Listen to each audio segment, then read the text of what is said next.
Oh my god.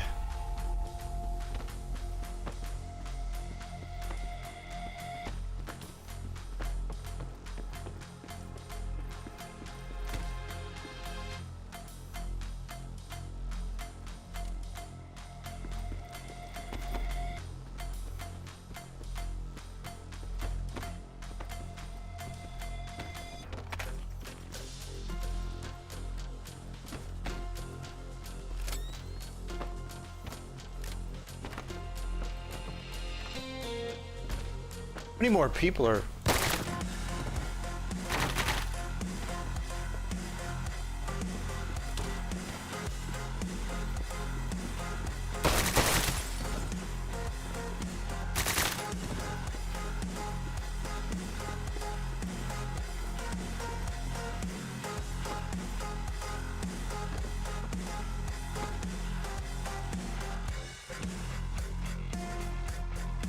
This game is so hard to stealth it.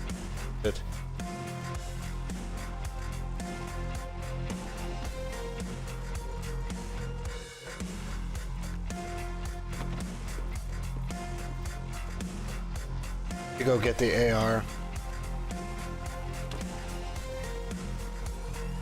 Oh my lord.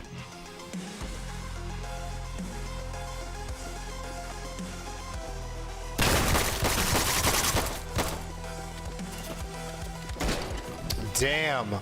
This place is filled, man. How the hell do I get out of here? I'm amazed I even got here.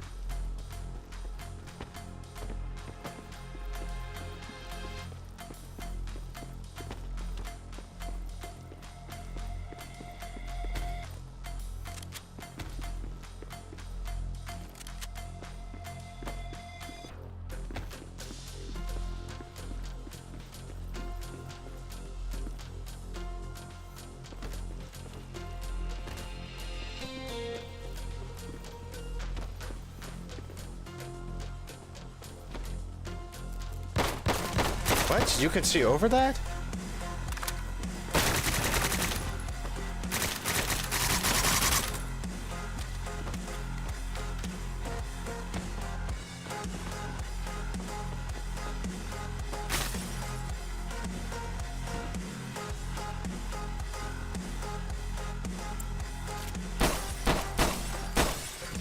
Can I not jump through this?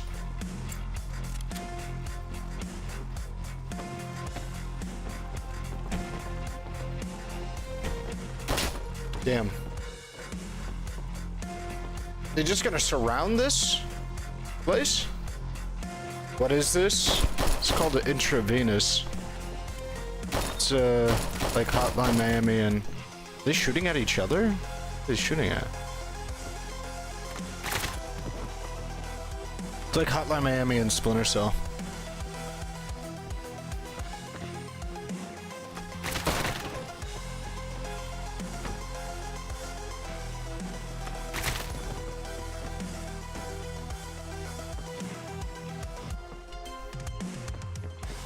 Can I make a break for it? Somebody down there.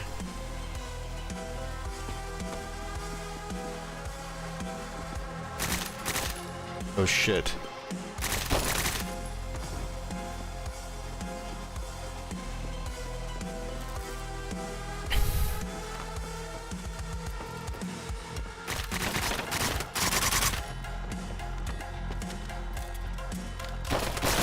Jesus. The reload speed is not working with me.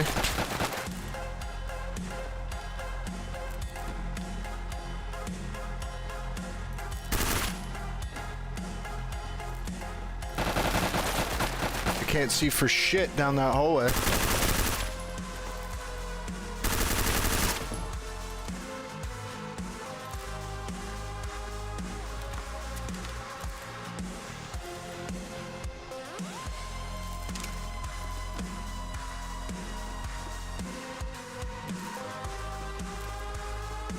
Fuck. I don't have a scope or anything, so I can't see far down here. They can see me further away than I can see them. 10mm ammo? I'll take it.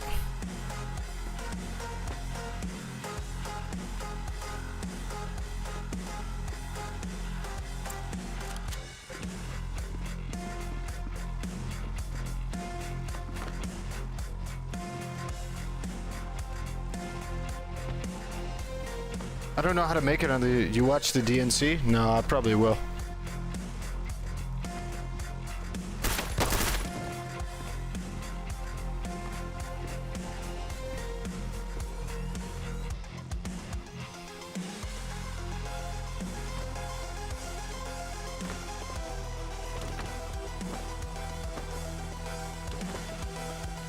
My God.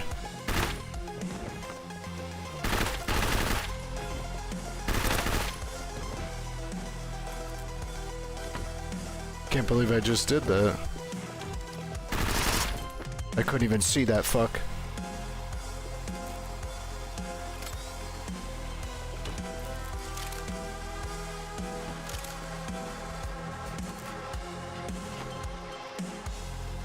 I'm in the dark so they can't see me. I'm in like this dark corner.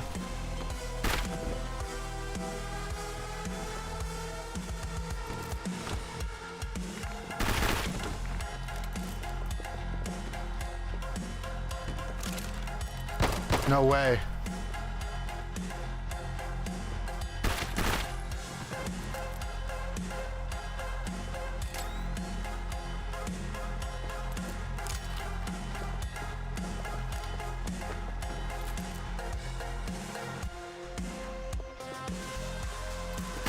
No, man, I killed so many fucking people, man. Dude, I swear to God, 80% of the fucking map was dead, dude. I can't get out of here. I literally can't. I don't have the bullets to get out of here, man.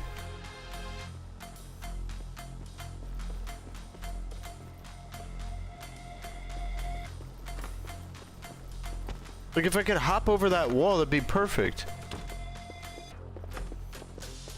Are you serious?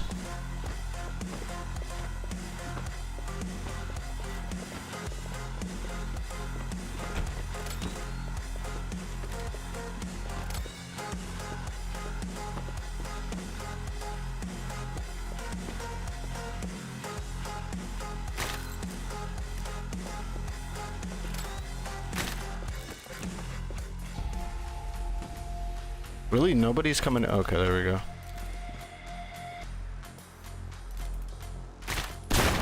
Well, I didn't one-tap? Oh, it's because he was alert. 12 gauge, huh?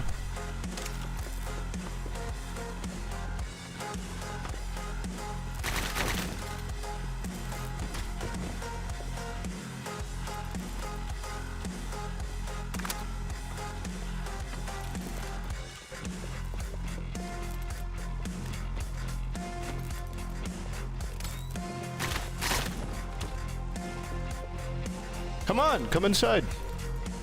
This is literally, I just have to bottleneck them. You be careful, though, gonna blind fire me here in a second.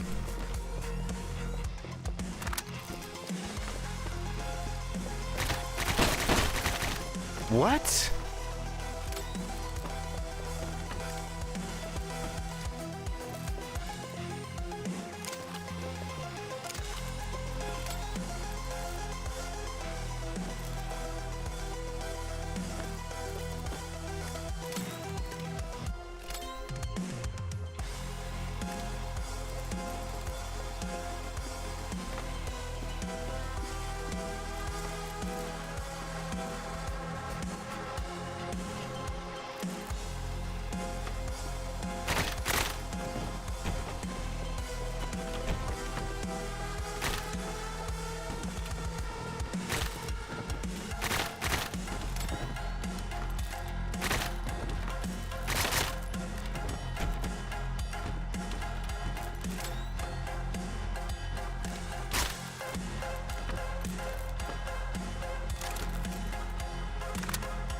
What game is this? Intravenous.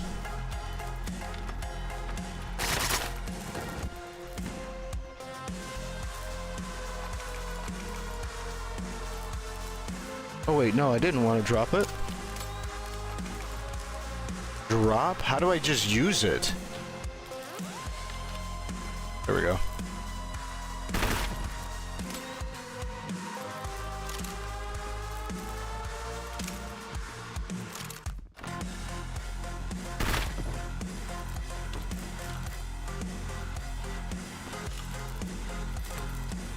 A lot of people killed here. A lot of people killed.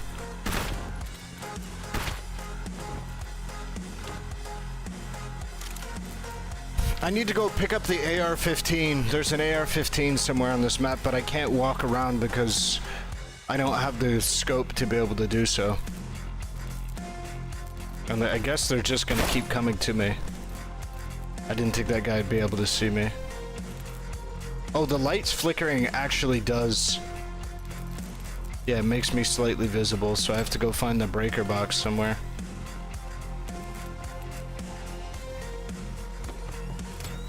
Wait, is that a bandage? I think that's a bandage in the bathroom.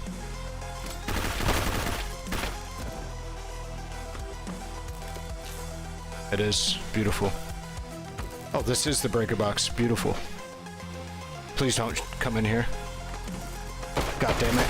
God damn it! I was doing decently all the way up until that point.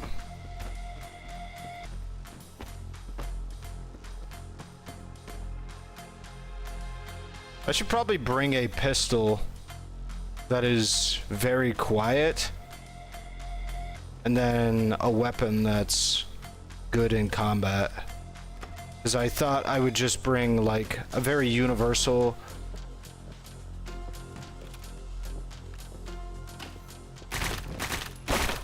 Ah, that's so lame. But at least now they can't turn on the lights.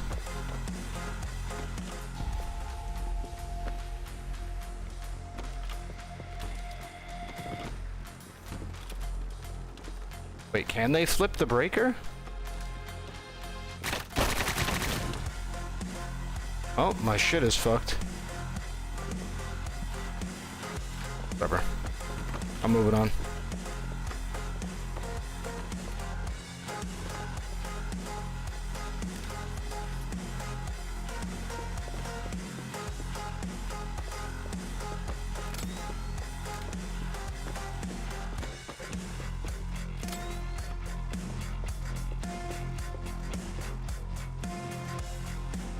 Category is still just chatting. Yeah, it's intravenous.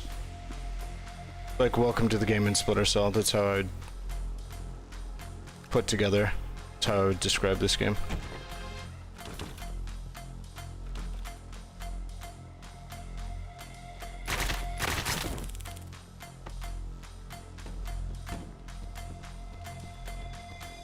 Go ahead, open it. Go ahead.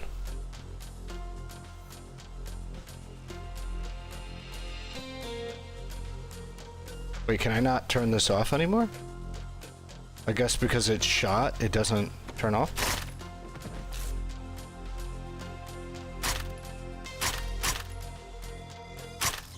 That's kind of cringe. That's a little annoying. Damn it. I just could... Bro, that sucks. That if you shoot the breaker, it doesn't fucking do that? It can't turn off the breaker? That's annoying, man.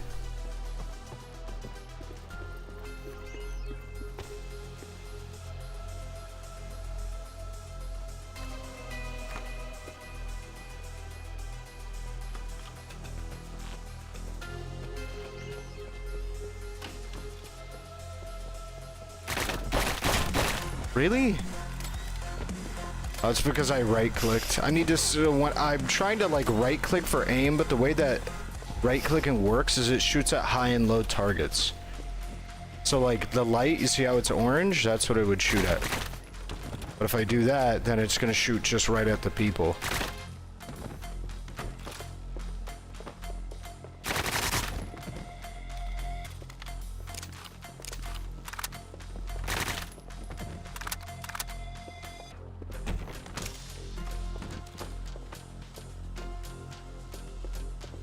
Huh, are they just gonna sit out of the... Yeah, they're gonna do that. They're just gonna sit outside. I'm gonna go over and get the AR.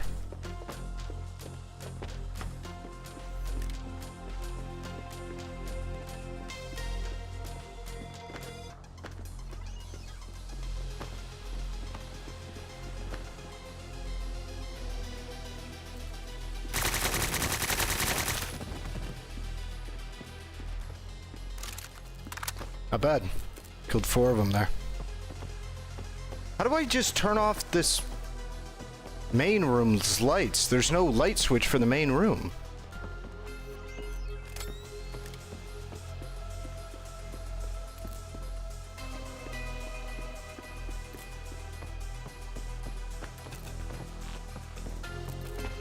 Can I use this breaker?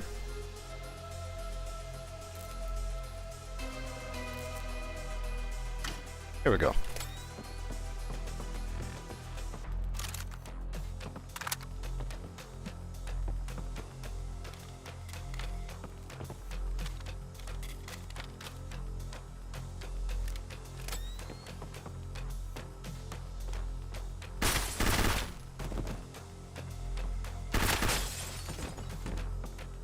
Beautiful.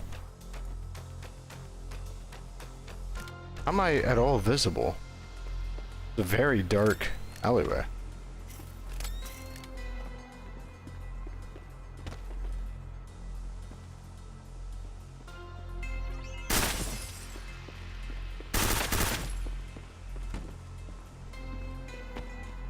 Trying to remember. I don't think I remember. I thought there was an AR-15 somewhere here. Is it not in here?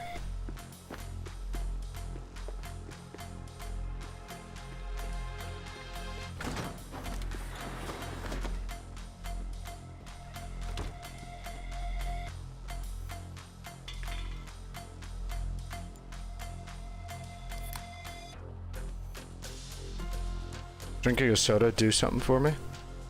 Did that just increase my HP a little bit?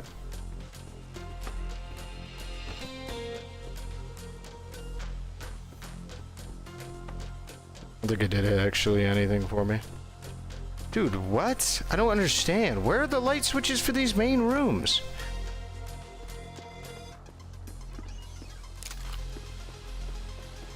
See the Scorpion Evo. But where is the, like... I swear to God there is an AR somewhere. Alright, it doesn't matter. Just getting out of here. Yeah, a lot of combat there. $2,000 I found though. Very nice. Okay. Bro, I could pay $3 grand for an AR-15 or I can try and find it.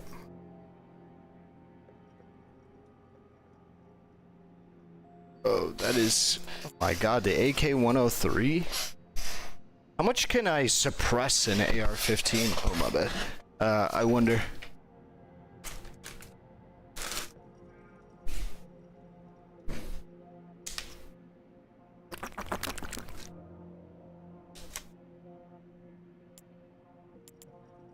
Model 700? Why the fuck would I take this? Oh wait, high accuracy? Why would I take this? Can you even suppress that gun?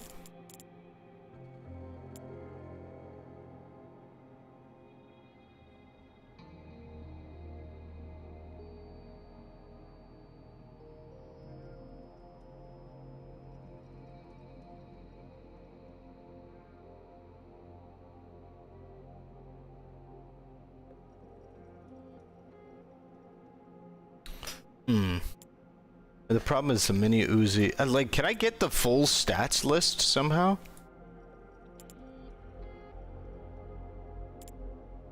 Because the thing is, I look at this. This is the full stats list, right? Hold on. Oh. I keep it here.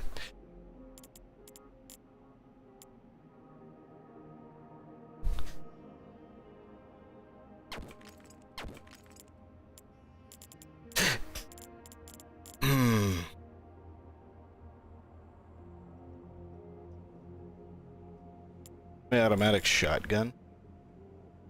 Can you even suppress shotguns? It says 12 mods.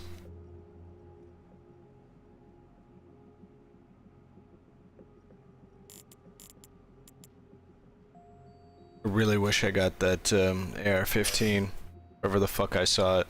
I got an AK-103, so I can use this and then try and customize it.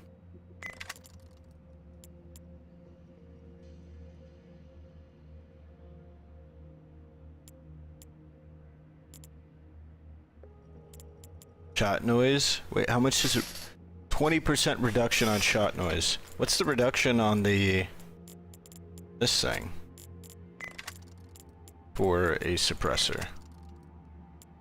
Negative 10% shot noise. Wait, so what? That thing has a greater reduction in shot noise?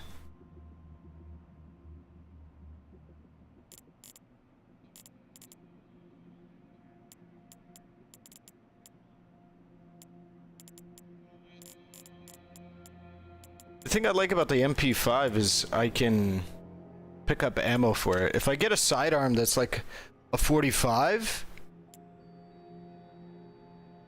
then I can also find ammo for it. Or 40. I think 40... Yeah, Smith & Wesson is probably the more common.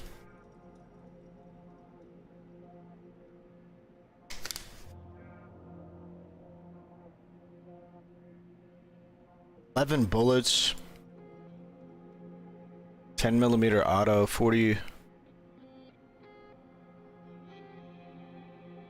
I think it's 45 ACP, 9mm, and 40mm. 45 ACP is actually not super common. I remember when I had that, and it's actually not a super common cartridge to find.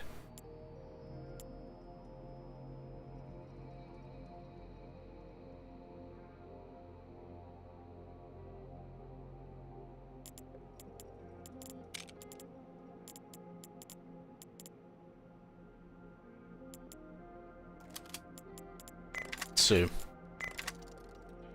Negative to that. Negative 5% shot noise? What is this? So shot noise is 9. Dude, what? Why are the suppressors so different? I don't like that. Negative 10%. Do I have to find like the best balanced? Oh, I have a sawed-off. Okay, the only thing I can change is the shells. Thing.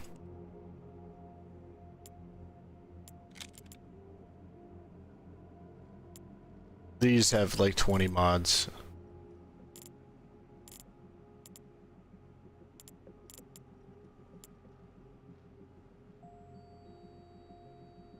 What exactly is the shot noise? 107? So 107 is the highest. It reduces it by 20%. It's pretty good. 2x sight. Negative 20% shot noise. Subsonics. Negative 20% again. So would it be almost 50%? That's near. That's pretty much the same as what I'm running with right now.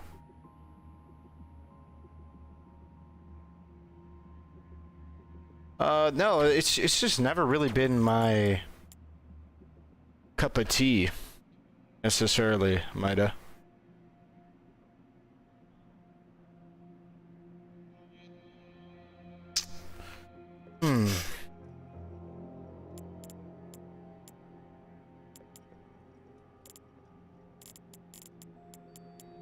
I really want to... I don't want to have to buy the AR-15, though.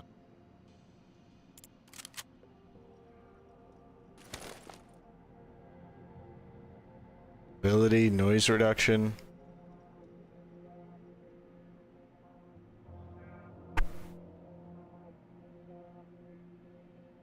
$35 defense, 10 pen, 250 durability. The Kevlar remains.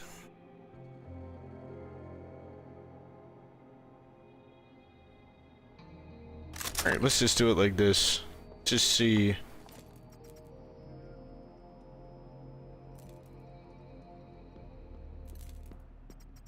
How'd it go? I got nothing. Target gave me some irrelevant info, completely useless, so what'd he tell you? Some info, drug traffic gang thinks he...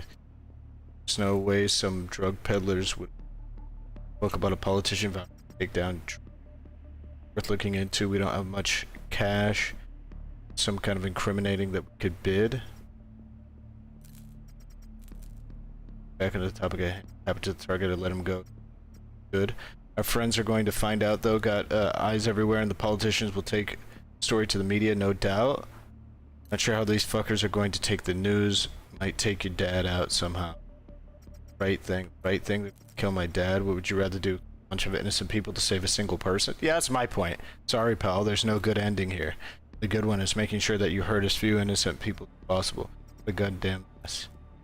Pull up, and there's no negotiating with killers. Fuck should be obvious to you, a hired killer. Whether you play by their rules or not, well, let's just say I don't think your father's going to make it out alive. Real good pep talk here. My kind of game, it's just hard. Shit.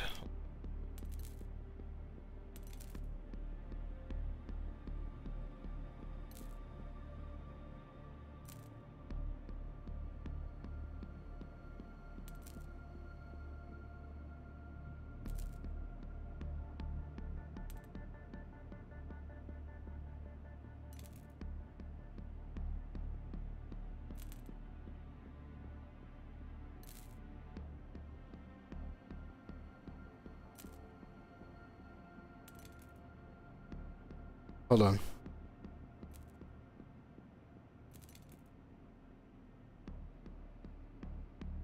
Alright. Fuck. God damn it all. Eyes on the prize, kid. No use skulking. Use that anger to motivate yourself. Don't let it eat you up. Live. Yep. A little too much talking. I understand why they added it, though.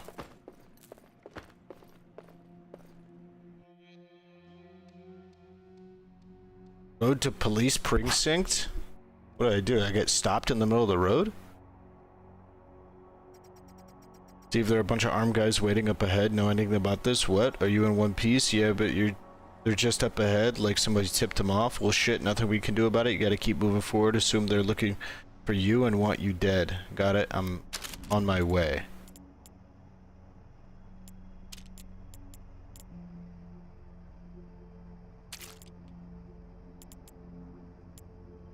Frag grenade would kind of go crazy. Medkit. That actually helps a lot. Can I do 2 medkits? Oh no, I can't. Go.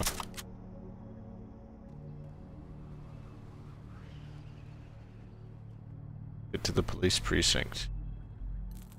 Can I not just kill?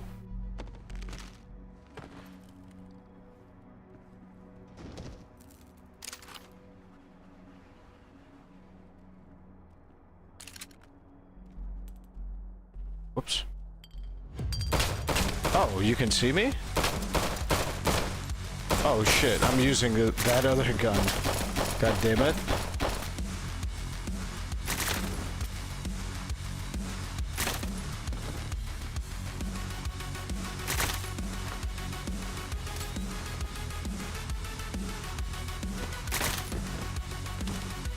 Go ahead, peek around the corner for me, bud. Damn it.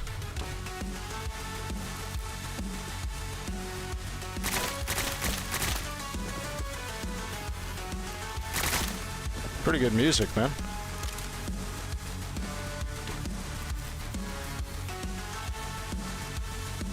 Oh look, there's a guy just standing there. Glad he couldn't see me somehow. Oh wow, they were watching both directions as well. This is pretty cool. Actually being smart about it.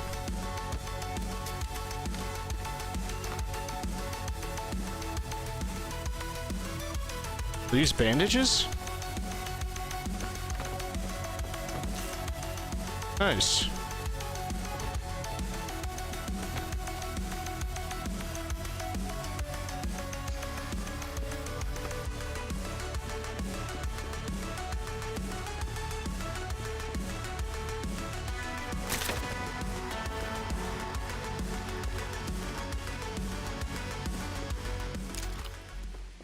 Oh, nice. I'm in stealth mode again. This reminds me a lot of less high-stakes version of Zero Cyber. Kind of. The issue that I have with Zero Cyber, it's actually a fantastic game, is that the devs don't really care about it. It just doesn't get enough updates. Like, considering the type of game that it is, like, they should be able to update that game extremely frequently. It takes very little... Like, it's not a super complicated game. Right? You can just...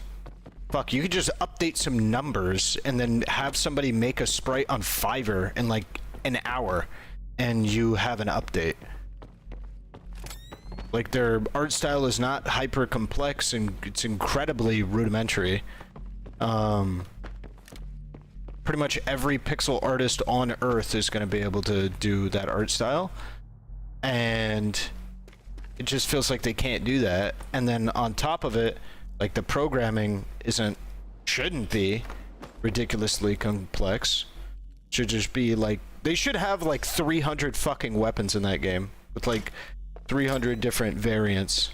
They don't. It's a little frustrating. Oh, is this an AR-15? It is. Beautiful. I'll just have to remember it's here. Because, I need to... I mean, I could go loud, but kind of don't want to have to. Actually, you know what? I'm going loud. I don't know what is necessary for... Actually, no, I'm not. I'll come back for it.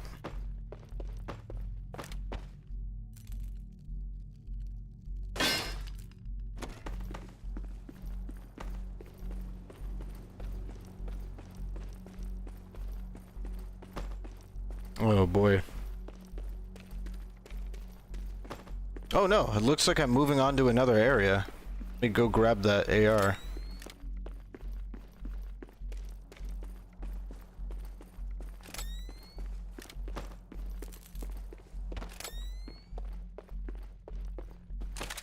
Maybe it's just a loading screen? If so, that's gonna suck. I should have brought my pistol. I don't know what I was thinking. Because that way I could have,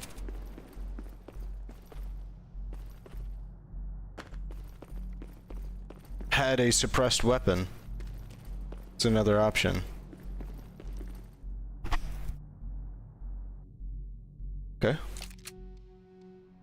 Police precinct. For some reason all the cops on duty have been called off. Dave's called in more of his security detail to compensate. Why won't he leave? Yelled him at gunpoint just a couple days ago. My guess is he's paranoid. Home probably doesn't feel safe anymore. He's holed up in one of the offices. Makes things easier. Don't want to kill cops, sure, but I'd still prefer if you didn't go on a killing spree. Who knows? Maybe these bodyguards are holier than the cops they've replaced. If they're anything like the regulars over at Empathics, then there's no chance.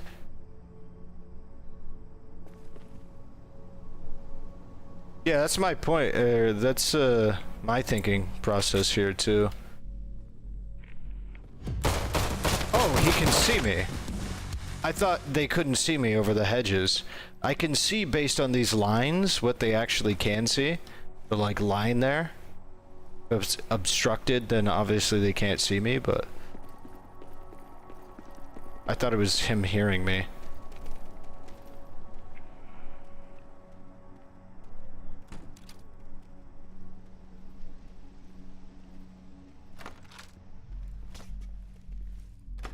Oh no. Oh no, oh no, man. Okay, let's go across the street here. Let's be smart. I really don't want to fire my gun at all.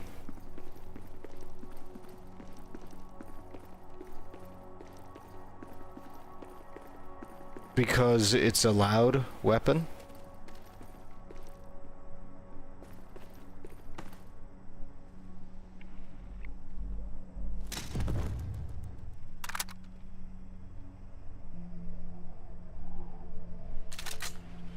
At least I have bullets here.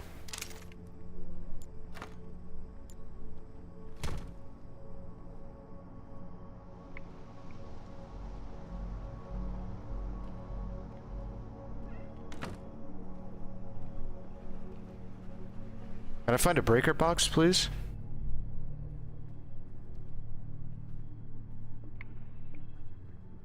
No way.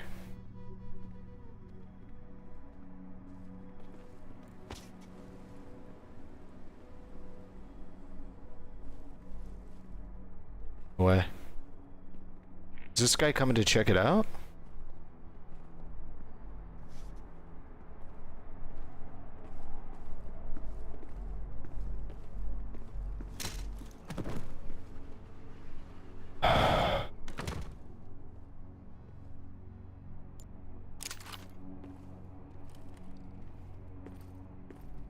Is there a dumpster somewhere I can use? I don't think there is.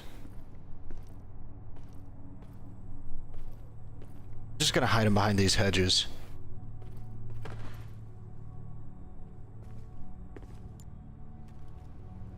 Probably not the best place to put them, especially like... Oh, what? Need to remember that it's right underneath me, I guess.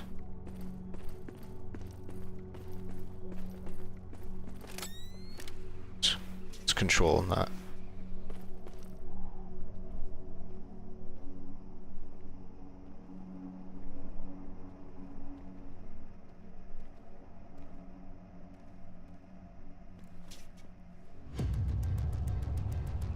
Why is no one patrolling here?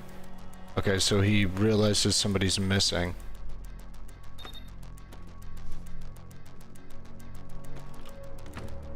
That's interesting. Okay, that's kind of cool. Fuck. Hotline Miami does it better? I mean, this game does it differently. Hearts of Iron 4 already good? I really like Hearts of Iron 4. I think it's a very solid game.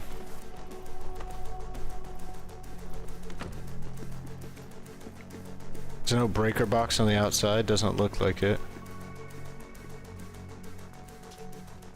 Okay, where are we moving? Okay, we're moving in here.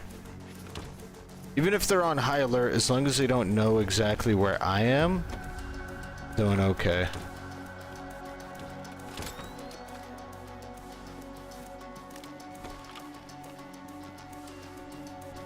Where are the breakers?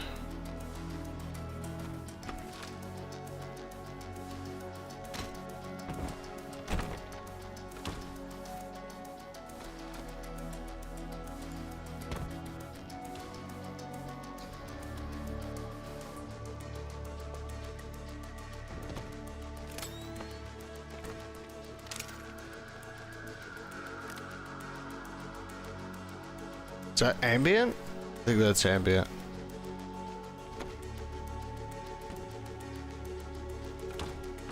I have to climb through this. I have no choice. There's two of them there. I can't fight that shit.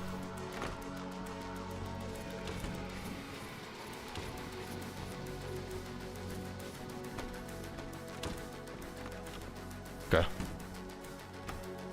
I'm kind of fucked here. I think I'm gonna have to... Fuck. I think I'm gonna have to shoot him. I think I'm actually kind of fucked here. Actually, here's what I do.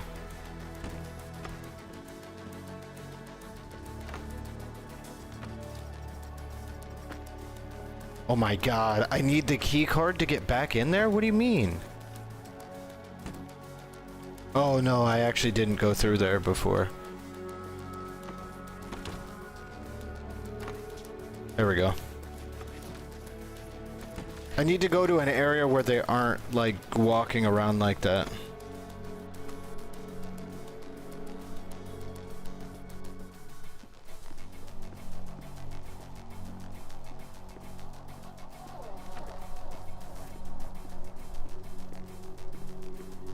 Maybe they are everywhere, but I don't think they are everywhere.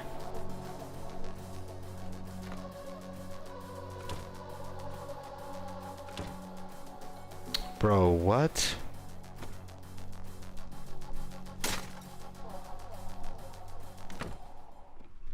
Fuck. Okay, it's good to know they can hear that.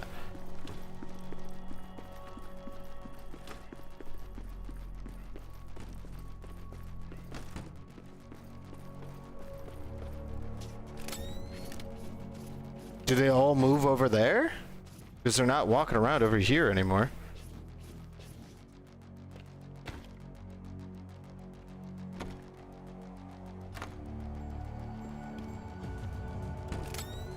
No breaker boxes? Please give me one, man. Give me a breaker box, dude. Like a chem light? Oh, it's a vending machine. Whoops. I thought that would break it. Just prevent the light.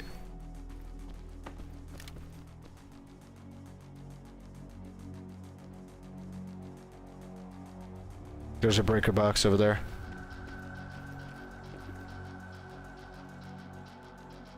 Okay, looks like they all moved to where the security camera was broken. Turned off the circuit. Can you like shoot them so they're permanently off? No, not the circuit breakers. Which is weird. If you shoot the circuit breakers, all the lights stay on. It's really weird. And you can't turn them off through the circuit breaker anymore.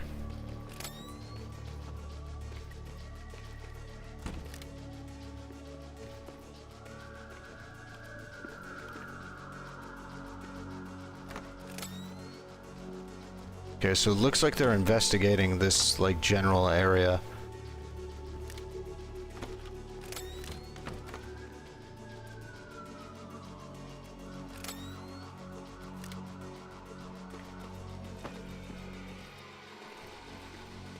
Another circuit breaker? Is that another AR-15?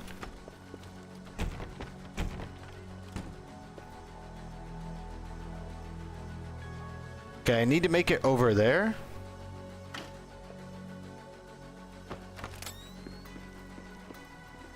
Shit. Okay, as long as I stay quiet, they shouldn't be able to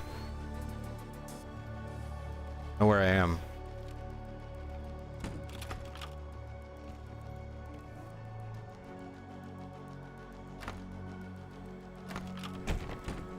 Jesus Christ, I was gonna hit him, but I don't actually think that was a good idea.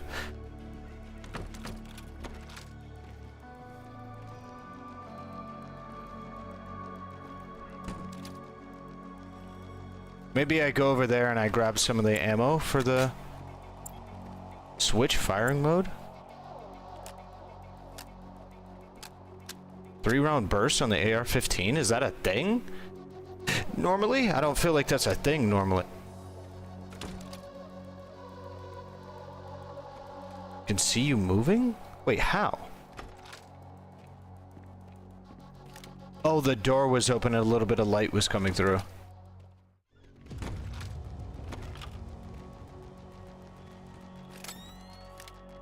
Hold on, can I turn off the, like, gun light on my thing?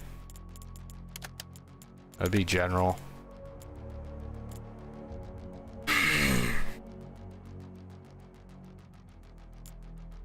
By default, enable this will better provide smooth outlines at the cost of increased GPU. I don't really care.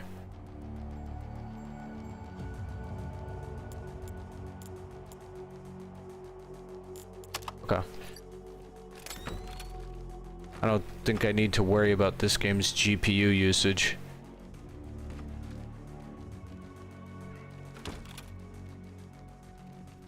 Okay, so they are patrolling around here a fair deal. So here's what I'm gonna do. I'm gonna throw an empty magazine into this corner over here, and I'm gonna see if I can't.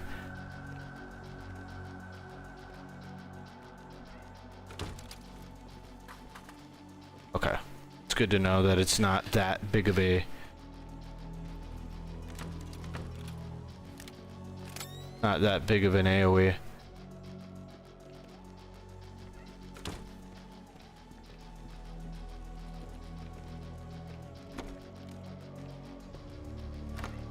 You finna play Wukong? Maybe.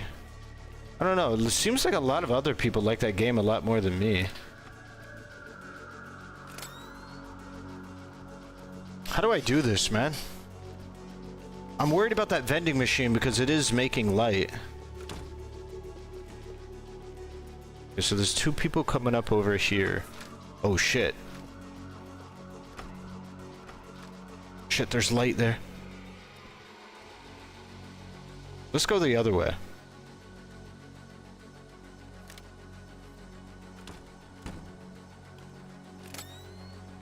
Okay, this is bad.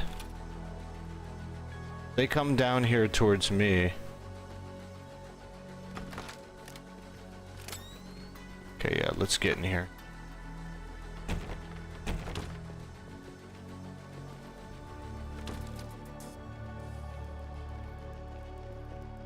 Okay, I have a clear shot now. No, I don't. Now I do. Now, going for it.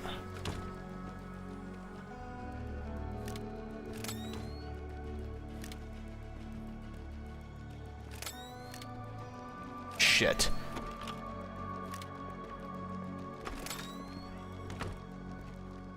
Am I gonna... Damn it. Oh, I was hoping I'd be able to stick to the wall, man. Fuck. I was actually doing really fucking well up till then. If I had a gun, man. Fuck me. Thoughts on the Civ 7 trailer? I mean, we'll see how it works. The M16A4 had 3... But yeah, the... Is that an AR-15?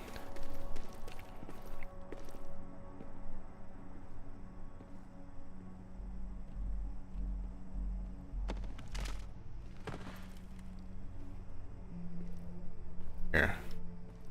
Right here. Yeah, nice. Oh, this is the guy. So I have to figure out how to get in right here. Is a platform? Yeah, I'm wondering if that platform encompasses a M16A4. But I'm pretty sure... Was the...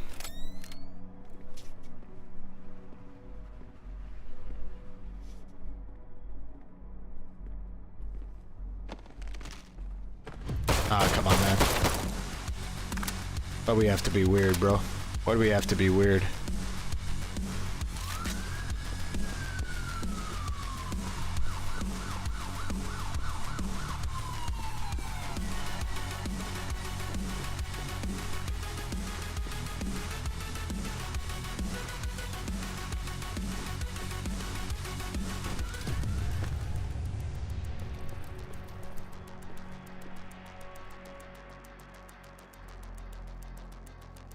Any breaker boxes? Any box breakers?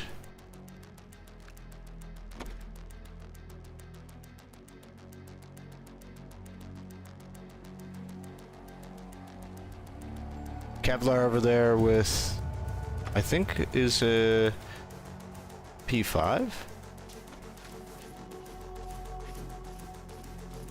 Oh, nice. This brings me... Oh. Oh, okay.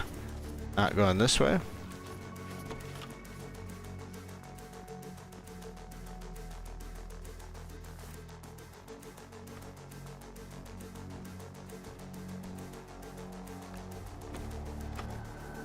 Wait, this is reception.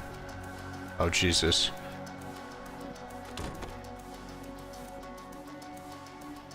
there a closet in here? There is.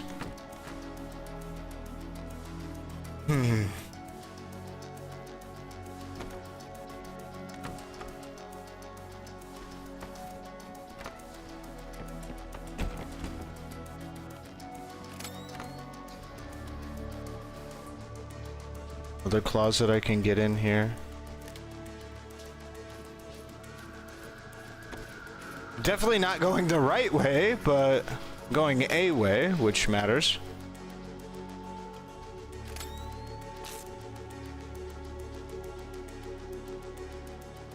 Shotgun, like a rifle over there. Still no breaker boxes, man. A lot of guns. No breakers, though. I'm trying to get this hallway cleared up.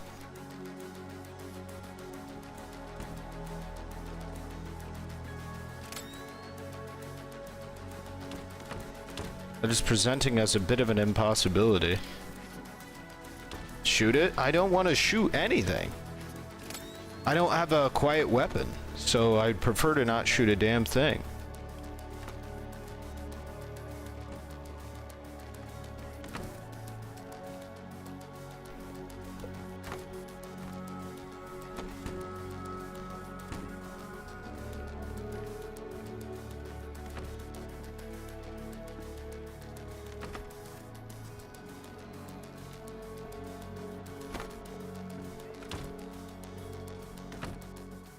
Okay, nice. We're still in the green.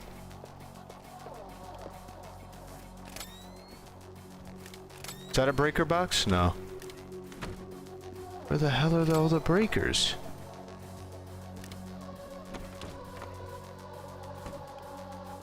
Not even a vent in here. What the fuck is this used for?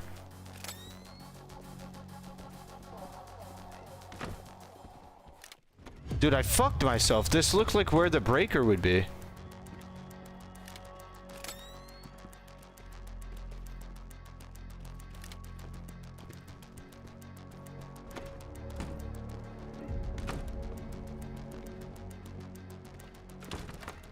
Keep going, please. Okay, hold on. Oh, man. Maybe I just shoot my way out of this. Dude, there's so many people patrolling. And I have no exit strategy. Like, all of the routes that I could take, even if I could make it out of this fucking room, lead me to another person. Okay, maybe not anymore, depending on where these guys go.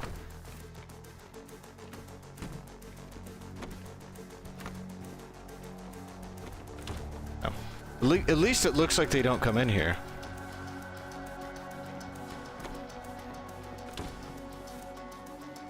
Okay, I probably go in there, it goes to there. That's probably decent.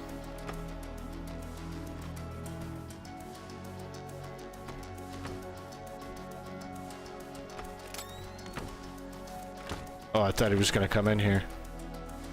Alright. As soon as these people come out, if the hallway is clear, I go in. Oh my god, dude, what is this musical chairs nonsense? Move.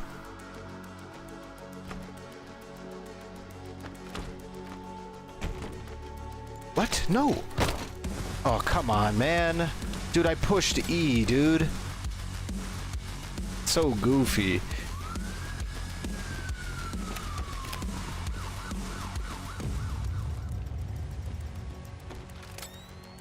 What?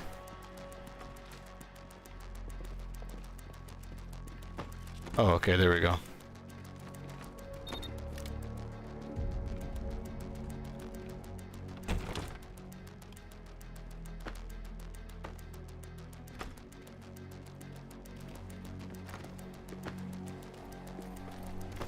Okay, we're walking around it. Oh, is this open? Oh my god, it is.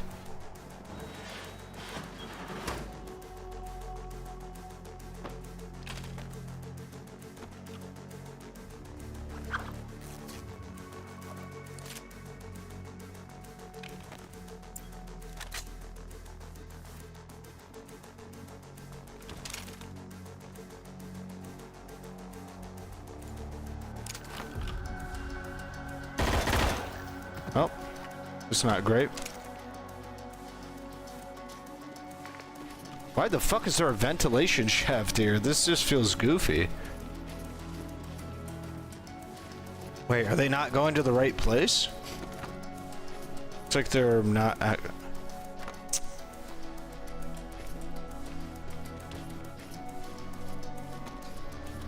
Can you go over there, please? I'm actually totally cucked. Please go over there. I shot and killed somebody over there. Please go investigate.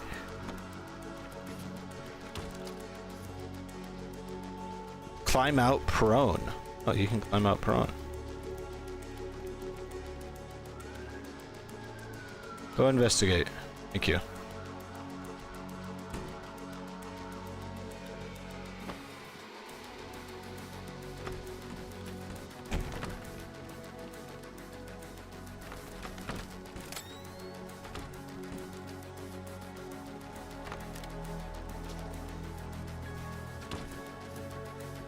I think I just have to start killing people. There's no way around it. A lot of places to hide after I do it too, so just is what it is.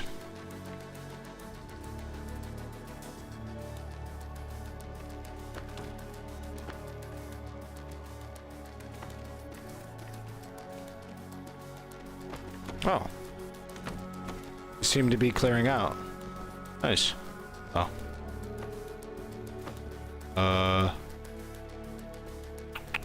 Should I kill these guys? I just wait. What does this thing do? Oh. It's nice. Oh, it's like, it's rechargeable. Oh, this thing is cool. How long does it disable these devices?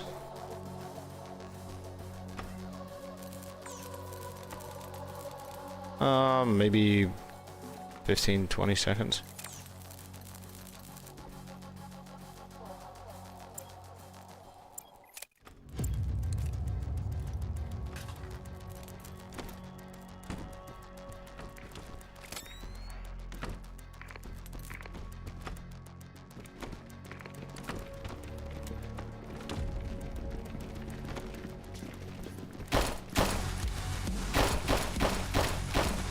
What are you shooting at? Think about it for a second. What are you shooting at?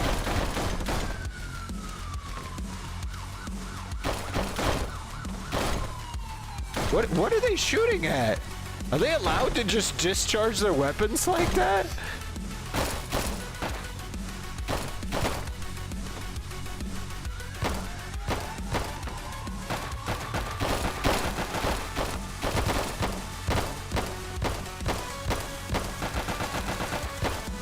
Why are you doing that? Alright, well, I'm gonna turn off these lights so that I can actually stand a fighting chance. What are you doing? You just look fucking weird.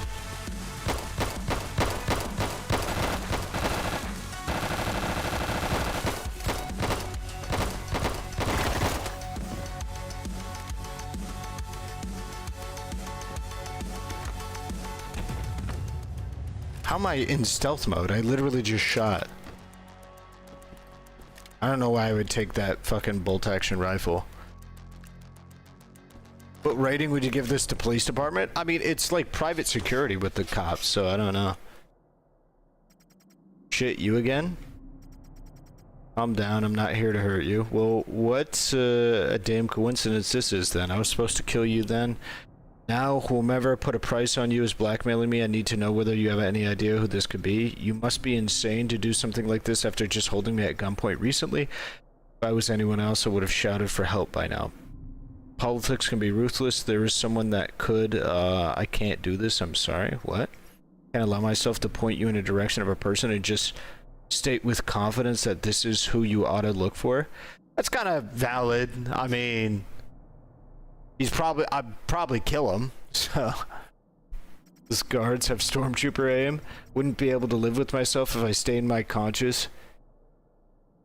I'm playing Intravenous too. Everyone else was shooting, they didn't notice you're shooting. With the blood of an innocent person, now it's the time to get all saintly with me. Sorry, but I'm simply don't know if I can trust you still. You let me go last time, but there's no guarantee this isn't part of some plan. What plan? You're in here with me again. If I wanted you dead, we wouldn't be talking right now. You're gonna kill my dad if I don't find them. All you're doing is stalling me. You got your family? Yes. Nabbed him after the job, when I was meant to kill you. Now you're standing in my way, not cooperating, while the life of my pa hinges on whether I find these cocksuckers or not. Look, I can't say who it is. I suspect they could be innocent. I'm in a bad spot. I'll do some research, put some thought in it. Maybe there's a pattern. Some strange things have been happening lately on the political scene. If I have something, I'll get in touch with you. You spared me, so at least I can do is help aid you in finding the person who seems to be our mutual enemy. Valid! Fuck, that's not reassuring. I mean, I straight up wouldn't believe him because he's a politician. Why would he risk his political career to do that? If I was this politician guy, I literally just would never message him back. Apparently the Insomniac Wolverine game just got leaked again, which sucks. Like the actual code for the game.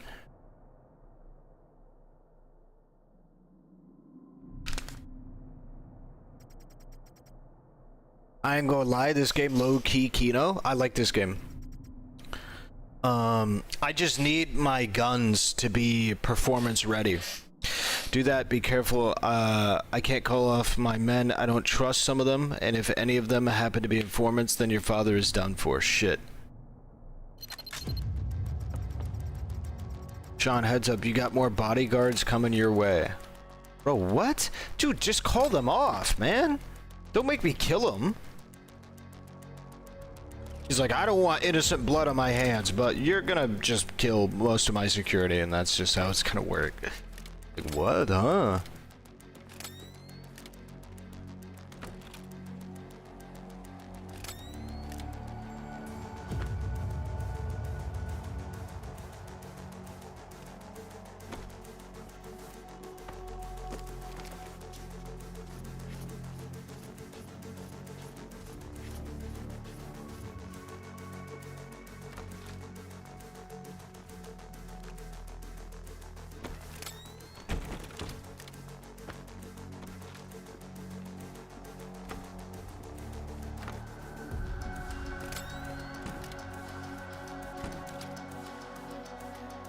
Oh no.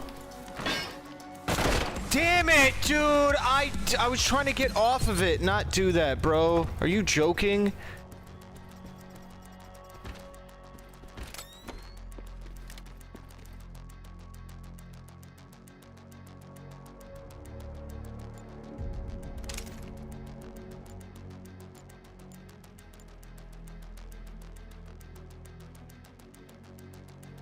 Bandages over there.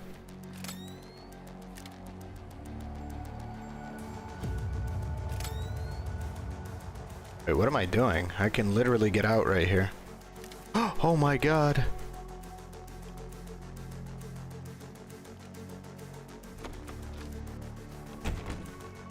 Alright, right here, and then I'm out of the building. And then once I'm out of the building, I can just orbit around the, like, actual outside of the building, and I'm good.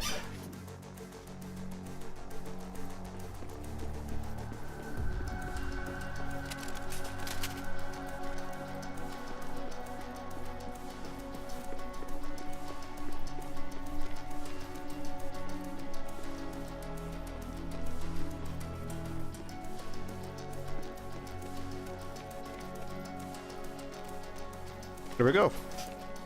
Not bad for having a loud gun. Okay, I have a AR-15. Yes? Yep, nice. Alright, that saved me $3 grand. Negative 20% shot noise. Beautiful.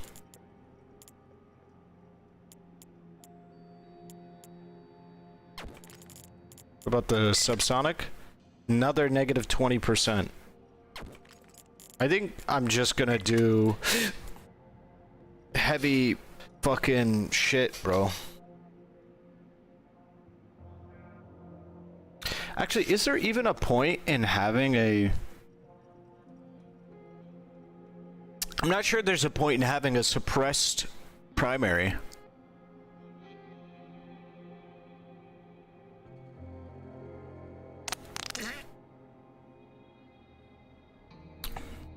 I mean, worst case scenario is I can just...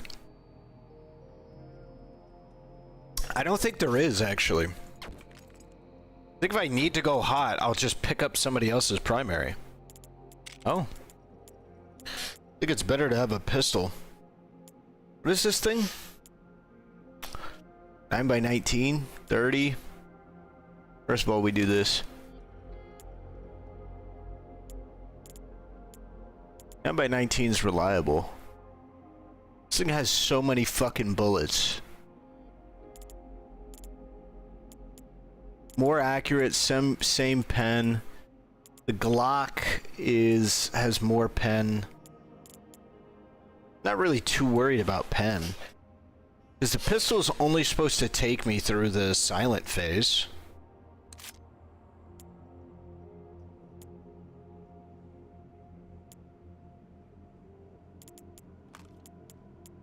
And then I pick up a primary if I really need to, like, kill people, I guess. But otherwise, reflex sight will unlock for 10 different sidearms. Faster focus, max accuracy. threaded match barrel?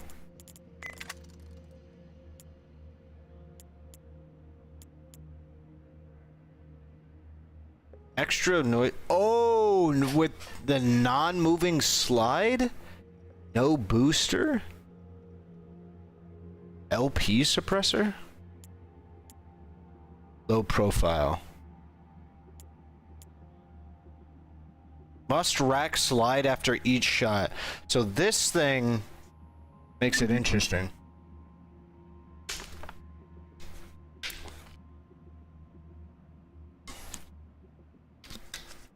I don't think so. I think that's really nice in theory.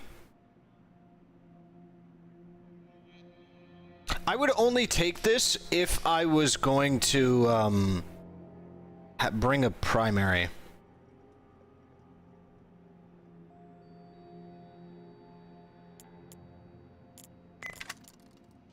Binary trigger. Must find the blueprint for this. When firing semi-auto? Does this thing have firing modes? Wait, does this thing actually have firing modes? How do I check? Trigger group. Oh, it can get a 3-round burst! Bro, this is a pretty nice pistol, man. Bro, this is a pretty nice pistol. Glow sights.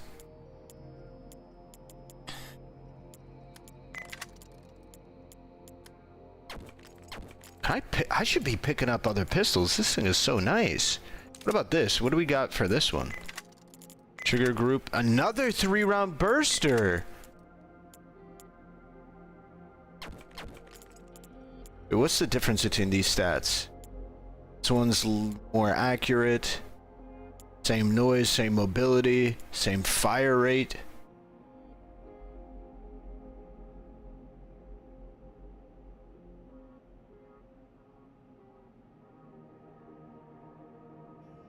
Okay.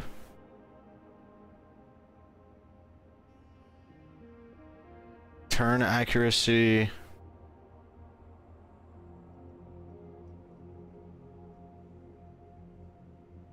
Noise. I love numbers, man. I fucking love numbers. I want a 9mm. That's good. Its reliability and ergonomics. P320. I like the P320.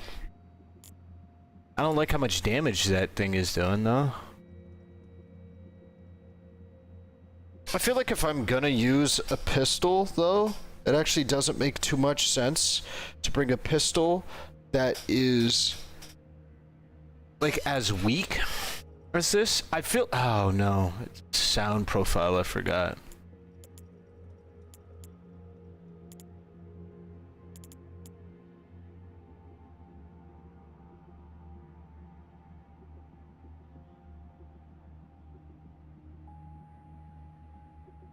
Maybe it's the Glock 20 that I want. It's got a good amount of bullets. 10mm is not super findable though. But if I'm doing like a stealth thing here, I don't know, maybe it is just the AR-15, man. Because my thought process is I want to be able to use a gun. I want to use one of two things. Either a rifle, where the intention is to just use it, and then if things go hot, I have a fucking great rifle. That's the idea. Or a pistol, and then if things go hot, I can use one of the rifles that I picked up during the shit. And I think that makes more sense. But if that's the case, I feel like I just need the most silent pistol, semi-automatic pistol I can find. Because every semi-automatic pistol is going to be able to one-shot people. So if I'm taking a 9mm, I don't really have to worry about ammo capacity. So yeah, we'll just stick with the oh, I mean, this one is more accurate even. Less damage though. Whatever, we'll just do this one. Okay, reflex sights. Should I do the whole shebang? The gameplay and world got leaked, which sucks for devs, yeah. Bro, straight menu gaming? What's the game? Intravenous. And menu gaming. Subsonic. Negative 20% shot noise.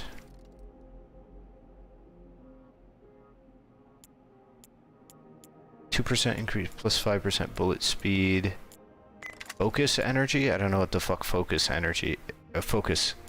Oh, it's accuracy, my bad.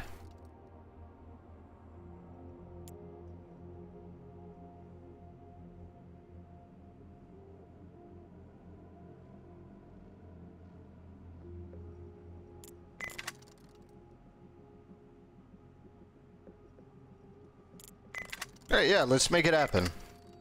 Just have some fun with this.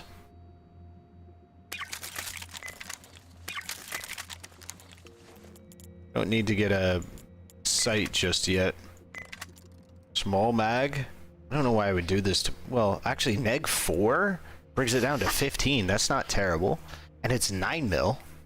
This is actually probably good. I'm probably not gonna mag dump anyway.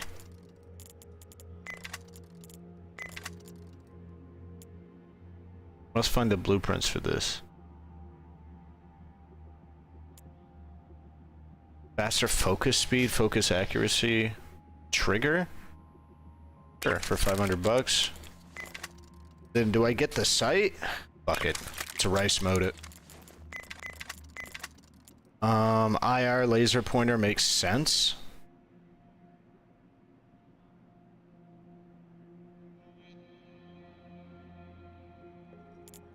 Or a custom fit grip. Custom fit grip. IR laser pointer can come later. Alright. Med kit in case I get fucked, and then... I don't know why I would take a taser. Flashbang seems interesting. Just loud. Okay. Okay. Then debrief. And again, maybe... the guy said back. Get another sob story. Let's see. Whatever, I got a good feeling about him. Okay. Kind of want to skip the cutscene. How you doing, buddy? Ready for your second assignment? Yeah. This one's going to be a bit tricky, especially for somebody like you. You got to kill not one, but several targets. Yeah. Then put my dad on the phone. How would you like him, dead or alive? Do as you're fucking told. Fuck you. Either you get him on the phone or I walk. You haven't given me any assurances. For all I know, he's dead already. So either put my dad on the phone or stick your demands up your ass. All right, fine. We'll get him on here. Hey, put on this thing. Sean, Dad, are you all right? Yeah, I'm alive. They don't starve me. All right. Hurt you? Not yet. I'll get you out. I promise. Hang on. Me two conspiring about busting the old man out of jail. Good luck. Fuck knows where. Now enough yapping. Got orders.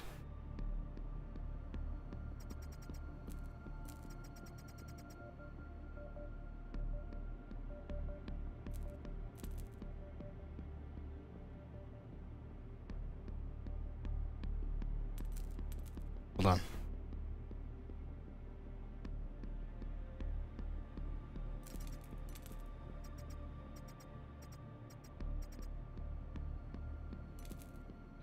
Okay.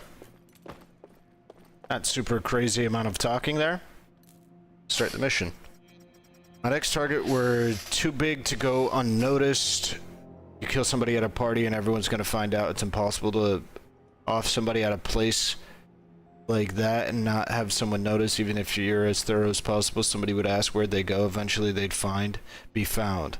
If I chose to spare them, it would only be a matter of time until the kidnappers found out. If they turned up dead, that would end up on the news all over the country within hours. That's what they counted on. If the news wouldn't blow up, then it would have meant I hadn't killed anyone.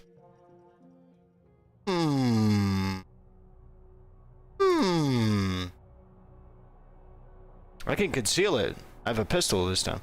Doubt you'll find any targets amongst the regulars. If they're anywhere, it'll be in the private area. How do I know where to look? Look for 3 guys in a super deluxe room. That's it? Yeah, meaning there will be security bodyguards leading up to them. Try to not cause a scene there. Don't want a bunch of bystanders dead. Got it. Alright, it's a good thing I picked, this was the mission I picked to have a fucking pistol.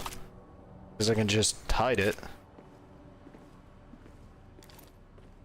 1 second.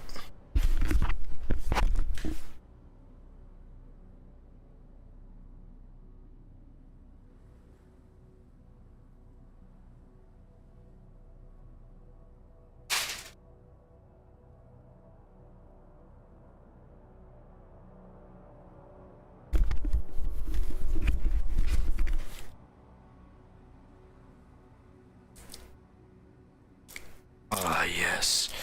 Nice square of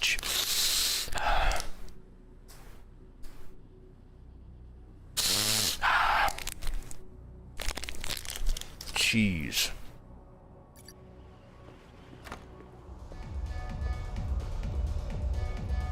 What?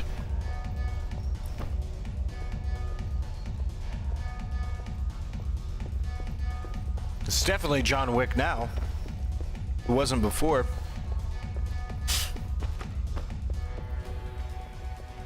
Shoot on sight? Oh, that's like the area I'm in. It's a shoot on sight area. What? Did he see me coming out of there and then he just...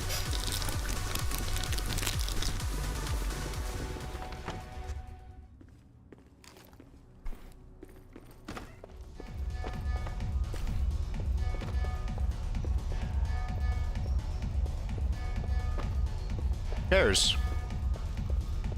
I'm in a public area, bro. Who cares?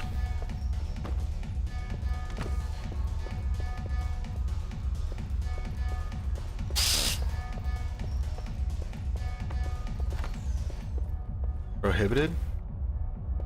What are you gonna do? Escort me out?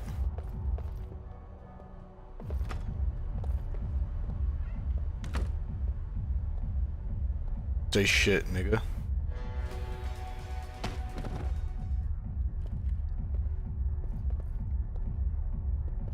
Stuff you in something, bro?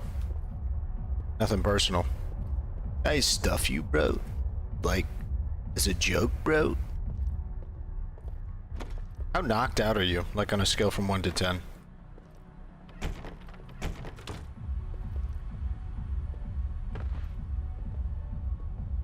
I'm assuming I shouldn't kill you. You should stay unconscious, yes?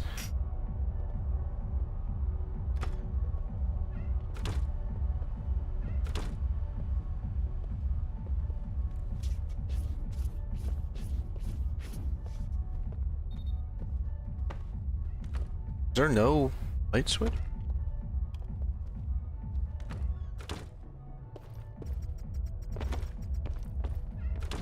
The VIP lounge access card, compromising material. $1,000!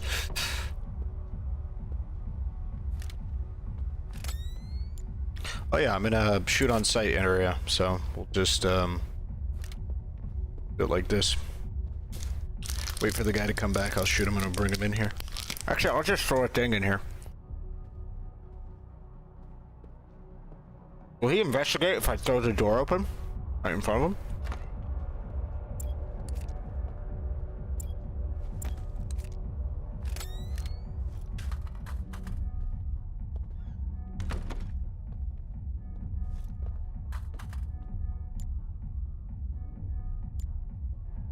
What? Oh my god, man. There we go.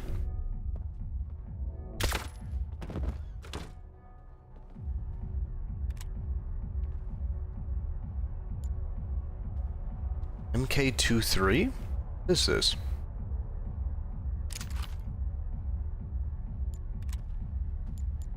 Up. Can I not break the lock on this door? Oh, nice, a breaker.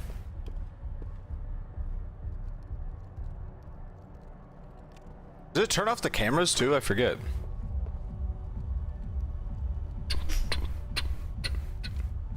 Oh, this guy's coming down the hallway over here.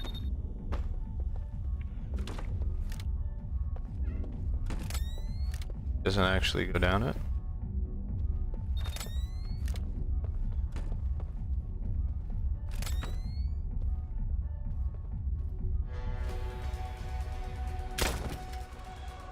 Oh.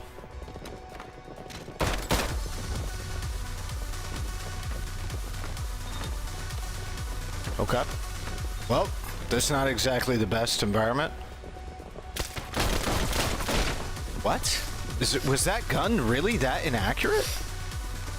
Or was it just that, like, low damage?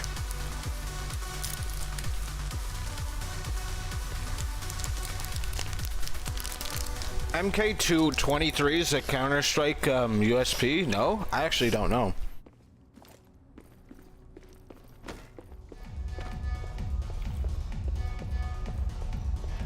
Let's go right for it. No point in not doing it.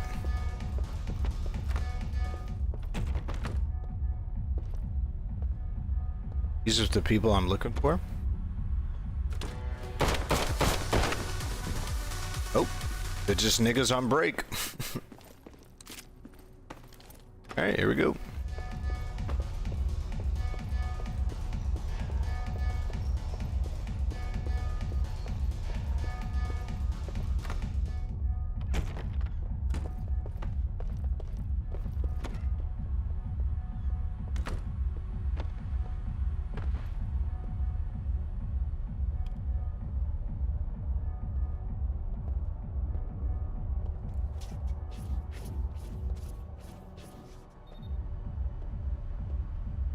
Wait for the guy to come back. I need to go get that $1,000 of compromising material, though.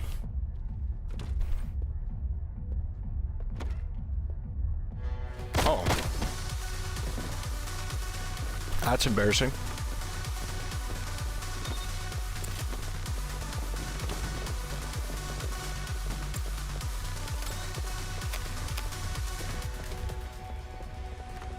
Can I just throw a grenade out there?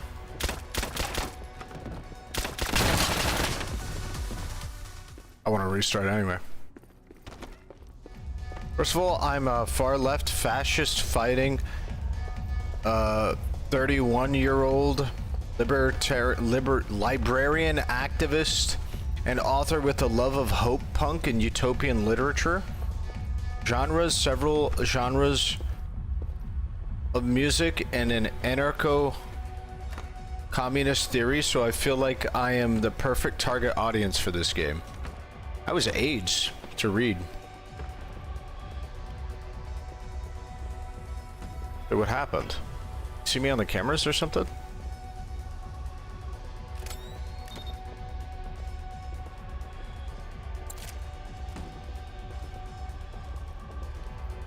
Oh, they're coming in here, aren't they?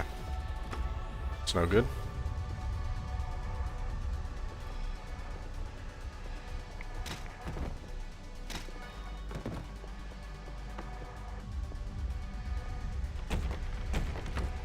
Okay. That's embarrassing for you.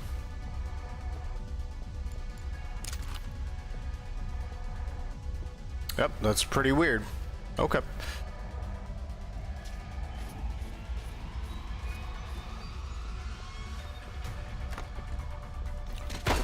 What? Are you joking?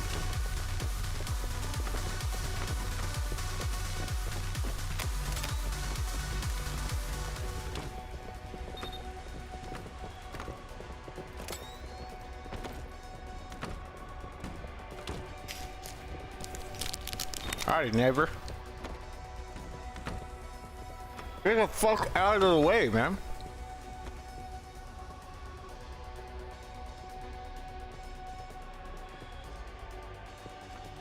You never let him cook? Shit look tasty. I'm hungry as fuck right now. Somebody want to donate so I can get myself some food? 20 bucks? I want fucking... Bro. I want, what I want? I want the, some fucking sushi. Not that there's any good sushi that's made at 5 a.m. I just poured that all over myself. That's embarrassing.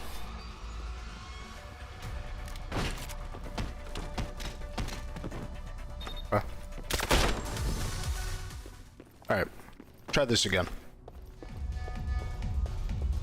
I'm actually paying attention.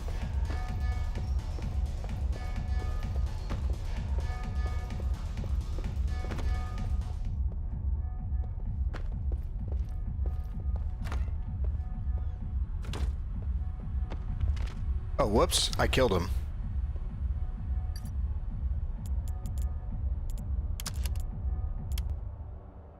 Whoopsie. Whoopsie.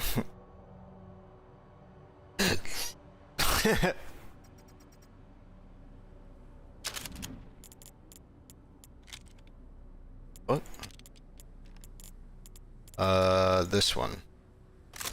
Oh, god damn it. I didn't bring any of my, like, other stuff. Like the noisemaker, or the empty magazines or anything. Oh, I have a gun.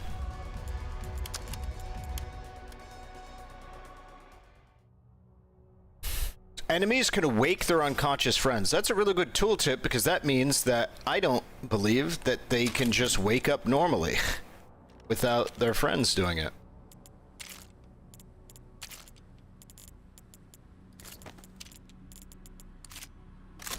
Oh, I have light armor. Whatever.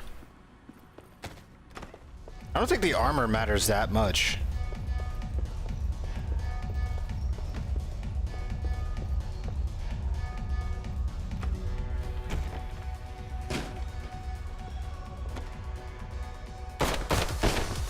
Why? I'm literally standing in the, like, normal people section, and he's just like, hey, the door came open recently, and you're on the other side of it, so I'm just going to kill you.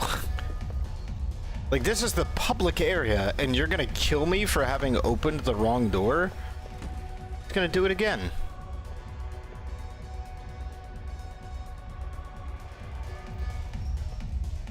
He'll never cook again. Little bro wasn't stirring up the pot he thought he was.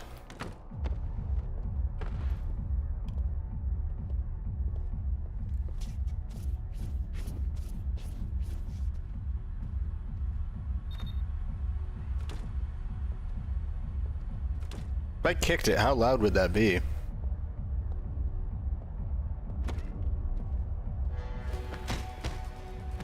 Okay.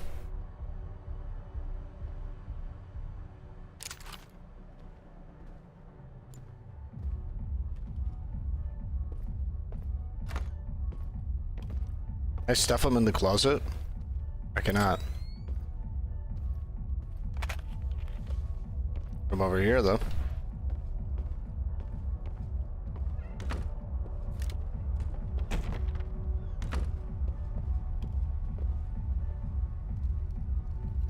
Turn off the lights in the hallway.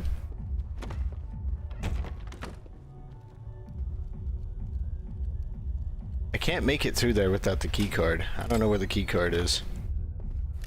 This thing see me? Can.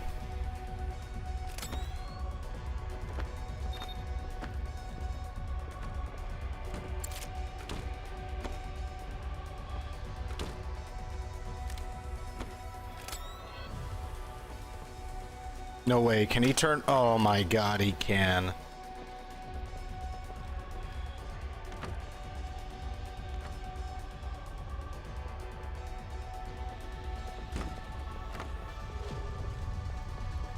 There's no way you come in here, right?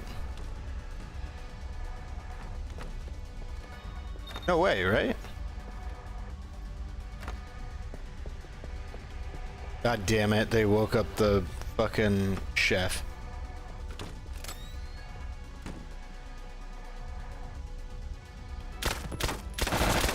Damn it.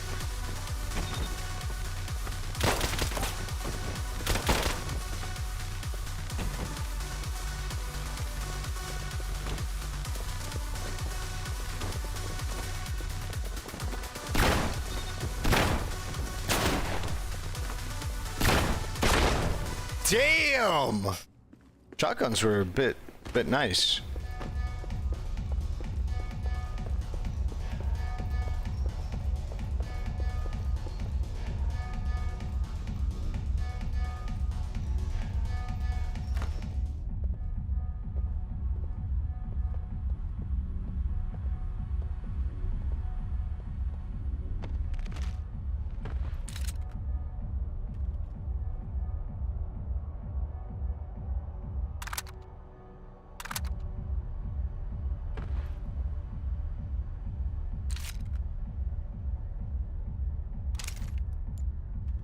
Okay, I accidentally picked up a different...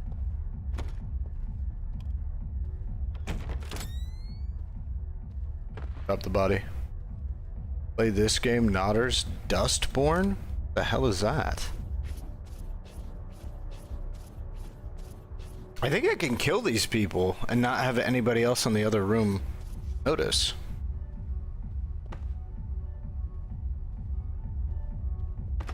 Oh, there's another, breaker.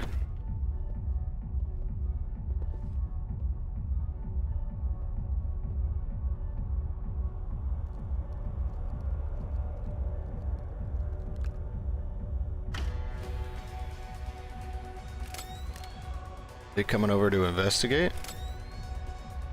They are.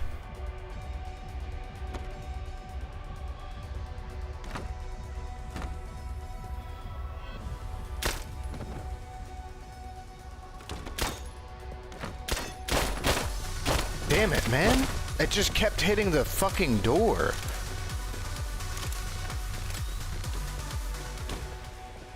You not a civilian? Get the fuck out of my way.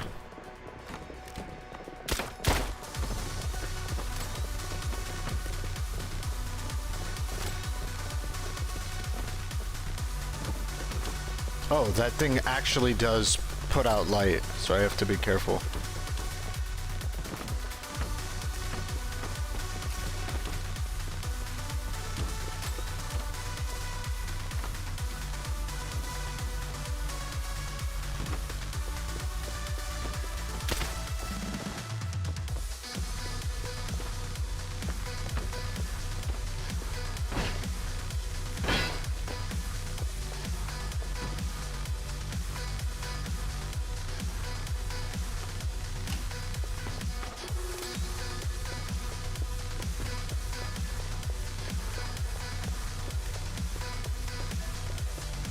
Okay.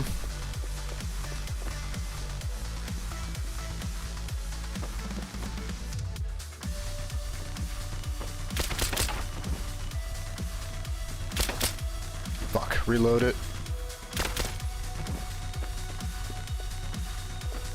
It's a mini Uzi? MP7A1. Give me that shit.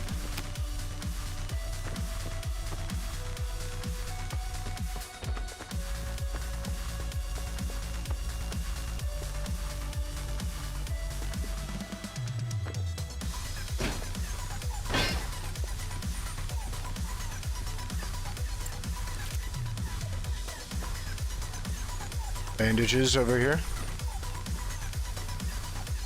They can't bash it. There we go.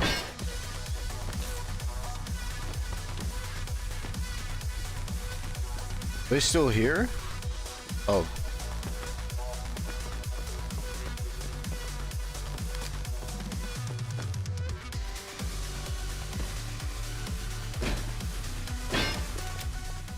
Cool of you guys not to leave. Thank you.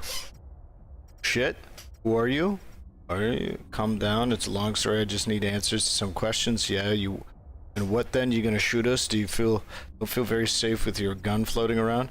Sorry, a precaution. Anyone of you could be armed. I was told to kill you. Don't know by whom or why. Do you know anyone who would want you dead? Oh, a couple of people.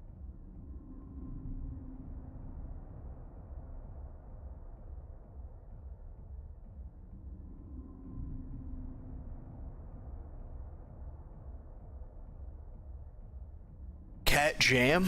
This game actually nice. I'm gonna buy it, or I'm high. I don't know. It's actually a decent game, yeah. It matters. My dad's a politician. He's not here, right? Of course not. And even if he was, I wouldn't tell you. So what can you tell me? Dad's been getting some vague threats. What kind of politician is your dad? He's not some nutcase extremist, if that's what you're asking. I know he's anti-gun. Maybe that's not got something to do with it. Dad had any run-ins with the police? Yeah, someone tried to frame him with drug use. The police chief, names Theo, is a total hard ass about it, keeps insisting he's guilty. Even when the only proof there was were the drugs that somebody planted. He wasn't? Not yet, at least. Trials are still ongoing. Him being a high-profile politician plays into how they'll draw this out. Hasn't been good though. I know my dad wouldn't do drugs, but others don't. Do a fuck ton of drugs, I imagine. His reputation's gone down the shitter ever since. There's no support now. Not the first to try and get at me. Others have too recently, but my bodyguards would take care of them. Guess you're above them, huh? If he did, I guess you wouldn't be. How to meet between your bodyguards and goo. But glimpses I'd get is that of the hired killers lying on the floor in the pools of their own blood, I'd act like a tough guy and say I got used to the sounds of people shouting and gunfire and screams of pain, but I really haven't. To a nightclub sounds like a good idea to you, but with paid goons trying to get to you. Tired of staying at home all the time? Tired of being scared? Right, blackmailed into killing some politician's son, huh? Dad's not going to be happy about that. This is even more high profile than the last time. If I let them go, those assholes will find out I haven't killed them for sure. Something like the death of 3 high profile individuals at a nightclub would be all over the news. No, why would I kill 3 people to save my father? Why would I do that? That makes no sense.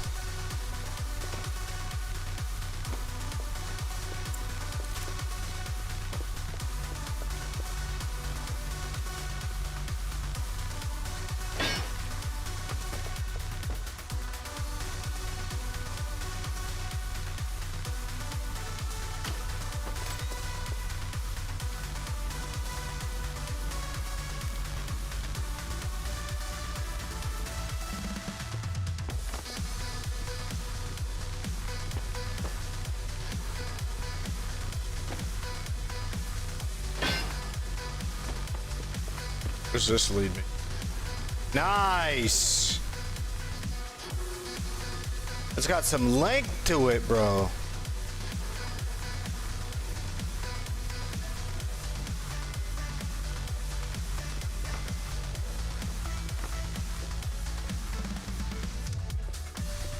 We're back on the dance floor here.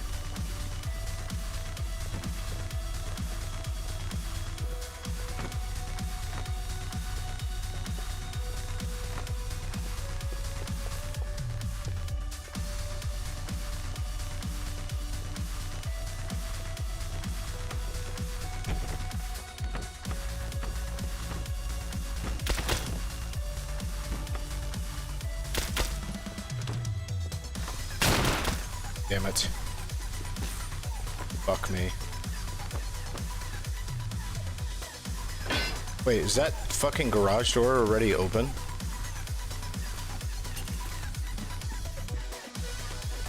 Okay, I'm out. Cool. Not bad. Money found? Alright. Cool. So 3 grand? I have a fuck ton of money, don't I? Oh, what? Oh, I guess because I customized the weapon? No?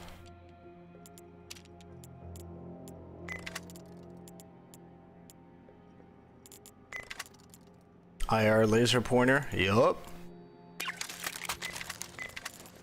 Flared magwell, probably. That just feels like rice mode.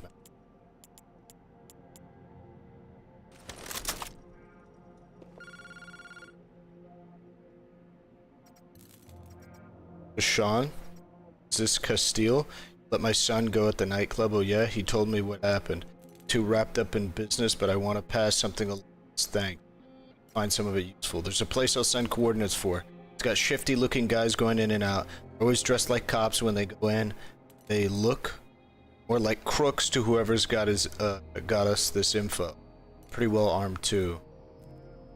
Got this from somebody else, but it's reliable and for people you find there are not police officers. Bottom line is whoever's in charge would be better off 6 feet under that.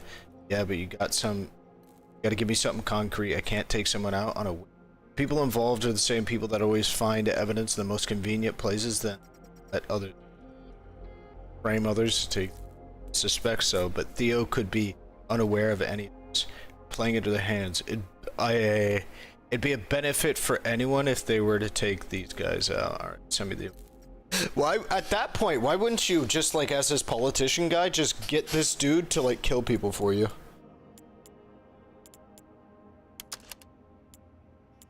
Why does it say infinite? Save files remaining. I thought I was on a hard difficulty.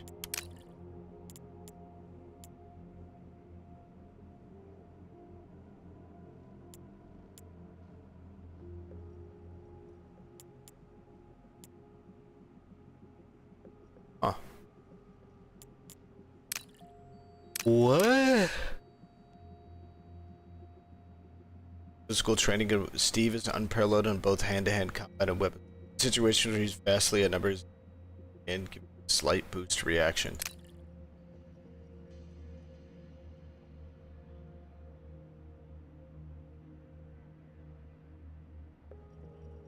Left him utterly experienced with guns.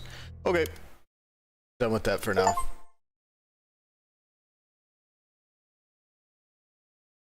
Oop. Hold on.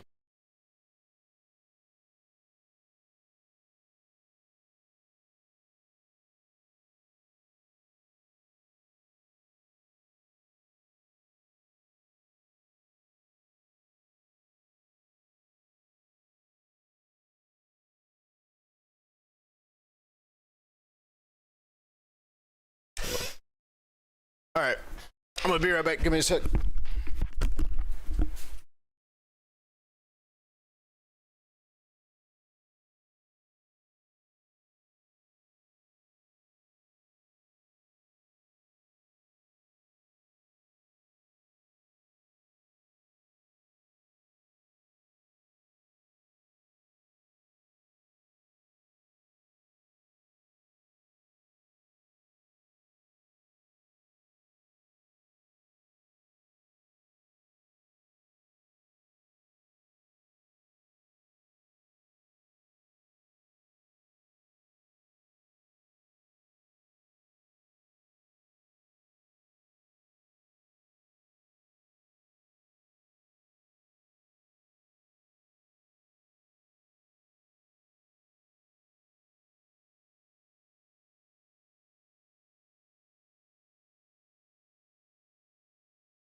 Hey.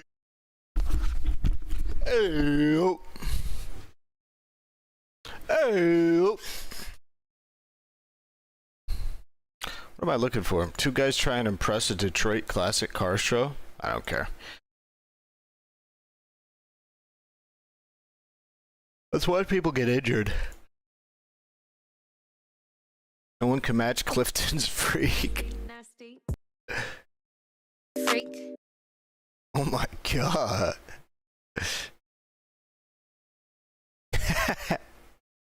Damn! Damn! Look at how low he is on that shit, bro. Yeah. Guy gives us the lowdown on why he moved from his old property. You have no business here. Am I breaking any laws? No, you sure are. That's right. Now I'm going to keep on. Your property line is over there. No, it is not. I can show it to you again. Come here. I have 2 feet on this side of this. No, you don't. That it belongs to me. Legally, I couldn't put this on the property line. I think you probably You did it did. illegally anyway. Why would I do stuff illegal? Because you. Are you Why would I do stuff illegal? No, You're a seriously. damn idiot. I'm not gonna. I'm get an in idiot. there. You're an idiot. I'm not gonna get in there with you, Scott. You're making a fucking spectacle out of I'm. yourself. You're the one who like call the cops, and you're here. You're calling me an idiot. No, I'm calling you an idiot. What is going on? Is this man having an episode? And you're saying I do illegal shit. I'm an idiot because I'm doing stuff on my property. Scott Taylor, 1979. This is the, you remember growing up, I'm not sure how many people did this, but growing up, the parents, they'd tell you to not put the, like, how old you are inside of your username. So that way, you know, it's not like Timothy Beta 2015. God, it's so weird. There were people born in 2015. Isn't that a weird thing to think about? It's a weird thing to think about. I'm eating this shit like it's candy, even though it's not. It's gonna give me a stomachache. I think that this guy never really got that news to not do that. I mean, he's old as shit relative to the types of people who should get this advice, but, you know. How much have you... What have you been doing lately? Working, making money, Let me see your eyes. making Let me millions. see your eyes. Making millions? Is that what he just said? You expect me to Let me see your cry? eyes. Niggas making see your hymns. Take your sunglasses off. Let me see your eyes. What are you expecting me of? Let me see your eyes. Let me see your eyes. Are they dilated? Mine are good to go. Good to go? I don't know. You've done more drugs in your life than I have. You don't remember. I do know you as a kid, right?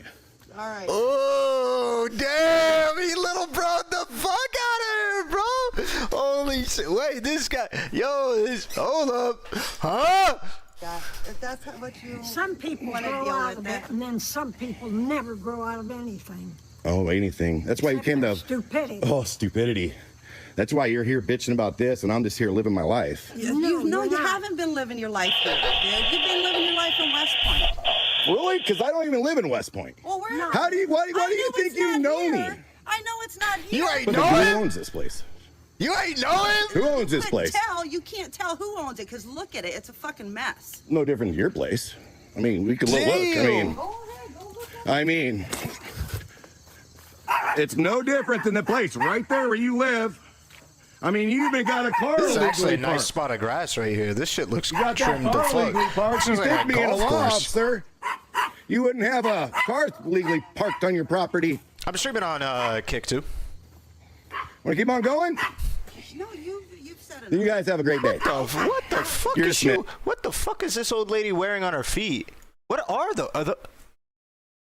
What the hell are those? Is she wearing socks? Is it just socks? What are those?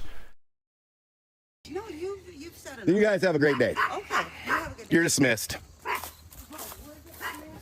who's walking away? I'm digging up my stuff. Walking away. Come on now. You know me better than that.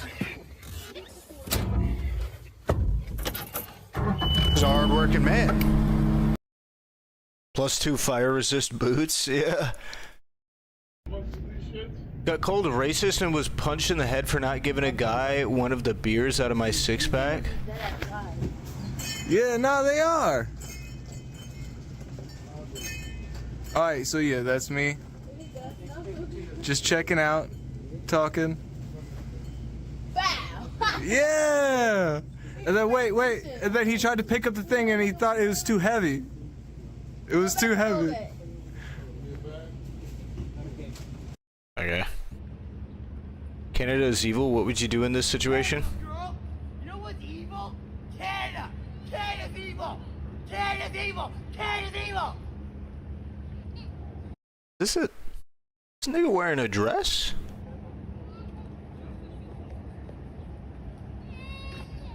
Yeah! Canada's evil! You live in an evil country! No better than Nazi Germany or Soviet Union! Cry, motherfucker girl! Cry! I don't think that's true. I don't think Canada's at that level. Ah! Fuck you all! You piece of shit fucker! You're all guilty!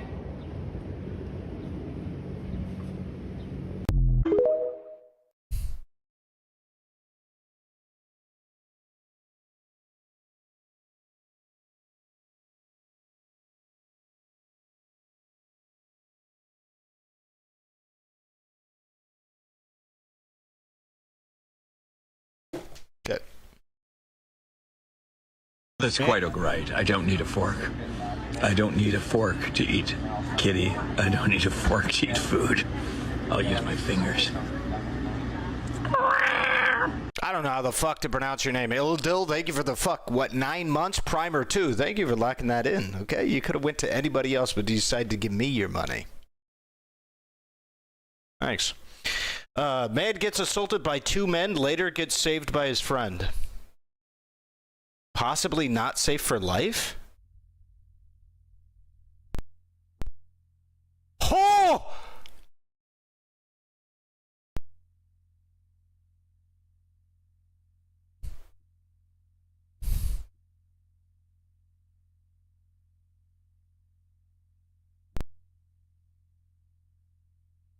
Bro, they look like wild animals trying to... You ever see, like, those videos of, like, coyotes killing cats?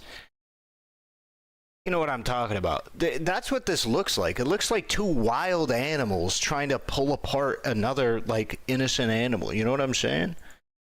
That's what that shit looks like. Alright, I'm already upset.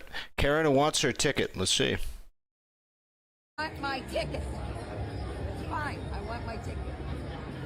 Security! Security! I want my ticket. I want my ticket. I want my ticket back. I want to see that ticket. Did she say... Wait, what? Did I mishear her? I want to see that ticket. Hey, yo, Grandma wants to see the dick. Grandma wants to see that dick. I want to see that ticket. Oh, the ticket. Security! Yeah, I was like, hey, look. Security! I want to see my ticket. Isn't that your ticket? I want to see it, and if it's not my ticket. I don't have to show you what. Yo, casinos are fucking laced up with security cameras. This shit'll be fucking... This shit'll be straightened out in a minute. I'm not worried about it. I wouldn't be worried about it at all. There's so many goddamn security cameras inside of fucking casinos. I'd be like, check the footage. I want my ticket. Ask them to call security. I want my ticket. I want Oh fuck, that nigga look like Kanye. Sir, he has my ticket. He has my $1,000 ticket. I'm looking majestic today. I don't know why that shit didn't play off the TTS. Alright, cool, whatever. Alright. Charlie Kirk confronted by a black kid knows Noah for attacking the Civil Rights Act. What's your question? Why did you say that the civil rights bill should be overturned? I didn't say that. I said it was a mistake. Why? That's crazy. Now you gotta figure it out. I wouldn't be here. That's trouble. Who's that? What? What? Alright, well, I didn't even know he's that mask off about it. Boater loses his mind on dock angler? Don't care. American Airlines. Damn, what is up with American and United? Passengers attack aggressive wheelchair assistant in Atlanta?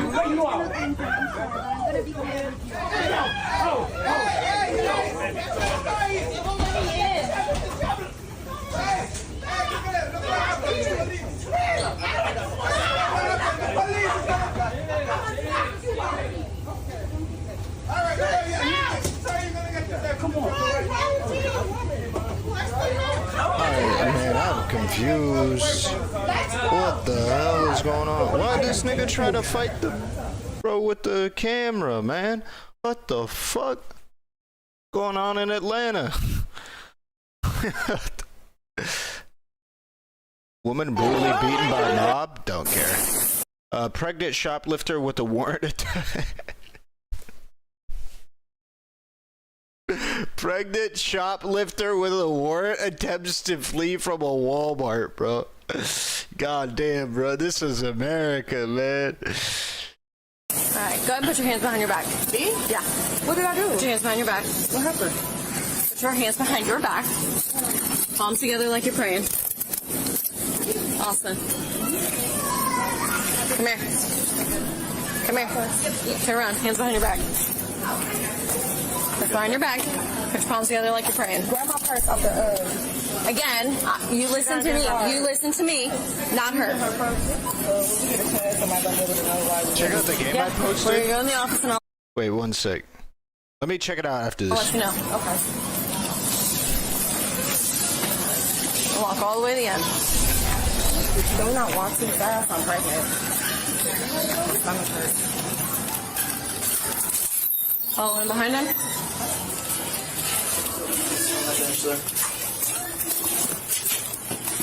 Alright, nope, stand up, face the wall.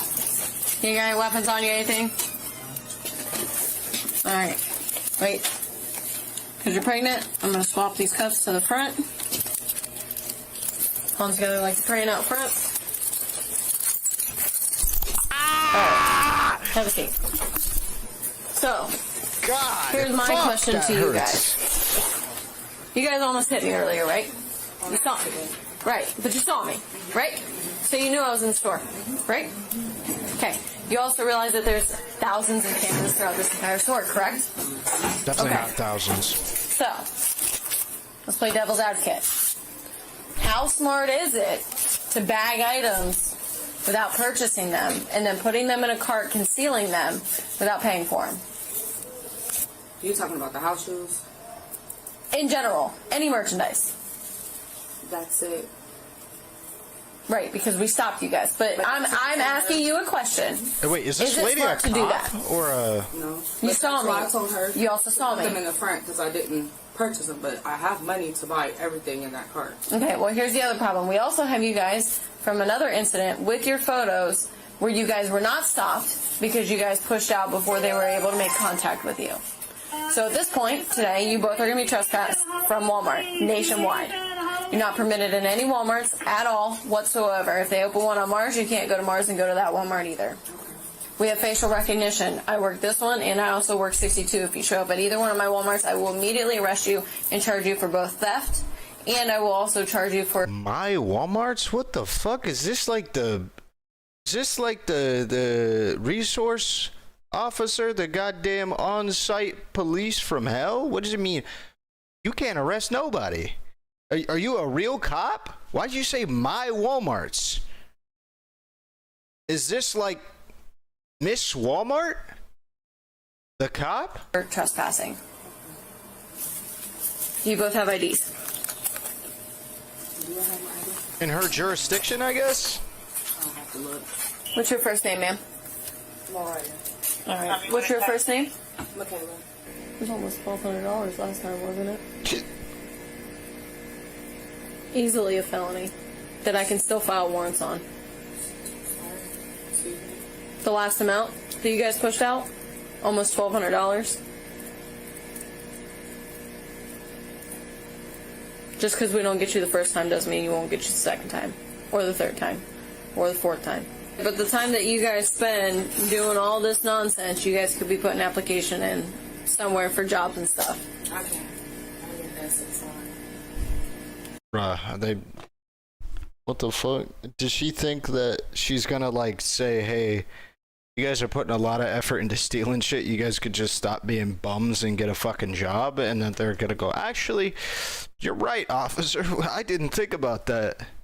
I'm gonna go get a job. I didn't consider getting a fucking job. That's not something I considered. Thank you, officer. You can still work. We have plenty of people that work here at Walmart that are on SSI. Looks like the second one, Michaela, showing an activating one out of 10 for M1 domestic assault and obstructing. I'll see if there's a hard copy of the warrant and see if it's good. Domestic violence, Sounds huh? like you might be going to the county anyway. Bench warrant.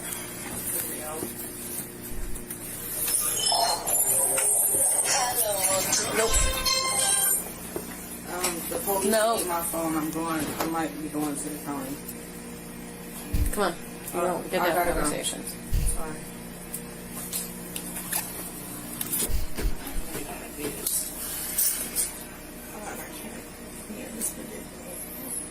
I hope I can just get some people. All right, Michaela, I got a warrant in hand. I'll fax it out to the county. Copy, thank you. So I'll be going to the county. Okay. And does she have her paperwork? Is she ready? Yeah. Alright, let's get her out of here. Have her sign. Stand up. Turn around. Hand on top of your head. So for your trespass, you can't come to any Walmart in the country, Sam's Club, Murphy Oil and Gas, Sam's Parking Lot, Club? anywhere. All right. No Subways. No stores associated. Inside, yeah, nothing at all. Alright, you are free to take both bags and leave. You just have to leave the property. Is that who the DV is against? Okay. Open it so I can get the number. Okay, you're free to go. Where's the running? When you get out of the county, you're not going to have any way to contact anybody. I'll use the phone. Okay.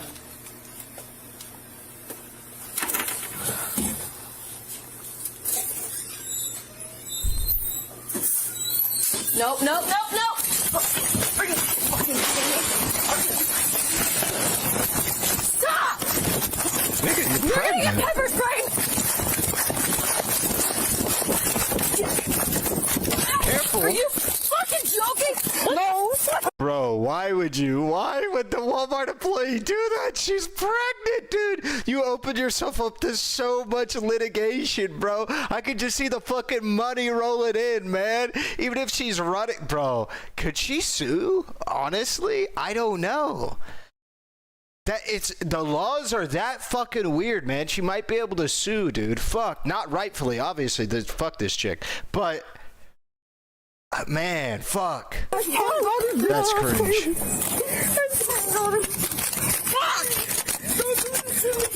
Please don't take me. Hey, go get my radio. Please don't take me. Get the I'm pregnant. I'm pregnant. Record her. Record her. She hit me. Record her. Nah, bro. Nah, bro. I ain't like that shit, bro. Listen, man. I get it. Police brutality, serious and shit. What I don't like is I don't like fucking rats abusing people's goodwill to help their fellow citizens by like recording and stuff. When they're doing it under false pretenses, they're like, "Oh, record them! They're hitting me! Oh my God, they're shooting me!" or something, and none of that shit has happened. It's so fucking frustrating, man. It's so fucking frustrating when people, especially by their own stupidity, are getting a shitty run with the cops, and they're like, "Oh my God, no!" 'Cause I'm pregnant and I can't breathe. Get your hands behind your back. Oh my God, dude. Holy shit. Oh man. I'm pregnant and I can't breathe. I'm just having like a full-on conversation with you while also yelling and articulating perfectly. Like, bro, just stop the cap, man. Stop the cap. Listen, man, save it for the people that actually want to use it. This is going to have a boy cries wolf situation, bro. I'm not here for it.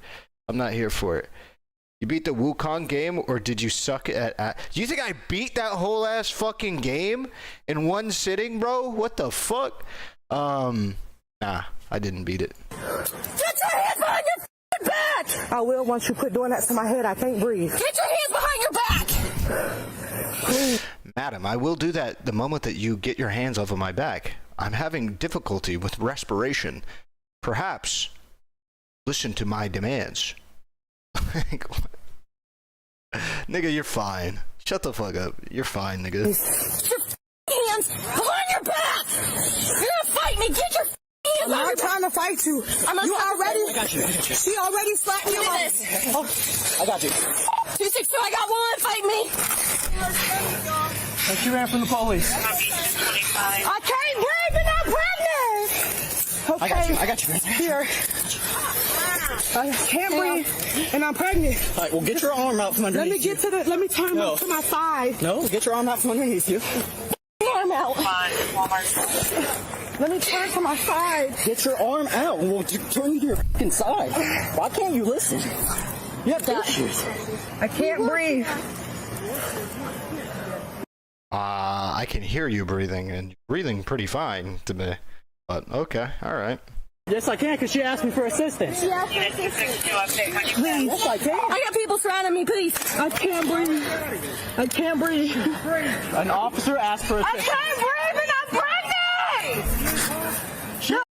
I hate this woman so much. I actually hate her so much. I hope she gets life in prison. I don't care anymore. The justice system ain't right if this woman ain't in irons for the rest of her life. I'm sorry, bro. Listen, dude. I'm not like a cop simp or anything, but fuck this lady, man. It makes it harder for every single person who actually faces police brutality. Look, like, I understand I can't see what's happening to her, so she could be like experiencing some kind of significant like, I guess, police brutality in this situation, but no, she's not. She wouldn't be speaking in the way that she is. She wouldn't be speaking with the inflection, in the manner that she is. She's speaking totally normally, totally fine. Right? If you look at anybody who's actually subjugated to police brutality, who's speaking in a manner like this, who actually can't breathe, who's actually having, honestly, any difficulties with respiration, they're not speaking like her at all. And you also can't hear them just breathe normally, and that's what she's doing. We have multiple units en route. Help me! Give me your arm! Units responding to Walmart advice. Please, okay? Dude, get the arm. Like, listen, is it that hard? No, I can't breathe on my stomach. Get off of me. Shut the f*** up. Get off of me. That is a bit much.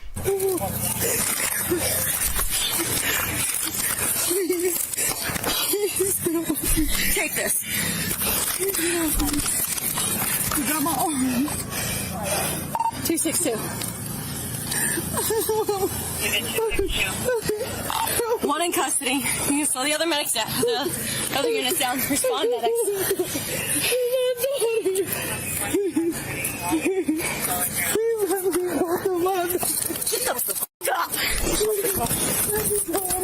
This cop has kind of been power tripping the whole time, though. I ain't gonna lie on that shit. She's been like, really like, hey, listen to me. I'm authority. I am God in this situation. You hear me? Look at me. It's my demands that matter. I'm actually the authority here. Listen to me or die. Like this kind of, it's like, bro, just fucking chill, bro. It ain't that deep. It's really not that deep. It's not like they have like a bomb strapped to their chest and they're not being compliant. All right, put your knees to your stomach. Shut the f*** up and get up! No, my daughter. Look at me right now before you get another charge. Sit up. I won't do it. Oh my God. Please get me back to my kid. I promise I won't come here no more. Get the f*** up. Come here no more. Just let me go to my kids. Get in the car. Let me go to my kids while I have an open arrest warrant for domestic violence. I'm sure that is exactly where I belong, with a open arrest warrant for domestic violence. That's the perfect place for me. Reminds me when I would knock on Hispanic people's door for work and they would take one look at me, say my C-word ass, and say in perfect English, I don't speak any English. I would ask any English at all, and they would respond, nope. Can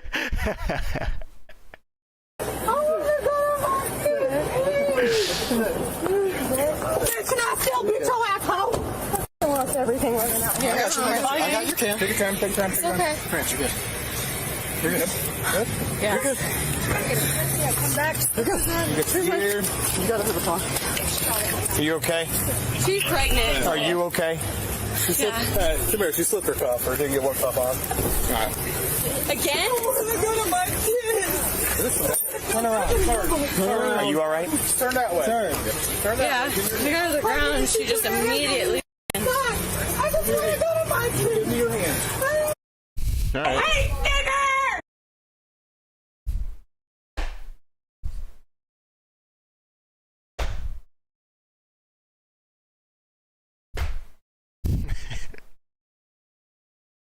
Yeah, okay. Seeing your ex in public. When my ex saw me with her replacement.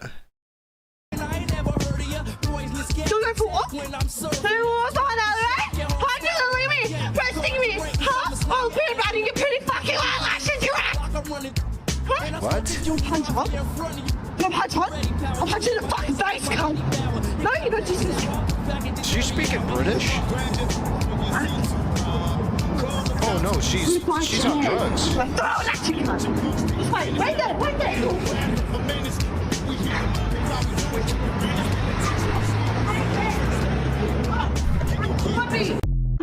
The person's speaking British. That's my city. Don't let him know you're scared of him, then I'll fuck with you. Little person gets choked out by a kangaroo. Welcome back to Grimace's. It's true in here. Welcome back. That was what I was afraid of. You alright?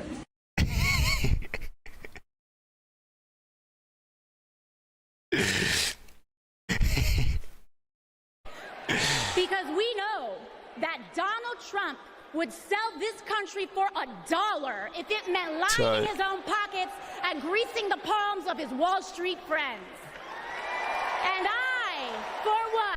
I already watched this. I think she perfectly learned Tolkien's Elvish language.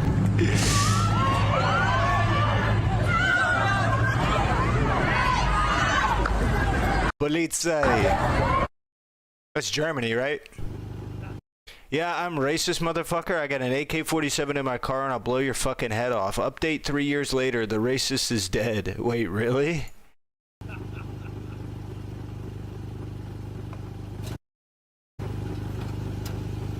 Get the fuck out of here. Hey, get the fuck out of here. Get the fuck out of here. I pay $1,000 a month here. You can't, you make $1,000 a 2 months. Fuck. Good one, bro. Good one, bro. You couldn't have said like a year, bro.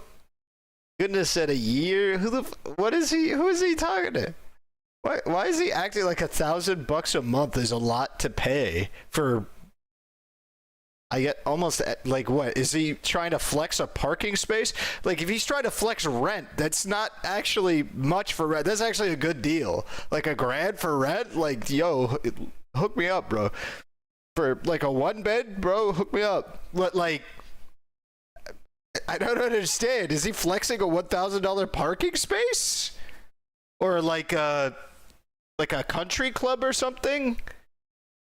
It's not a lot of money, bud. You. How you know that? You're a dumb, black, fucking nigger bitch. Donations. All right. Donations. All right. Gifts. What is up with this? What's up with this site, bro? Zero donated $15. Staru stare staru stare staru stare staru stare staru stare staru stare. Yes, I will get to it. I just forgot about one other thing, and I can't finish that video, I think. Dustborn? I'm not gonna lie to you, this looks awful. What is this? It's just like if Life is Strange had a DEI cousin. I'm joking. Joking. Could be a good game, could be a great game. I'm just kind of joking. Let's take a look. And come on.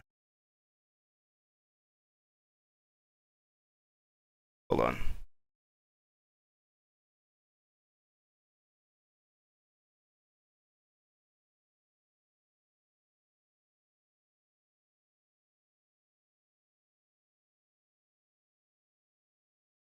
All right.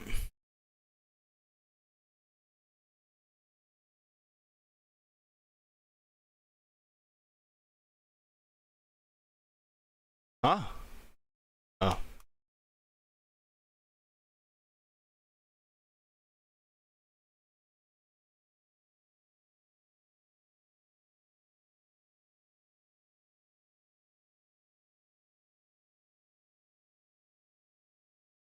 Oh, fuck off. A handful of people call 911 because they feel ill and they don't know what's happening. In fact, multiple people end up being taken to the hospital. And each one of those people are guests at a wedding. And all signs point to something being wrong with the catered food. Now I know what you're thinking. Some fella making the fettuccine didn't wash his poop shit hands and now my garnish is doo-doo crumbs. But I'll have you know, we're in Florida for this story, baby. Longwood, Florida, to be exact. My native land. Am I right, boys? Damn. Same. Food poisoning is too common. What if instead the food got dosed with THC and served to everybody without telling them? That's right. Everybody falling horribly ill? Those MFers are just higher than an intern. Bars. They're just busy talking to the disciples right now. Can you leave a message? It's so funny because I watched the first clip where the cops are talking to one of the guests and I failed to notice, like, his wife just dying on the ground as they casually converse. She's going through it. So people feel like they've been drugged. So who did it? The cops tell the catering company to stop packing up and stay put as they approach the bride and groom. Supposedly, your food had cannabis inside of it when your guests eat it. Did you guys authorize that? I have no idea. Yeah, it's not a good start, man. I'll be honest. Now, he eventually says no, that he denied the authorization of dosing his wedding guest. But I would like to shift your attention to his newlywed wife, standing right by his side during that same interaction. Supposedly, your food had cannabis inside of it. You like Krabby Patties, don't you, Squidward?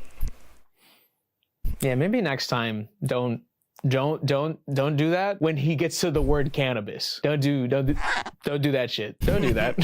But we're trying to figure out who placed that cannabis there. Right.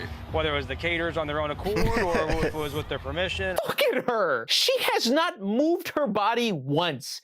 Just her head. She's standing there like the ghost of Christmas future teleported her here to witness what'll happen if she adds pot to the lasagna. So a guest ends up ratting them out. Says that she saw the caterer sprinkling a green substance on the small plates before slapping it with olive oil. And that it also reeked of marijuana. Yet somehow nobody else present smelled ganja in the ganache. That same guest also spoke to the bride and the caterer separately, and they both apparently alluded to the food being dosed? Like joking about it, I guess? Hope you think the food's dope. It's not. You telling me a bride fried this guest? Now, only the bride and the caterer end up being the accused here for the following charges and can face up— Is this chick insane, bro? What the fuck? Why she look like that? To 30 years in prison. Listen, the cop mentioned minors, which I understand. I don't know if they were actually present. He just mentioned them. He was like, you know, if there's minors, that's a problem. If somebody put it in the food for everybody, including minors or whatever the case might be. Like, don't get me wrong. It's bad as is, because that's fucked up. Don't unknowingly dose your guest. I don't care if they're all adults. Like, if you got my kid absurdly high, I'm beating your ass in and out of court. Like, what did you think was gonna happen? Did you think all the real 420 soldiers in the crowd would eat the food and then rejoice after you told them? Wait, you dosed us? What? It's so crazy. Oh man, yeah. I've been sober for 9 years. And I actually stopped smoking because I would get really paranoid and I started having night terrors. But boy, do I feel silly. You guys got me. Assuming those charges hold up, you two are very stupid, and I don't feel bad for what gets thrown your way, because I don't get what the point was. You want to get your guest high, dude? Fucking put some edibles on the side and be like, those who would like to participate, go crazy. Don't just drug your family and friends, you psycho. By the way, these are all Actually, I don't know why. Why would they, like, genuinely though, why would they do that? What is the purpose? It's got to be like a weird power thing, right?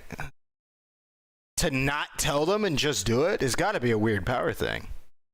Stories from my strange arrest, which I've covered a few times if you want to check the other episodes out. But for now, next arrest. So we've seen another fella steal a front loader while he's boozed up. What did he say? Don't just drug your family and friends, you psycho. By the way, these are all stories from my strange arrest, which I've covered a few times if you want to check the other episodes out. YouTube but for now, channel? Next arrest. So we've seen another fella steal a front loader while he's boozed up, and he got himself easily cornered because he's not a very talented drunk driver. Austin here decided to one-up him and joyride a bulldozer. And unfortunately, this one's in my neck of the woods. Illinois. Kankakee, Illinois, to be specific. But just so you know, I don't claim Kankakee. Anything with 3 Ks in it, hot take, probably not that fun. And at first, it's very similar to the other story. Where you probably not that fun. Losing the most brain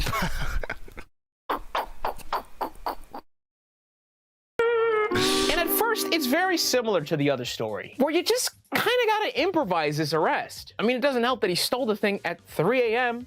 J Station face. You can't pit maneuver the damn thing, no tires to pop. I suppose you could put a blockade of squad cars if you wanted a reason to buy new squad cars. Remember, that front loader destroyed the entrance of a liquor store. I'm no expert, but I'm assuming the bulldozer could wipe out the plaza. So the military-grade strategy shown here is follow me. Follow me. So you see squad cars, you see cops on foot. It's an impromptu parade. Now, the guy tailing the bulldozer has some balls, but this is actually plan A. To have that fella hop on the back, break the window, and get this idiot out of there. And to their surprise / not surprise, it's some 18-year-old drunk shitter behind the wheel.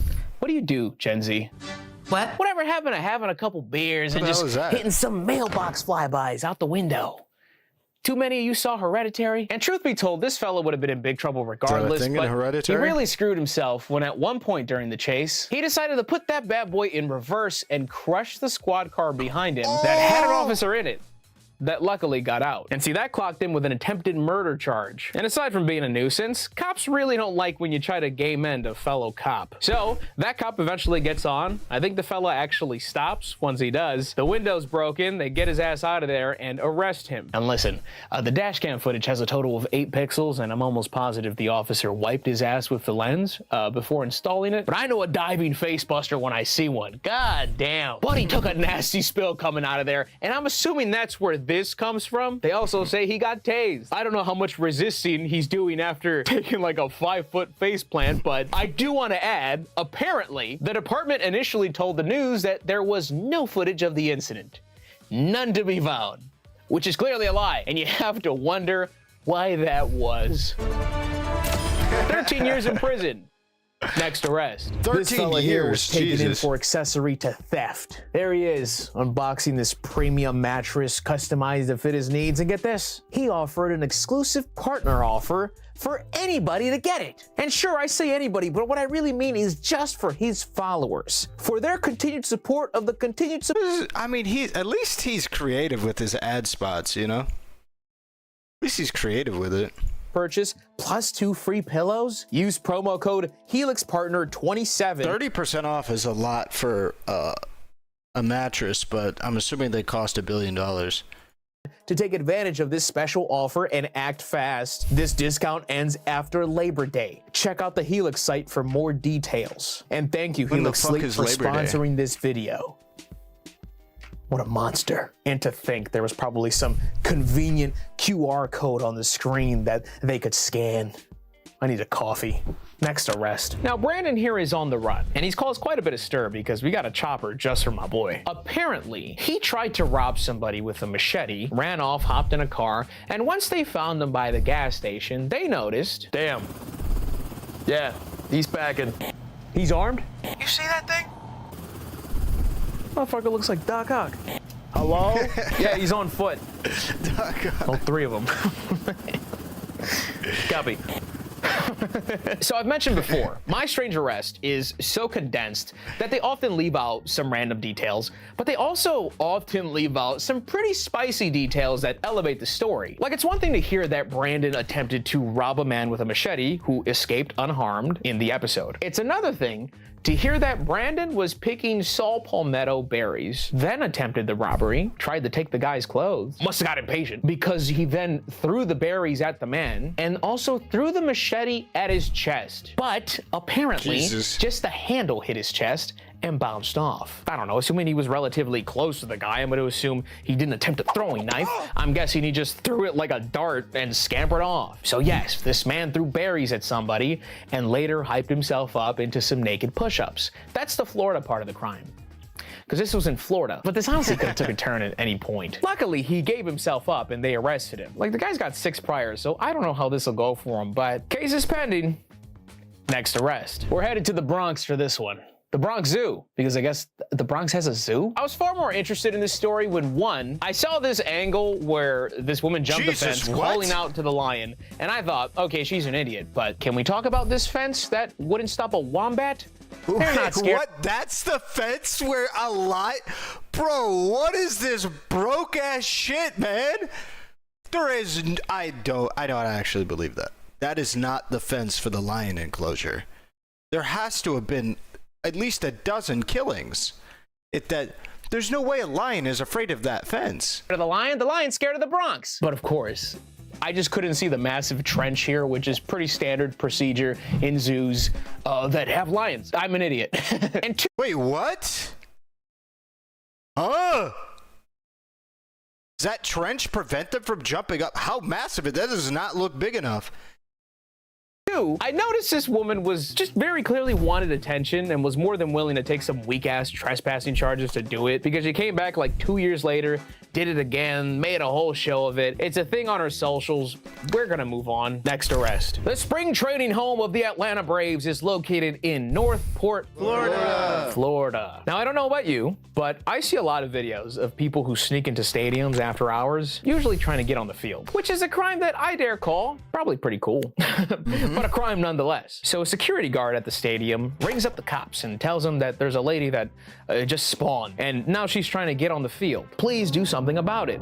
I'm just a security guard. We have her detained back here on the field. Detained, you say? I mean, I guess technically, you know, but like, one good juke and she's stealing third. No. All right. This isn't a game. I mean, she's having a ball, and the cops are not here for it. Apparently, she's all cut up, maybe due to how she got in here, but she's definitely on... something's off. She is way too geeked right now. Once detained, officers... She was already detained. Look. So while they're handcuffing her, trying to figure out who she is, why she's here, she says, Charlotte County Sheriff's Office. You passed the test. She doesn't say that second part, but... she does say she's the law. Like, she even starts reciting her Miranda rights at the same time as the officer. So they start calling around. There's no way this person is a police officer. And it turns out that's correct. She's not. She's a sheriff's deputy who would be fired after this, facing charges of battery because she bit one of the security guards, resisting and trespassing. Next arrest. Going 94 and a 70, we've all been there, especially when you're in Ohio.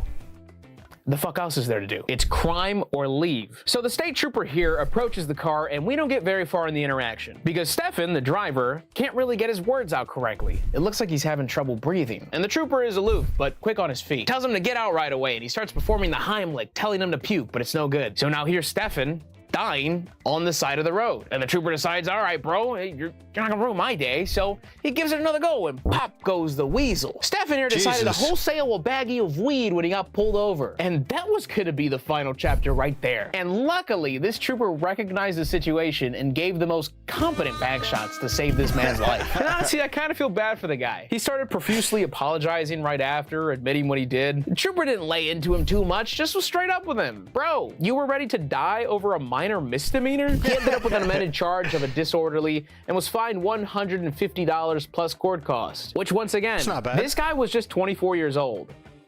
Don't die for stupid shit like this, guys. Please, just take the stupid ticket. Next arrest. Now on the surface, this one might be the most polarizing, but I really want to talk about it. There is a woman in Florida, strike one. I mean, she wants to leave the lot after getting some ice cream with her 9-year-old daughter. But we got a problem. The fella parked on her driver's side is a bit too close to her car, and she can't get in the car. So, naturally, she has her daughter get behind the wheel as she coaches her on reversing the vehicle so she can get in. And what you think is gonna happen, happens. Now, I want to start by saying, we're not directly told, but after reading up on it, her daughter is unharmed. But this could have been a lot worse. I mean, luckily her daughter kept the wheel cranked because she hit that office at the best angle she probably could have hoped for. If that wheel spun back or she chose to move it back out of panic, she's gunning it straight back to the wall, which I'm assuming would probably fucking hurt a lot more. So the police obviously show up to see what happened. When Officer Bologna arrived at the scene... Bologna? Bologna. Bro. Just be real. Your name's Joe Bologna, and that's okay. I think it's cool. You sound like someone who played with Babe Ruth. Base is loaded, and up to that is Joe Bologna. And here's the pitch. I mean, so I want you to look at this frame, and I want you to understand the context. She said she was leaving the creamery, as she calls it, and then saw this car that was parked too close to her. So let's think, did she have other options available? Yes. Yes, she did. Now, I believe she couldn't fit. It does look like a tight squeeze. Like, sure, she's able to stand there, but it's a different... I don't understand. So maybe I'm the retard. Why didn't she, the mother, get in on the passenger side and then hop over the center console to the driver's seat? Am I dumb? Or she, like, I feel like that's the obvious answer to this, no?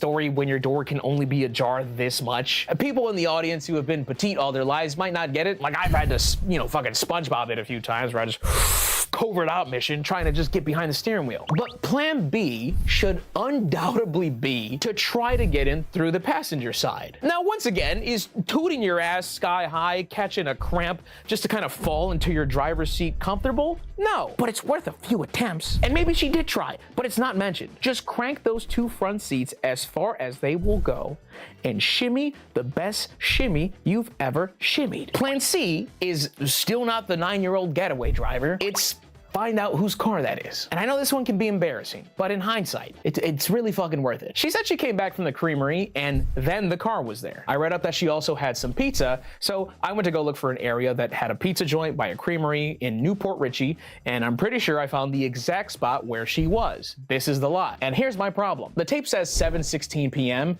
and there's a pizza joint, a creamery, and a coffee shop here that all close at 9 p.m. So people are on the move, winding down their days, and these are all relatively small places. It is not crazy to ask like an employee to make an announcement. Hey, who's driving the blue Freelander outside? And then you ask them to move it. Like, you're not in a grocery store where it's gonna be impossible to find the person. It's all tiny little areas. Now, Plan D, I'm that car. Still not there yet. And I don't really recommend this one, but find an adult who can jimmy in there to move it for you. A friendly face. Another employee. Plan E, call a friend. Plan F, Uber, pick it up tomorrow. Plan G through Y, anything else. I don't mean to sound so hard. I'm gonna keep it $150, bro. I got a 9-year-old kid. I'm gonna have that kid get behind the wheel sooner than I'm gonna call an Uber to get home, to then come back and pick up my car after the person next to my car is gone. But I would try half of that other shit he's talking about before that point. You know what I'm saying? Like, if there was nothing else I could possibly do in all of material reality outside of having my 9-year-old back up the car all of about 5 feet, or call an Uber only to call an Uber back later for when the car is gone, bro, that kid's getting behind the wheel. I'm sure she fully believed her daughter could give it a little gas, then brake. And I'm sure she could have. But I think back to when I first started driving at 16, and the stupid mistakes I would make, especially under pressure. It just could have been so much worse. Thankfully, it wasn't. They dropped the child neglect charge, and she pled not guilty to whatever the hell that is.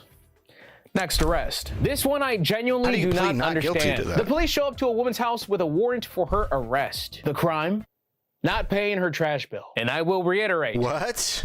I genuinely do not understand this one. And the funny thing is, the show doesn't explain it. No articles I've read explain it. Like, I would genuinely think it's a scam and think twice before going with officers. Oh yeah, I didn't pay my trash bill. All right, guys. But yeah, this story would go viral because the woman they arrested was an 82-year-old grandmother who turns out had a $77 trash bill floating around for apparently far too long. And yeah, they put her in cuffs. They put her in a cell on a Sunday. Like, I get it. For a $70, bro, I don't know.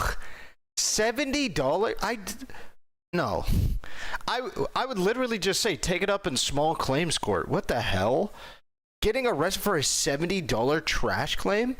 Maybe if she hadn't paid this shit for like 20 or 30 years and it got up to like hundreds and hundreds of dollars, then maybe, but $70, bro? Cuffed a 25-year-old just as they would her. Police, job, I understand, but how in the fuck is not paying your trash bill a crime? I thought you just stop picking up my trash. I don't pay the light bill, you turn off my lights. I don't pay the water bill, you cut off my water. When does it come to this? Where is the connection there? Apparently they had left a bunch of notices, tried calling her, tried getting the payment in person, and now here we are to Martha getting cuffed and charged with misdemeanor failing to pay solid waste fees. A fake ass charge if I've ever heard of. Like, someone who knows better can feel free to inform me as to how that reaches criminal status. I mean, obviously it happened. I'm not saying the story's fake. This woman was put in cuffs. Just tell me, where's the jump on that one? I think it's bananas. And so did the world. She got a lot of support following the story, money raised. Trey the Truth helped furnished her home, and she got some rather necessary house repairs done too. And I got the opportunity to mention Trey the Truth in a YouTube video. If you wanted some sort of happy ending with these stories, yeah, there you go. Pay your trash bills, guys. Hey, would you like more stories like this? Feel free to tell me, because they just dropped season 2. Thank you for watching. Leave a like. We watch this? I don't care about shit. In most states, moving vehicles are subject to the rules of the road, no matter the size.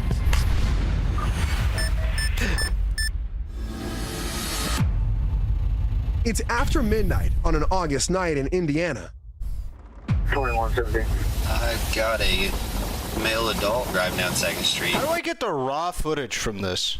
From these police interactions? How do I get the raw footage? No lights on or nothing like that. State Trooper Brock Buchanan is on patrol in Vincennes when he spots a vehicle without proper lights or reflectors rolling down 2nd Street.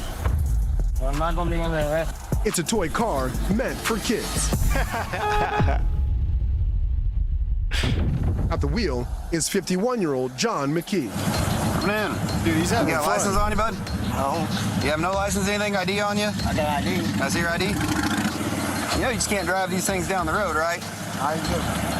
Even if the vehicle in question boasts a top speed of 5 miles per hour, the driver still needs to follow the same laws as everyone else. You had any drink or anything tonight?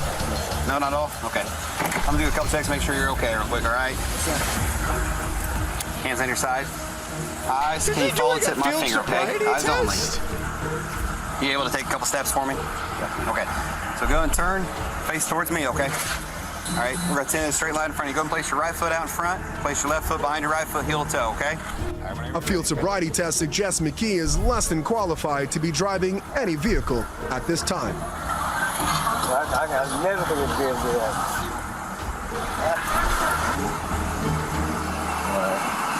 I felt that one. Got anything else on you?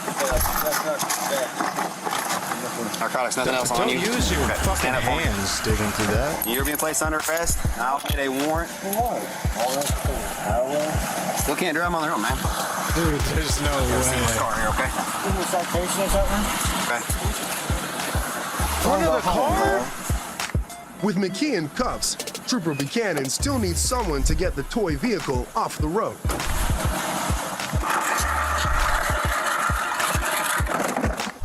Have tow truck for the vehicle, okay? What? I can't leave it out here, so. Wait, is he serious? Right now.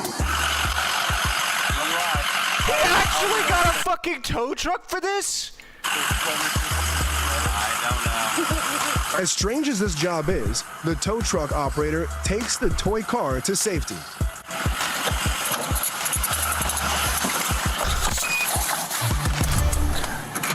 Would you let allow another guy at the hospital do another couple tests like that just to make sure you're good? Yeah. Okay. Had people complain on me riding around on it? No. What did he just say? I've been riding these power roads for the last 9 months. Why would you say You're the that? one that's taking me to jail. Okay. Why is that? You been stopped on it? Yes. Nobody's taking me to jail but you. Okay. Well, if I had to see you, I mean, you know, Why is he done it. talking like that? I didn't get famous for that. Nobody else done it, you know? Look, I need Even like a in pair of cuffs and in slippers if custody, I'm gonna stand. McKee can't believe he's being arrested for illegally driving a toy. I can't either. DUI on a vehicle. That's still bad. That is Are you still. kidding me? No, I'm not. That is still a vehicle. I was talking about my own. That's kind Talk of to the weird, wrong bro. person. Oh, man. I feel like the reason why a DUI on a vehicle would matter is because your vehicle can reasonably cause damage to other vehicles on the roadway. And, like, you can injure people. He's not really going to injure people. I guess he could, like, endanger the roadway because he's going too slow and, like, somebody might not see him. McKee is charged with operating a vehicle while under the influence. Bro, that's so lame. He was found guilty and sentenced to 360 days of supervised probation, ordered to pay $389 in court costs and fines, That is a crazy picture, bro. and 1 year suspension of his driver's license.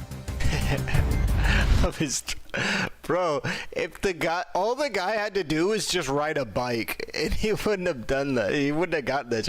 It's the fact that it was similar to a car that he got fucked on that. If he was riding a bike or a scooter, he would have been fine. Huh? Don't care, man. 911 was flooded with numerous calls about this driver. Okay, where's the you traveling? Other bystanders are horrified by the devastation that the driver left in his wake. You want to sit on the curb? I didn't realize about that until I seen the broken cones in the shoes, and then I thought, oh my God, that probably was a person. So. Okay. On May 25th, 2021, Mounds View Dispatch received this phone call alerting police to an erratic driver. 911, what is the address of your emergency? We are on, what road is this? County Road 10, Mounds View Boulevard. There's a guy, like, driving all over the road. He has a cracked windshield. He's going over the curb into the school. Okay, which direction are you traveling? Oh, my God, I can't. No, you're fine. No, I can't. He's coming back over here. He's running. Yeah, he's running. Like on foot? Yeah, he's running on foot. Depending on the state, you can still get a DUI on a bike, boat, etc. No way. And then he ended up on Mounds View Boulevard right behind us again. I don't know what's going on. Okay. Well, I don't know if he hit anybody, but all I know is that when he drove past us, his car wasn't damaged. The caller relayed the license plate and the car's description to the police. However, 911 quickly got another call, confirming dispatch's worst fears. A woman has been hit by a car. She's in the road. The car has left the scene. All right, is she injured? Oh, yes, extremely. She is not moving. She's not moving. No one could have prepared the officers for what awaited them at the scene of the hit and run. Her throat's just completely gone. What? Her throat? So, like her throat torn open.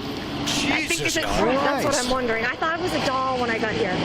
7212, 7205, 7227. But, like, she thought the woman was a doll? PC overheard. Suspect vehicle may have a broken windshield. No further description. How do you get the raw footage for these things? I gotta look that up so I can watch it on my stream. Not like so I can show this shit, but so I can watch it on my stream without like watermarks. Give us a minute to get everything, and then we'll get information from you. Wolfie, you just want to shut this down too, all together, because it's good. These two are the witnesses. In the area, 7500 Greenfield. For 911, open line within 16 meters, nothing heard. Did you call? Yes. Did you witness it? Yes. Okay. She saw the vehicle. What can you give me on the vehicle? Sorry, I know we got... It was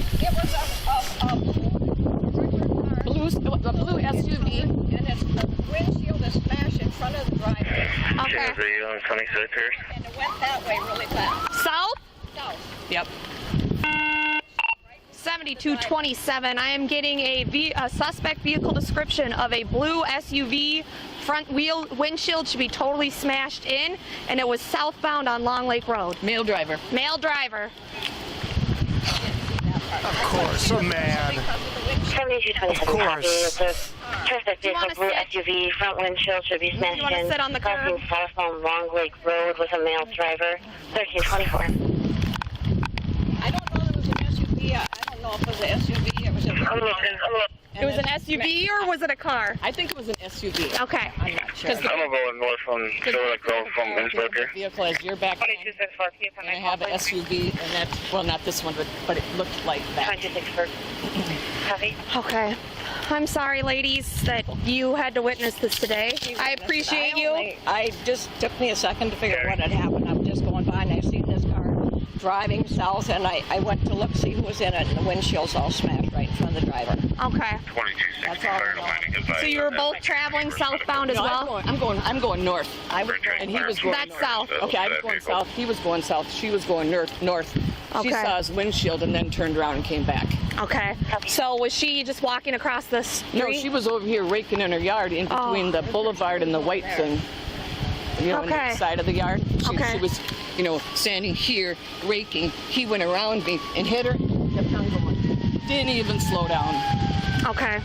Yeah, all I seen was I seen I didn't. So you were going northbound. I was going up to church to do something for church, and I seen kind of what was going. I seen the broken cones, and then I wasn't sure what that was, and then I realized what it, because I seen the broken windshield. Okay, I don't care about any of this shit. Gonna pursue him? Did you ever to disconnect from the driver block? Give you that information, absolutely, okay? All right. I've got all your info and I'll keep you in the loop, okay? Thanks to the quick actions of everyday folks, police were able to find the driver blocks away from the hit and run. He was easy to spot considering that he plowed through a sign, ran off the road, and hit the median with such force that his airbags deployed, and his right wheel. So it sounds like the information from the people wasn't super necessary. It sounds like he just crashed the fucking vehicle, man. Wheel appeared to disconnect from the axle. Somehow, the suspect managed to avoid any injury, and police were able to finally get to the bottom of what led to the death of an elderly woman, simply out raking leaves in her yard. Whose car is this black car here? What's her name? No, stay here. You can lean on that bumper there. So why did you hit that sign? You said you hit that sign? I don't know. Yes, we're having a abandoned vehicle. He's gotta be on something, right? What time is it? This dude is on something at 1:30 in the afternoon?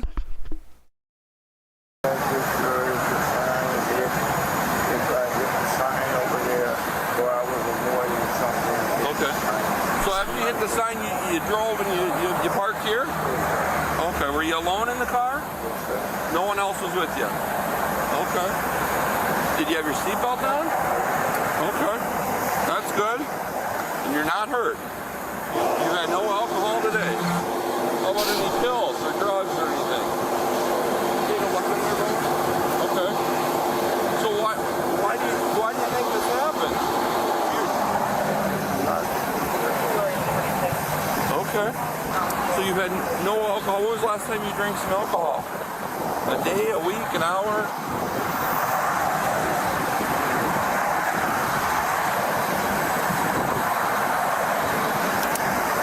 This guy's cooked. How long since you had some alcohol? Probably yesterday.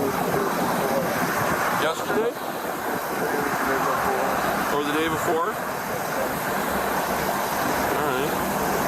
You know what day it is? It's what?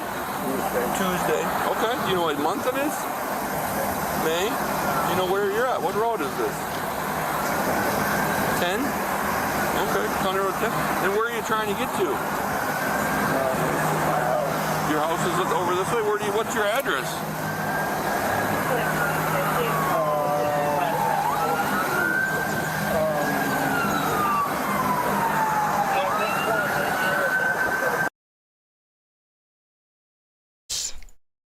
He was able to reach his wife and give her the shocking news. Hey, I'm so sorry, boo. I'm in jail. I know. I'm trying to get you out. Look, this is what you got to do. You got to go to I'm going to a bond. I'm talking to them now. Okay, I need $25,000. 25 grand? And get the $2,000 out of the bank. The $2,500 out the bank and get the rest from the bail bondsman, and then I can come home. Well, that's what I'm working on that now. I'm so sorry I did that. I am so sorry. You only have $2,500 in the account? Bro, you gotta be more responsible than that. You know that, right? Yeah. Hey, you know where I'm at? As a dual parent, I was gonna say household, but a dual income household? You at the Ramsey County Jail.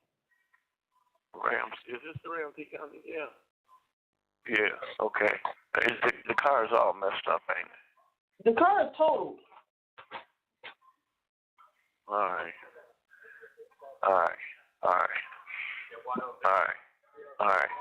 I'll make all this up to you, okay? I tried to call you before, but I couldn't get through to you. I don't think he's going to be making it up to anybody but his cellmate. Not have any alcohol in his. It's cocaine. I heard that you was I heard that you was on. Huh? It came with cocaine. It's cocaine. They said it was cocaine.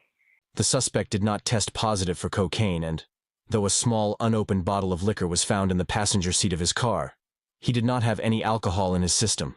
However, once they secured a search warrant to test his blood, investigators found a medley of depressants, sleep aids, and opiates in his system, including fentanyl. Additionally, Homie took fent and then got a behind small the... bag containing white powder was found in his vehicle, which tested positive for heroin and fentanyl. No. Oh, They would wow. not make you do that. And do you not know that I killed somebody? Yes. Yep. Yeah, I killed somebody. This lady. I didn't even know I had even done that. And then I hit a stop sign, and that's when I came to and knew that the car, I had messed up. I don't even know what happened. Mm-hmm. And it wasn't, the cocaine don't do you like that. I don't know. I'm telling you, it don't do you like that. Ohio woman executed by random men in Taco Bell drive-thru? I can get a pulse on her. Are you serious? Taking a pulse on the side of the neck, yeah. Looks like she's shot in the neck. It was supposed to be a quick trip to the Taco Bell drive-thru. Instead, That's a good picture.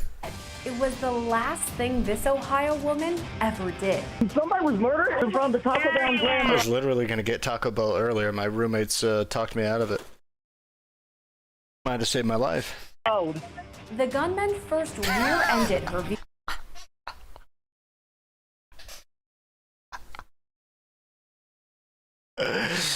Dude, bro, there ain't no way, dude.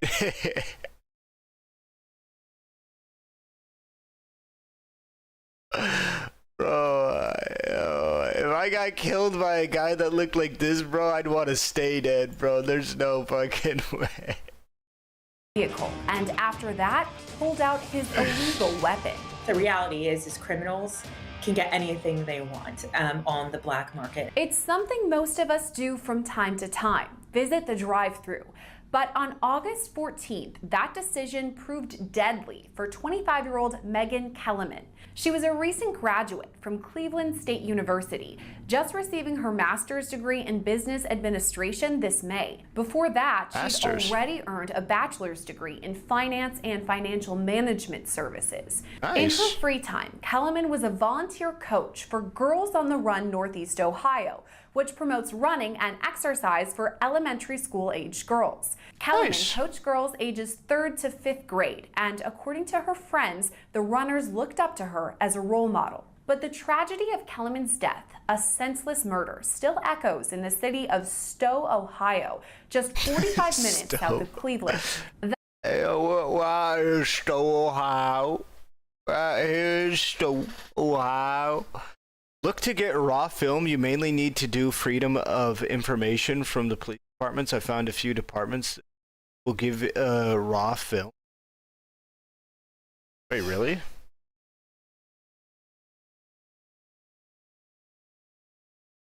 This them? These are like 2 minutes videos.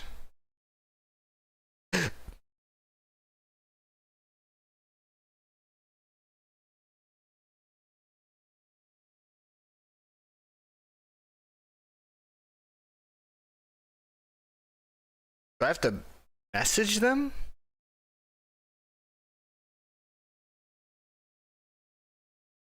Huh. How long do these freedom of information things take? That's where Kellerman visited her local Taco Bell on the evening of Wednesday, August 14th. What did I just do? She'd even brought her dog along for the ride, but the usual routine pickup didn't go as planned. According to witnesses, it was about 7:30 when Kellerman drove into the drive-thru line before another car. We've since learned that driver was 53-year-old Jason Sir Williams. Swags? As she approached the speaker to order, Williams began honking his horn at her repeatedly and eventually even rammed his vehicle into Kellerman's car, rear-ending her. Through the speaker, Kellerman called out to the Taco Bell employee, asking them to call 911 and say her vehicle had just been rammed. But within seconds, Williams got out of his vehicle and approached Kellerman. Without hesitation, he pulled the trigger. Kellerman was pronounced dead on the scene, having died of gunshot wounds to the neck. All deaths are senseless, in my opinion, right? No one deserves to die. But this one, I mean, there is just... That's corny as fuck and cringe as fuck. What about serial killers? Absolutely no motive, as convoluted, right, as some of them are in the case. What about somebody who's just actively assaulting another person? Like, what? What about somebody who's beating the shit out of your... I'm sorry, I'm being autistic right now. It's just so fucking corny to say. As we talk about, there is nothing that I can see in this other than it sounds to me like someone became frustrated that she was taking too long in the drive-through line. To break down... Yeah, but why? You don't just kill people for taking too long in the drive-through line. Why did this... Was he on drugs? This is such abnormal behavior. Everything we know about the story so far, we reached out to former CIA officer and FBI agent Tracy Walder. She says this incident was almost entirely unprovoked and unfortunately is similar to crimes we've seen in the past. Yes, road rage is kind of one of the first things that came to me, especially... I don't really...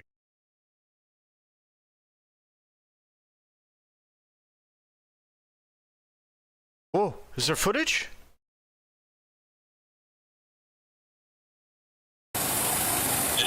Most recently being arrested on March 26th of this year. Is another way of taking power away from this victim's family. Before the shooting, Williams already had a lengthy criminal history, most recently being arrested on March 26th. Yeah, almost, yeah. I'm assuming what she meant by almost unprovoked is that the woman got out of the car and confronted him. Of this year. How much have you had to drink tonight?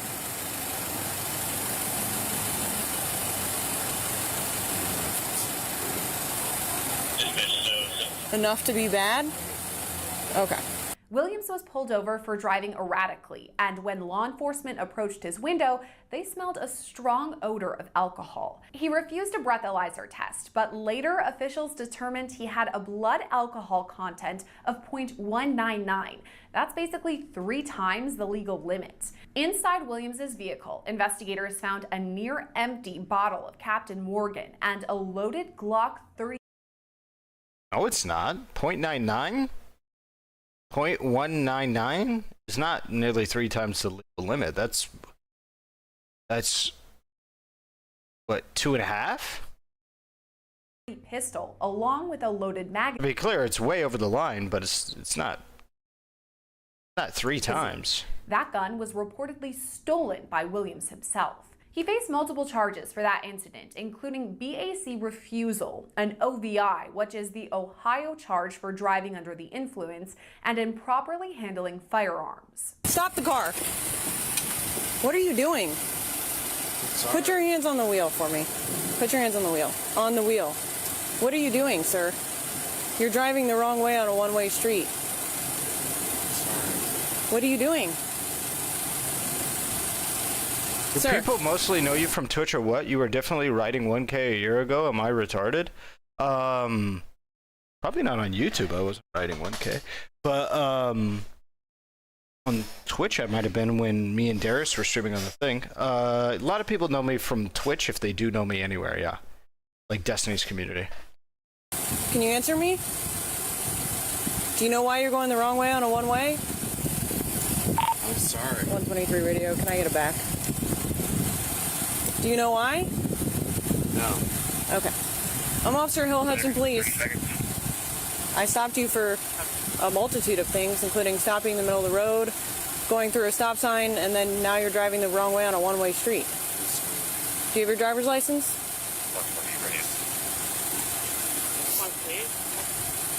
I'll start that way as well. Where are you trying to go? Home. Huh? Home. Where's home? Aurora. Aurora? Yes.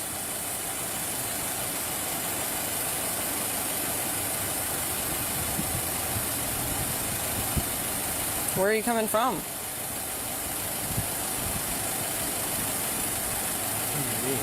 Where are you coming from? Aurora. I'm sorry. No, you said you're trying to go home to Aurora.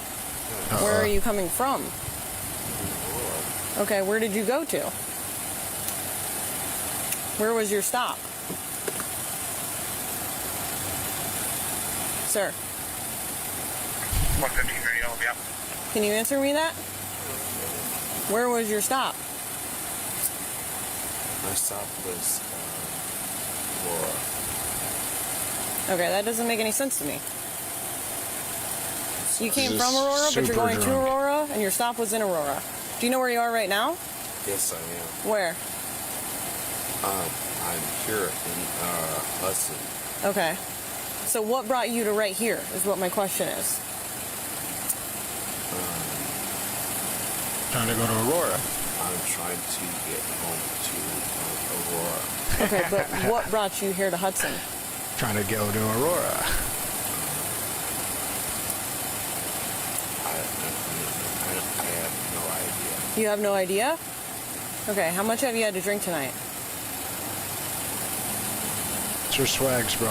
Jerk off and then come back, bro. Enough to be bad? Okay. All right, do you have the truck in park? Okay, can you turn it off for me? Yes. All right. All right, I'm just going to have you sit right there for a second, okay? I'm sorry. All right, I'll be back to you. All right, so what's your first name again? Jason. Jason. All right, I'm going to have you step out for me, okay? Okay. You don't have any weapons on you, right? No, of course not. Okay, just making sure. All right, do you want to set your phone down there and step out for me? Sure. Okay.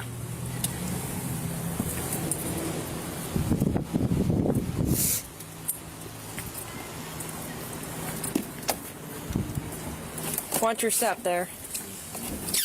There's a curb here. We're gonna go on this sidewalk right over here, okay? Okay. Is your door okay, or do you want me to shut it for you? Okay. Okay. I'm good. We'll shut it for you, okay? All right, Jason. All right, Jason. I'll do that. Can you stand over here for me? Sure. Can you stand right here in front of me? Sure. And face toward me, okay? All right. Mm-hmm. You okay? Yeah, I'm good. I'm trying to find the flattest area. Maybe up a little more? Okay, we get it. He's drunk as shit. Possibly some prison time. Damn, he got some thick-ass wrists, boy. Situation was. I don't know what his economic Damn, boy, situation you got was. some Those thick-ass all wrists. contributed You got a thick, factors never mind. to this spiraling, I guess. I hate to sound trite, but you really can't prevent that. I don't know how you would, because there's an entire black market for stolen weapons, and it's very easy to come by them, particularly. What is this guy's shirt? I don't know.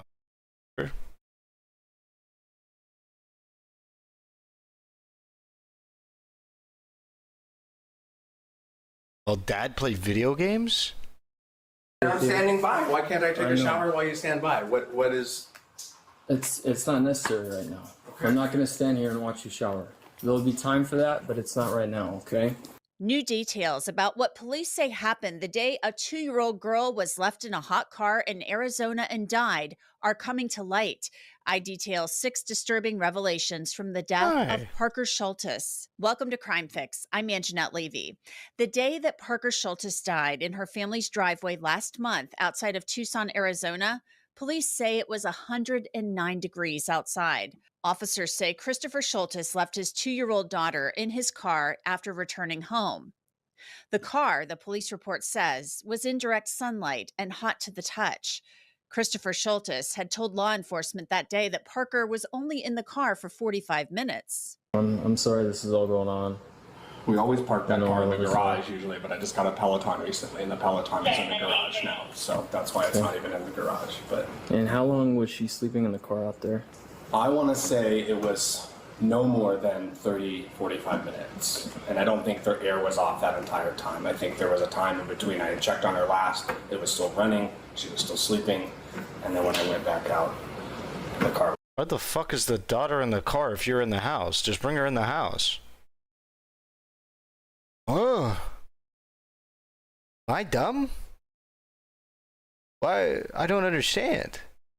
It would make sense if he was sitting in the car sleeping, like, and the daughter was in the car sleeping or something, and then maybe it was too hot for the daughter or something, but not too hot for him. Maybe that could make some kind of sense, but why is he in the house but the daughter isn't? Was off. But police would later say that security cameras and Schultes' own children showed that that wasn't true, and that Parker had actually been in the car from 12:52 p.m. until her mom came home from work sometime around 4. That's more than 3 hours. Jesus Christ. Police body cameras captured the aftermath. She's dead. Like, I need to be with her right now. Oh my God, my nose! Girl!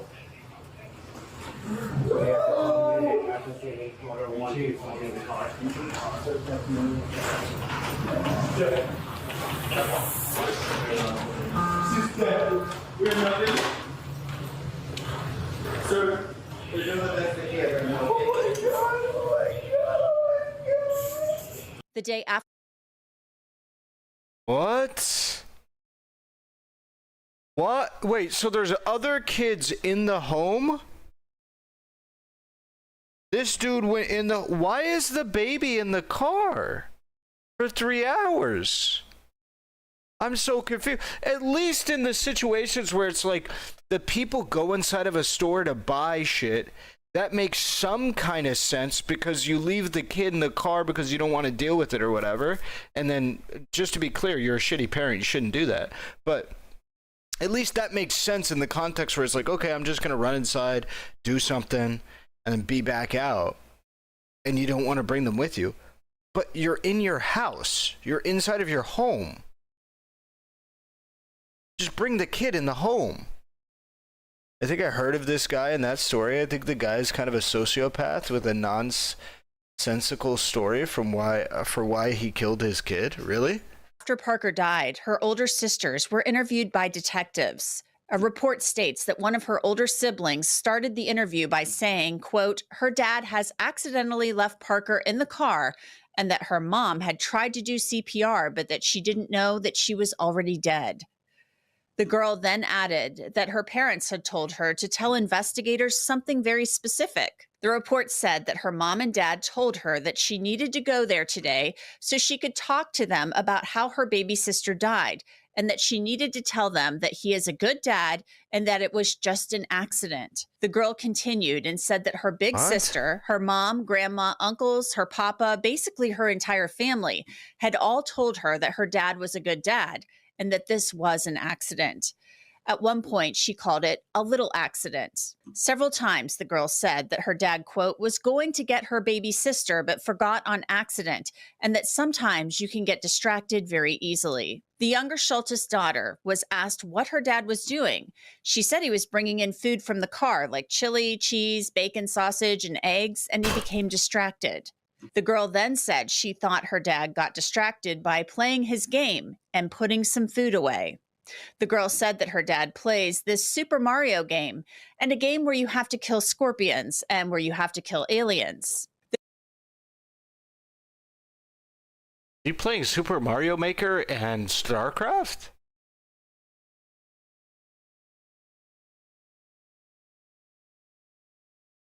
Is this guy playing Mario Maker and StarCraft? Is that what he would play? The Scorpions? I'm imagining the Scorpions is what a kid would see if they looked at the Zerg. They'd probably think they're scorpions. What other game has scorpions? This is a real question. I'm trying to track down these games. Scorpion.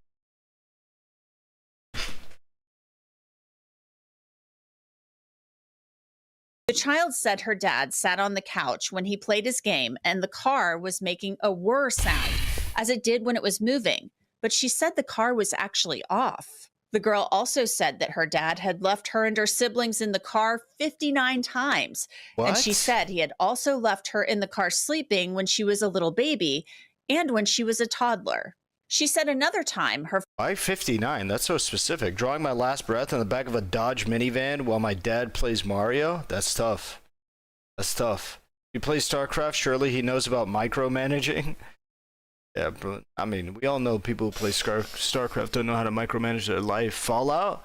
Oh, it could be Fallout, the Rad Scorpions, but they aren't that frequent that I feel like a kid would dial it in. Father had left her in the car sleeping after dropping her older sister off at school, and she had to yell, "Daddy, Daddy," for him to come get her. That time, the girl said her dad was also playing video games. The girl also said that, quote, usually her mom will get mad at her dad when he does something he's not supposed to do, like drink too much beer. He still drinks too much beer, and he keeps leaving us in the car when my mom told him to stop doing that. That's how my baby's sister died. The older sibling was also interviewed by investigators. The report said the girl told detectives that her dad is actually innocent and that her parents told her to tell the truth. The report says, when I got back, he was taking groceries out of the car, and then he turned off the car, and my baby sister was in there. And my mom came home, and she started talking and said, "Where is the baby?" And we started looking around the house, and then my dad started screaming because he walked outside, and he saw that she was still in the car. The girl said that her dad takes care of them really well, but that he does play video games, and that he had played them that morning. Then the girl told detectives that— All right. He's giving us a bad rep. We're not all like this. I love me a video game, but come on. He looks more like a Terran player. That guy is a Terran player, without a doubt. It's either Terran, a chance at Protoss, though. It's a small chance, but he certainly is a Terran player. Her dad had turned off the car because he told me about, like, the story of how she died. He said that he was about to get her, but he kind of got distracted. He turned off the car and did not realize she was in there. This is what Schultes told police about how long Parker was in the car. Cool. So then stop having children because you're clearly neglectful. Like, bro has 3 kids and doesn't realize after apparently 59 times of leaving them unattended inside of the vehicle, he should stop having children. He gets whatever he deserves, or he gets whatever he gets when it comes to this sentencing. I have no sympathies. Why would I? Ridiculous. What happened today? We went to go back around, and we we didn't stop eating food. We just came home. My daughters were at Elevate with my friend next door.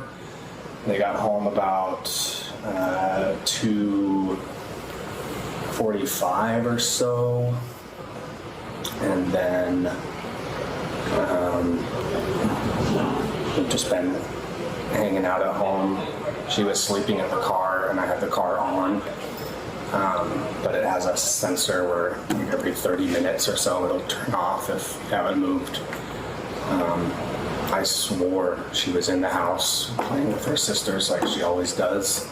Just been right now, haven't been doing anything else really around the house. And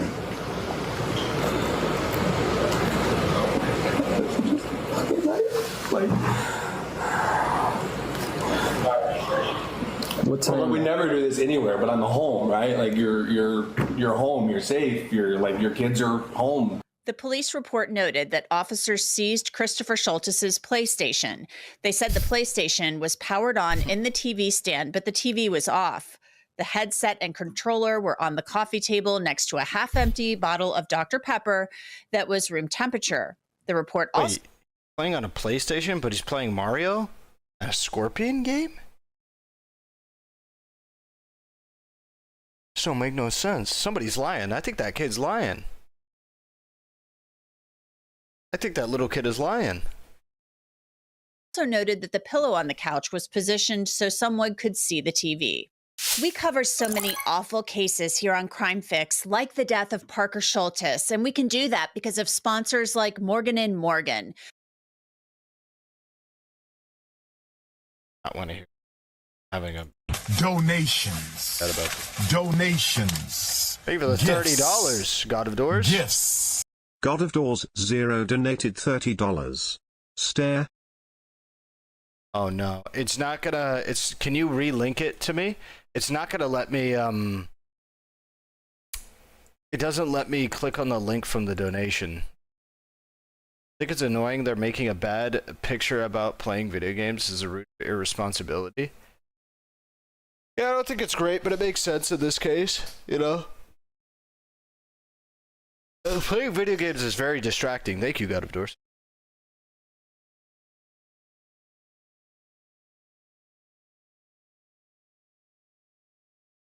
Yep.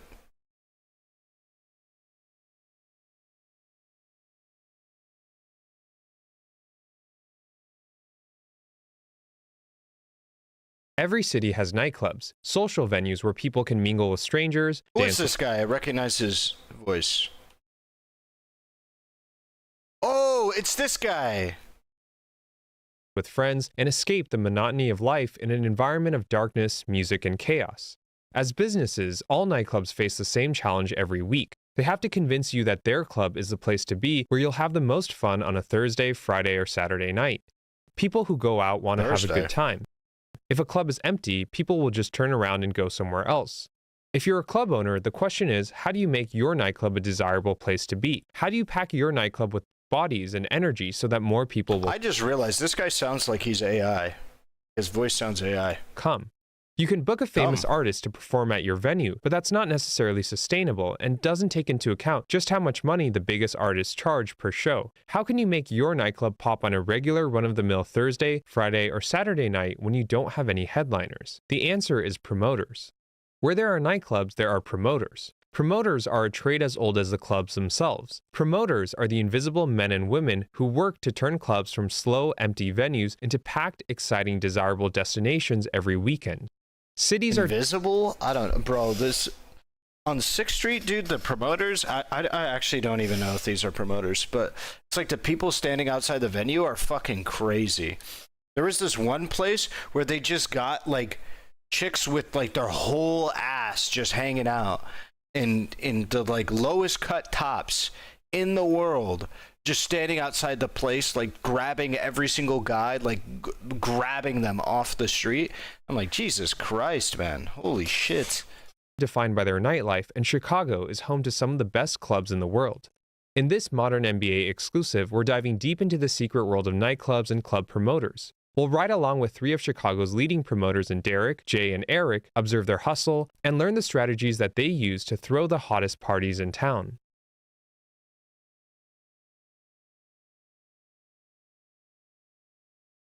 This episode is sponsored by Kajabi, the ultimate all-in-one platform that helps entrepreneurs build successful online businesses by unlocking predictable, reoccurring revenue. As a creator, it's difficult to build a brand, as just about every platform, tool, or partner out there that promises to help you asks for a percentage of your profits. As a creator, you deserve all the benefits, upside, and all of the revenue that you earn. At the same time, it takes lots of hours, effort, and unavoidable trial and error to build a great team, to attract talent, and to establish a positive culture for your company. Most creators just end up doing it all or trying to do it all themselves, which ultimately only limits their growth and encourages unsustainability. With Kajabi, you can build your business the way you want and keep every dollar that you earn.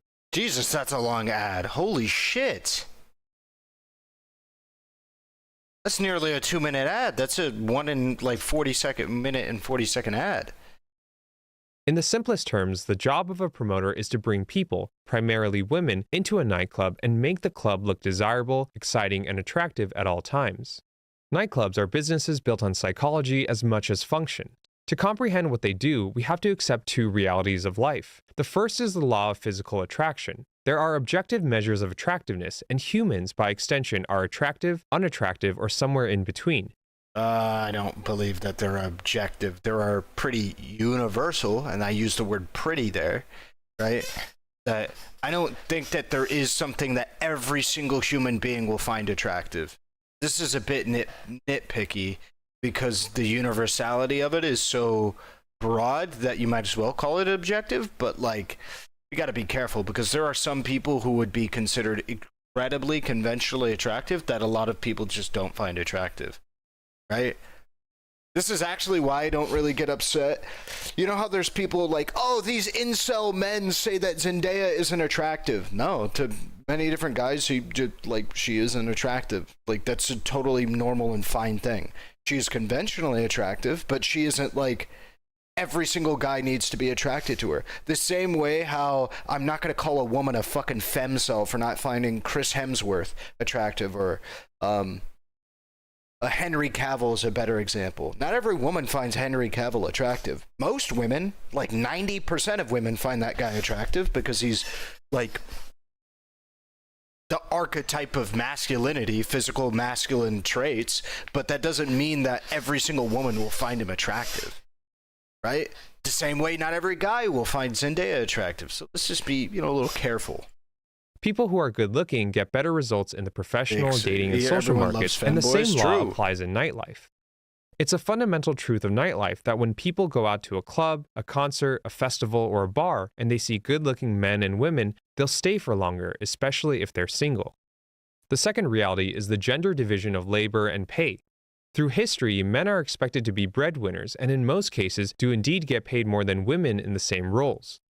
While this all might sound like off-topic, tangential pseudoscience, it's essential to understanding the core business of nightclubs. Like any animal, human males will go to great lengths to pursue their mates. Where there's women, there will be men, and where there's attractive women, there will be men with money, and men with money will peacock to get the attention of attractive women. Nightclubs give men who are looking to impress or chase clout a brief yet material platform for that attention and exclusivity.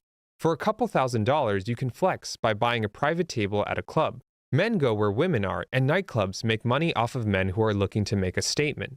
As a result, women are essential to a successful nightclub. In the simplest abstraction, without women, there's no one to flex on, which in turn means no men and no spenders. If a club is empty, slow, has too many dudes, not enough women, or not enough attractive women, the spenders won't come. If the spenders do come, they won't stay for long with these bad vibes, and they'll take their dollars elsewhere. And as the night progresses, it becomes that much harder for a club to sell those $1,000 private tables and $100 bottles. We can see this dynamic play out with Derek on this Saturday night. The club has just opened, and the venue is understandably empty. There's a few people trickling in, the music is playing, the lights are on, but the dance floor is empty. All you have at the club is Derek and his group of ladies at 2 tables. At this venue, there are 8 tables. These private tables, by design, are clearly segregated away from the public areas and the dance floor. There's a bouncer at the entrance to make sure that only the right people are allowed into these private tables. If you don't have a table, your only option is to stand or lean against the bar. Even though the club has just opened, they can't afford to look completely dead with empty floors and empty tables. There has to be some energy to liven things up, and it can't be coming from the staff. Promoters are generally assigned to fill 1 or more tables, and on this night, Derek has filled 2. The club has kept the other 6 tables vacant, so it can readily sell this inventory as the night progresses. In the scenario where the club takes off and sells all its tables, this is a little weird. This guy, I hope he's paying these women to do this. Imagine there's probably a lot of promoters that if they do this shit with women, they probably try and just smooge them, they try and riz or something. Derek would be bumped, and he would need to give up his 2 tables to the paying customers. Peeps. But this isn't a big deal because promoters like Derek work in partnership with the clubs. Derek would simply bring his entourage down the street to fill a different club. But for now, none of this is a concern. The only people and energy at the club in this very moment is all coming from Derek's tables. And all the people that you see right now at Derek's tables are the women that he's brought in to help fill the room and breathe energy into this venue. It's no coincidence that Derek and his ladies are seated right in front of the entrance to the club. The first thing that you see when you enter the venue and you turn the corner from the bar are all the women dancing, talking, and having fun at Derek's table. This is the exact value that promoters create for clubs, to give people that strong first impression that the club is popping, or in this case, it's about to pop soon, and that it's worth staying around for. While everything is natural, in reality, the existence of women and the placement of them at these exact tables are all deliberate, strategic, and pre-planned. But these ladies aren't paid actresses. They're not pretending to have fun or under contract with Derek or the nightclub. They're real people and Chicago locals who have the freedom to do what they want. If they want to leave this club, if they want to visit friends at a different venue, if they want to go home, they can do so at any time. We know what's in it for clubs to have women, but what's in it for the women themselves? Tarkov wiping you ain't playing SMH. Bro, Tarkov is weak, man. It's filled with too many hackers. I can't play that game. Every time I die, all I'm going to be doing is thinking bro, Was that like legit? Was that fair? And that completely ruins the game. That is the single worst game ever created for hackers, easily. Like that game, it makes you so mad if there's hackers amok. Derek get to sit and drink at his private tables for free. Promoters bring in the women, and the clubs supply the complimentary drinks and tables that will make these women comfortable, happy, and want to stay in the venue for longer. Thus, Derek is not paying out of pocket for these tables or drinks. By having these women present, the club by extension looks good, the place looks busy, the more people will come, the longer they stay, and the better the sales will be for the night.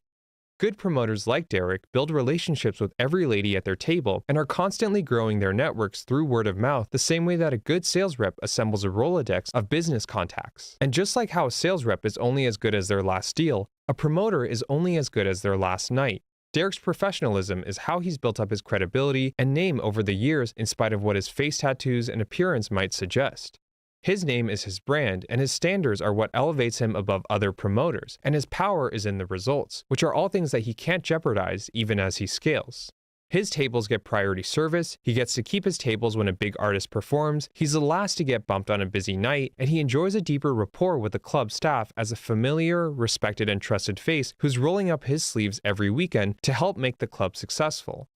Derek tonight is even elevating the experience by surprising the ladies at his table with bottle service that he's paying for out of his own pocket.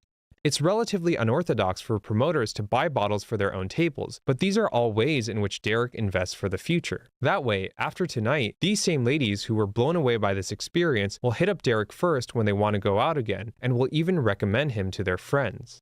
It's important to note that these ladies are not getting high-end bottles like Clase Azul, Dom, and Ace of Spades for free.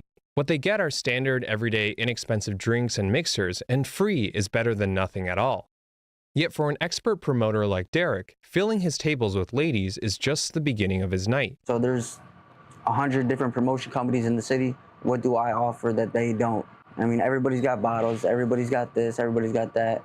But at the end of the day, who gave them the best experience is what's really gonna sell them and bring them to you and keep them coming back out with your company. Derek serves as an all-in-one chaperone, club liaison, and bodyguard of sorts for the women that he's brought in. His job is to make sure that they're all comfortable, have a great time, and get home safe once the night ends. He strategically positions himself like an additional barrier between the public areas and his tables, and he maintains this position through the night. From this elevated position, Derek can see everything happening at his tables right in front of him, but also make himself available for anyone that's looking for him. He monitors the vibes of his tables, entertains any ladies who seem bored, and makes the effort to make a personal connection with each guest. From open to close, Derek is watching closely to make sure that no one, whether it's strangers from the floor or neighboring tables, is messing with the drink. Bro, I've thought about this before. I mean, I understand why guys do it or whatever, but God, it's such a loser activity to care about fucking ratios, man. Man, I just don't fucking like it. I understand, like, that's such a big deal, like, you go into a club or whatever, so many dudes are like, oh man, I just, see some hot women, some nice ladies, you want to be around or whatever. I'm like, I don't care. I'm here to have fun with the people that I went out with, or I'm just here to people watch. You know what I'm saying? That's it. I don't need them to be women or have a specific ratio of women. I just want to just observe people. Or hang out with the people that I'm hanging out with. That's it. Or both. That's it. Weird. Stealing purses or harassing his ladies.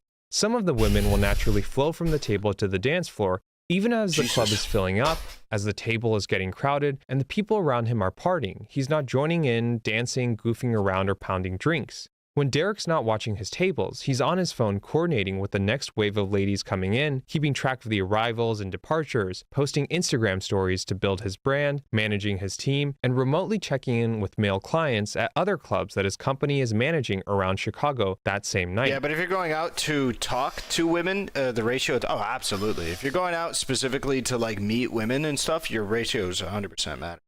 I would not go out to meet women at a club because I feel like most of the women are probably going to meet at a club,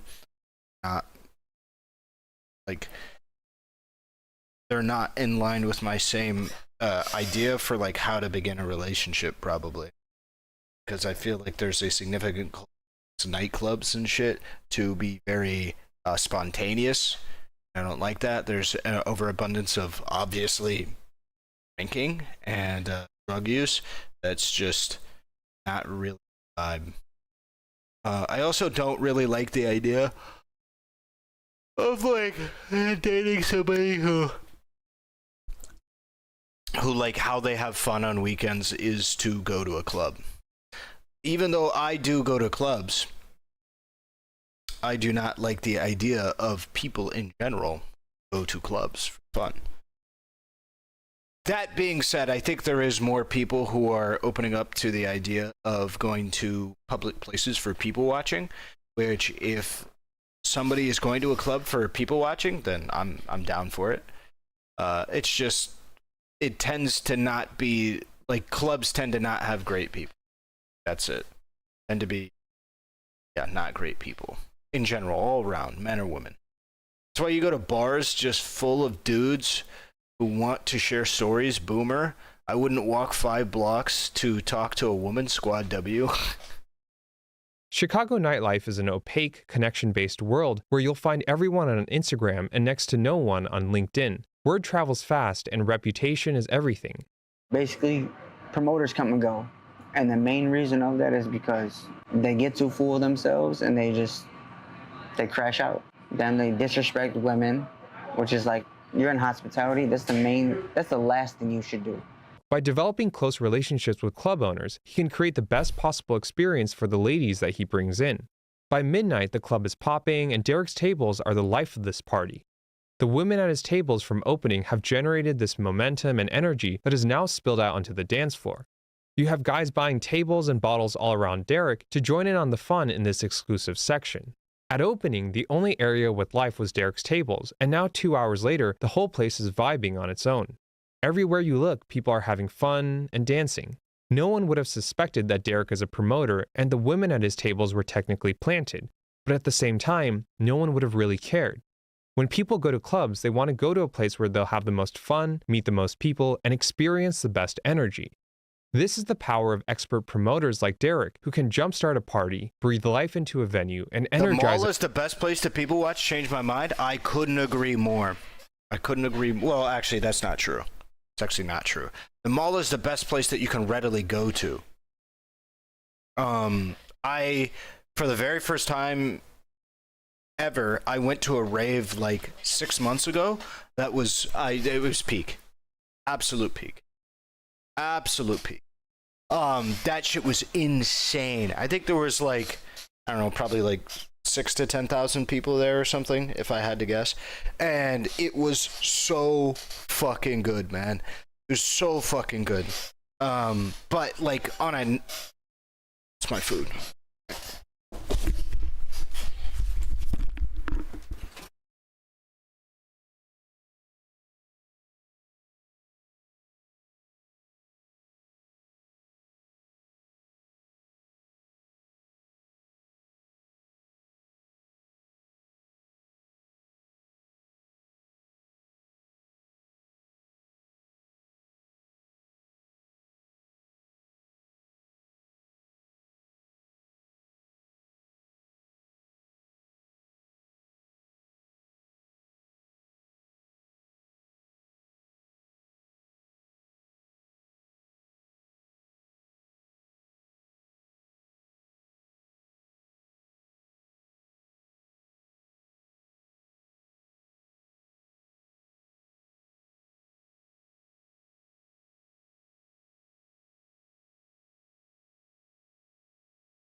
I was saying was malls are great. I also like malls because I like the advertisements and shit. It's cool. Like being in an environment where, please tell me this is mild sauce. Whatever. People are like, you know, trying to get you to buy these various things, but it's not actual humans. It's like advertisements. I like that. Show us more of your dance moves. People watching at Lost. I never danced at the rave, but were you hard tripping on benzos and What is it? Marzipan during the rave? Nope. I did shrooms recently, though. It was bad. I'm not doing it again. The club without any headliners on a random Saturday night. And even as the club is getting more lit, Derek is sitting in the exact same spot doing the same things as he was at opening. Watching, working, messaging, and planning. Based on the number of women that he brought in and the number of tables that he sold for his male clients, Derek earned between $400 to $800 from this club tonight. This is only what's happening at just one of many clubs in Chicago on Saturday night. A few blocks ahead of where Derek is, we find Jay, a 4th grade math teacher who moonlights as one of Chicago's best promoters. Jay is working at a different club that has significantly fewer tables, but I don't think I'd want my 4th grade kids teacher promoting clubs. Maybe I'm a bit of a pearl clutcher, but I would not like that.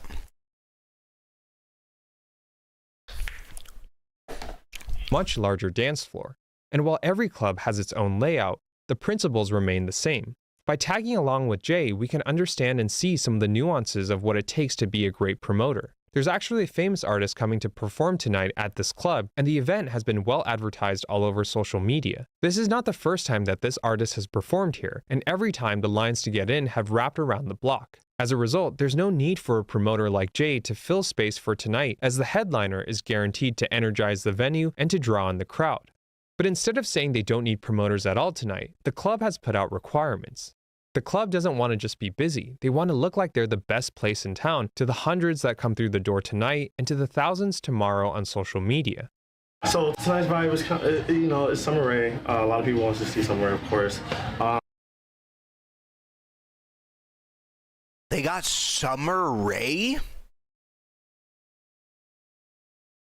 That's crazy. Wait, I actually don't know. Does Summer Rae, like as a musician? Is that what they're known for? I thought they were known on like TikTok or something. I don't remember. When it comes to me promoting and everything, they want to sell tables, of course. They want to sell big tables. Kind of like the minimum for a table tonight is like $1,500 to $2,000. Usually, if it was like a night where it's just a local artist, it would be kind of between $800, maybe to $1,200. But when it comes to big artists, it's like really between $1,500 and $2,000. And then when it comes to like girls, which is my job, like just invite girls to the table, make sure the place is popping. They have kind of like expectations. So they wanted the baddies, 10 out of 10s, the 12 out of 10s, the top quality, the top of the batch, pretty much. They wanted the best looking girls for today to make the venue, look like it's popping, for house clients to come out, buy tables, that plays a big part on the club itself. Jay's MO is to keep the ladies flowing into this venue, and he doesn't have to do much to sell the opportunity to his network. For these women, the opportunity to watch this artist perform live, to skip the line, to drink, and sit at a private table all for free is too good to pass up. But to maximize earnings, the club has made Jay and all the promoters fit all their ladies into this one table so that they can keep the rest to sell to paying customers. The table is small, and there's not enough room or much value for Jay to stand there the whole night once the venue gets packed, especially at his height. As the night unfolds, Jay gives up his spot at the table to his ladies and moves around the venue, all while working on his phone. He's messaging the next wave of women, answering questions, providing directions, monitoring ETAs, and selling tables to the men in his network. Jay's magic is in his numbers. Most promoters rely on Instagram posts, flyers in Facebook groups, and word of mouth to build up their networks. This organic approach to growth is effective but ultimately slow. With the help of a childhood friend, Jay has built a system in which his Rolodex of men and women grow every hour every day, even when he's at his day job and not just on the night.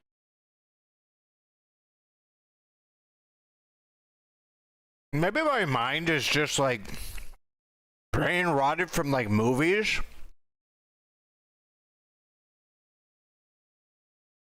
But my mind keeps feeling like this is predatory.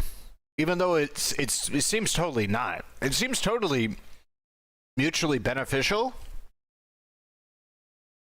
It just feels kind of weird for a guy to be like, hey,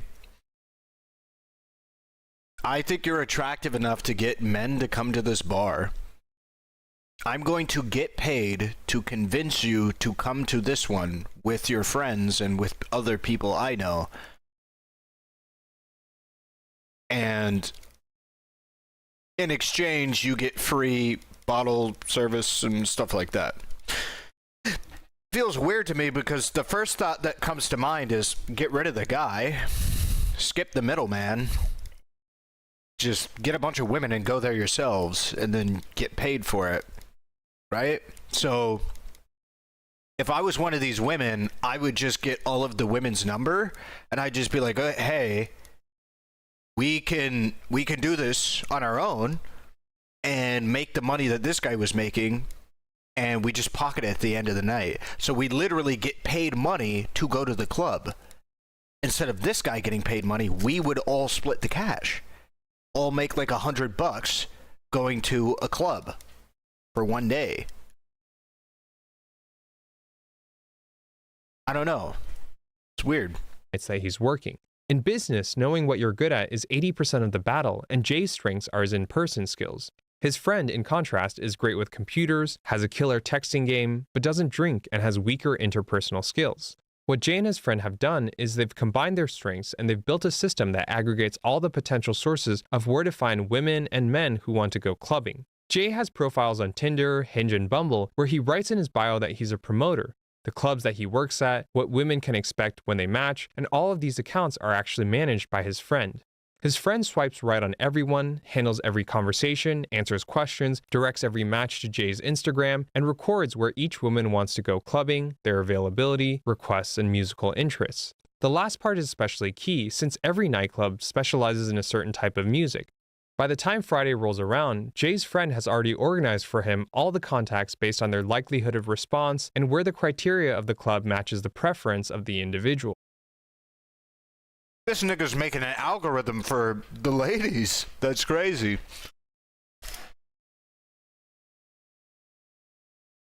Trusting women to show up on time? Dude, trusting anybody below the age of 30 to be on time. You joking? Then it's off to Jay, like tonight, to do the rest in person. The ladies that Jay brought in tonight thought they were talking to Jay, but in most cases, they were actually talking to his friend behind the scenes the entire time. This profile, right, we just pretty much, we show like who I am, we explain like what I'm doing, what I'm into, my interests is, like, and I would say like I would never. That say he's 6'4"?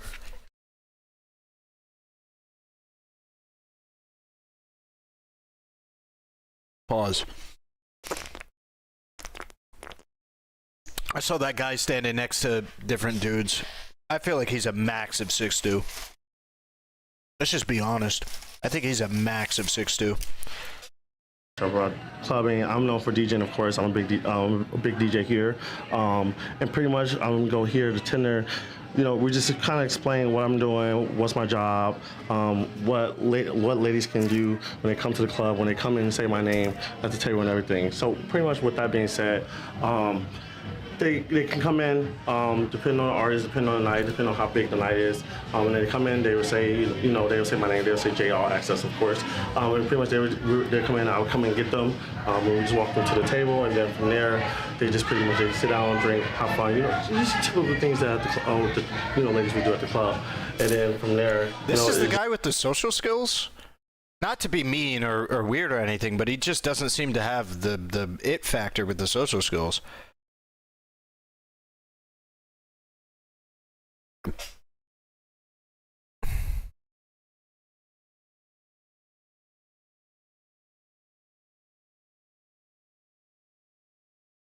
Goes on the rest of the night. You see on Instagram, there's a lot of messages to the point where like I can't even scroll down to the point where like they have to load. It's just a lot of messages. Usually we keep certain girls in our primary messages, and then in general right now, okay, so he did move. So in general, we change up throughout the day. So pretty much in general, we have our top quality girls, and then in our private messages, we have the girls that kind of want to go to similar places, but like kind of like at the level of like, okay, yeah. Like top quality girls, bro? Like I don't like this. Like I don't like that. The only respect I would ever do this would be like I genuinely am friends with the women that I'm with or whatever, I'm just like, hey, I can talk to like these clubs and get you in for free. I think you guys are cool. And drink for free because they need women to look busy. Sound good? And they'll be like, sounds good. All right, let's just split the money that they give me. Sounds like some fresher fit. Yeah, you get it, Lumps. It seems, yeah, just doesn't sit right with me. I don't know, just doesn't sit right with me. They can go to this club, they can go to this club, but we kind of usually separate them. In our general messages, we usually have the top-notch quality girls, 10 out of 10s, the clubs that we know that they can get into no matter how they look or what they dress like, because just in fact, they just like that quality, that's how quality that the club want. And then in our primary messages, we really have the girls that just want to go anywhere, you know, just want to party and everything, but they're not like top-notch. Their system and network has gotten so expansive that they get inquiries from people out of state who are coming to Chicago for a weekend and want to go clubbing. And there are just so many messages every week that they have to regularly clear out the backlog on every single app just to separate the new from the old. Backed by this system, Jay brings in roughly 150 to 250 women every weekend across multiple clubs in Chicago.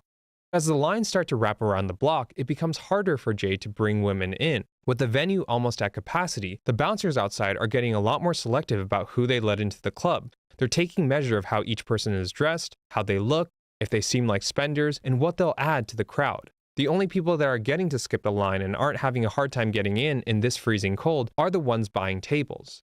Not even Jay's ladies are getting a pass, and Jay has to personally vouch for them to get them into the venue. How Jay handles this scenario is a great example of how important connections and etiquette are in nightlife. Promoters are ultimately outsiders. In the org chart of a nightclub, they simply don't exist. Promoters are not employees of the club. They work alongside the venue staff, but they're not co-workers. In the controlled chaos of a nightclub, name dropping gets you nowhere, and even a longtime promoter as respected as Jay still ranks below in priority to a paying customer. Good promoters understand this hierarchy and when to liquidate their political capital to make things happen. In this part of the venue, what the bouncer says goes.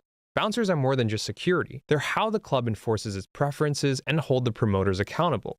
It's bouncers who protect the club's interests and unilaterally decide if any individual fits the club's requirements of attractiveness, and this applies even to the people that the promoters are bringing in. Bouncers can find any reason to deny entry to anyone, and a good promoter needs to advocate to get their ladies in.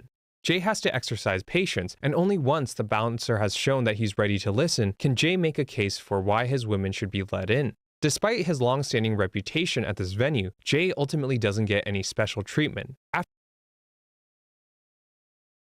Does this guy looking like Poindexter? He looks like a paid actor to look like a nervous, shaky... He looks like Neon. You know how Neon does that, where he's like... guys. Like, chat. What do you guys think, chat? Like, what do you guys think, chat? Like, chat, you're going crazy, bro. That's what this guy looks like. Looks like Neon. After a quick back and forth, Jay reaches a deal with the bouncer. Why is his shoulders like that? So kind of like what's happening right now is pretty much like I said, it's like when girls come on this package, I have to negotiate something pretty much.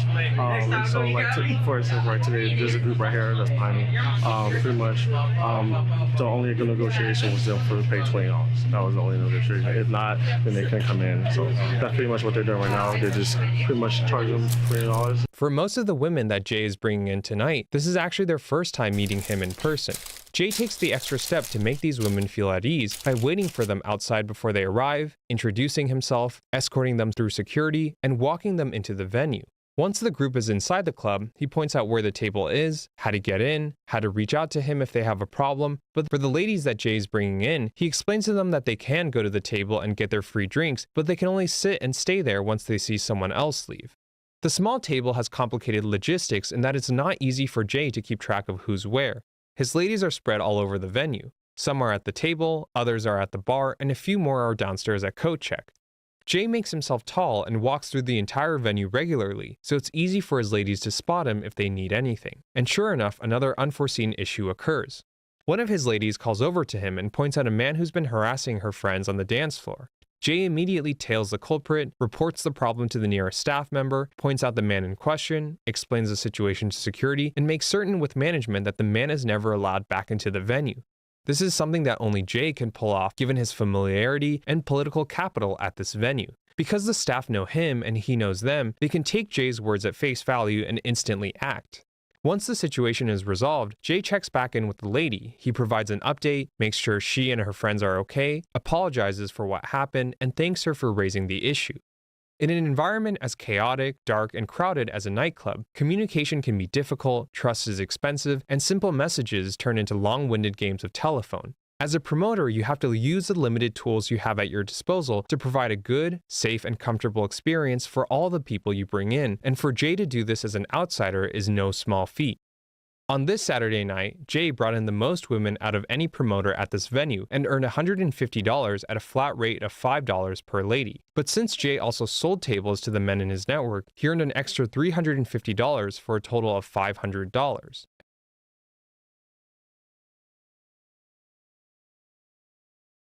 I'm gonna be honest. That does not sound worth it. I also just, man, I don't like the idea of getting paid per woman I bring to a nightclub. But beyond that, like, bro, I could tell you from experience.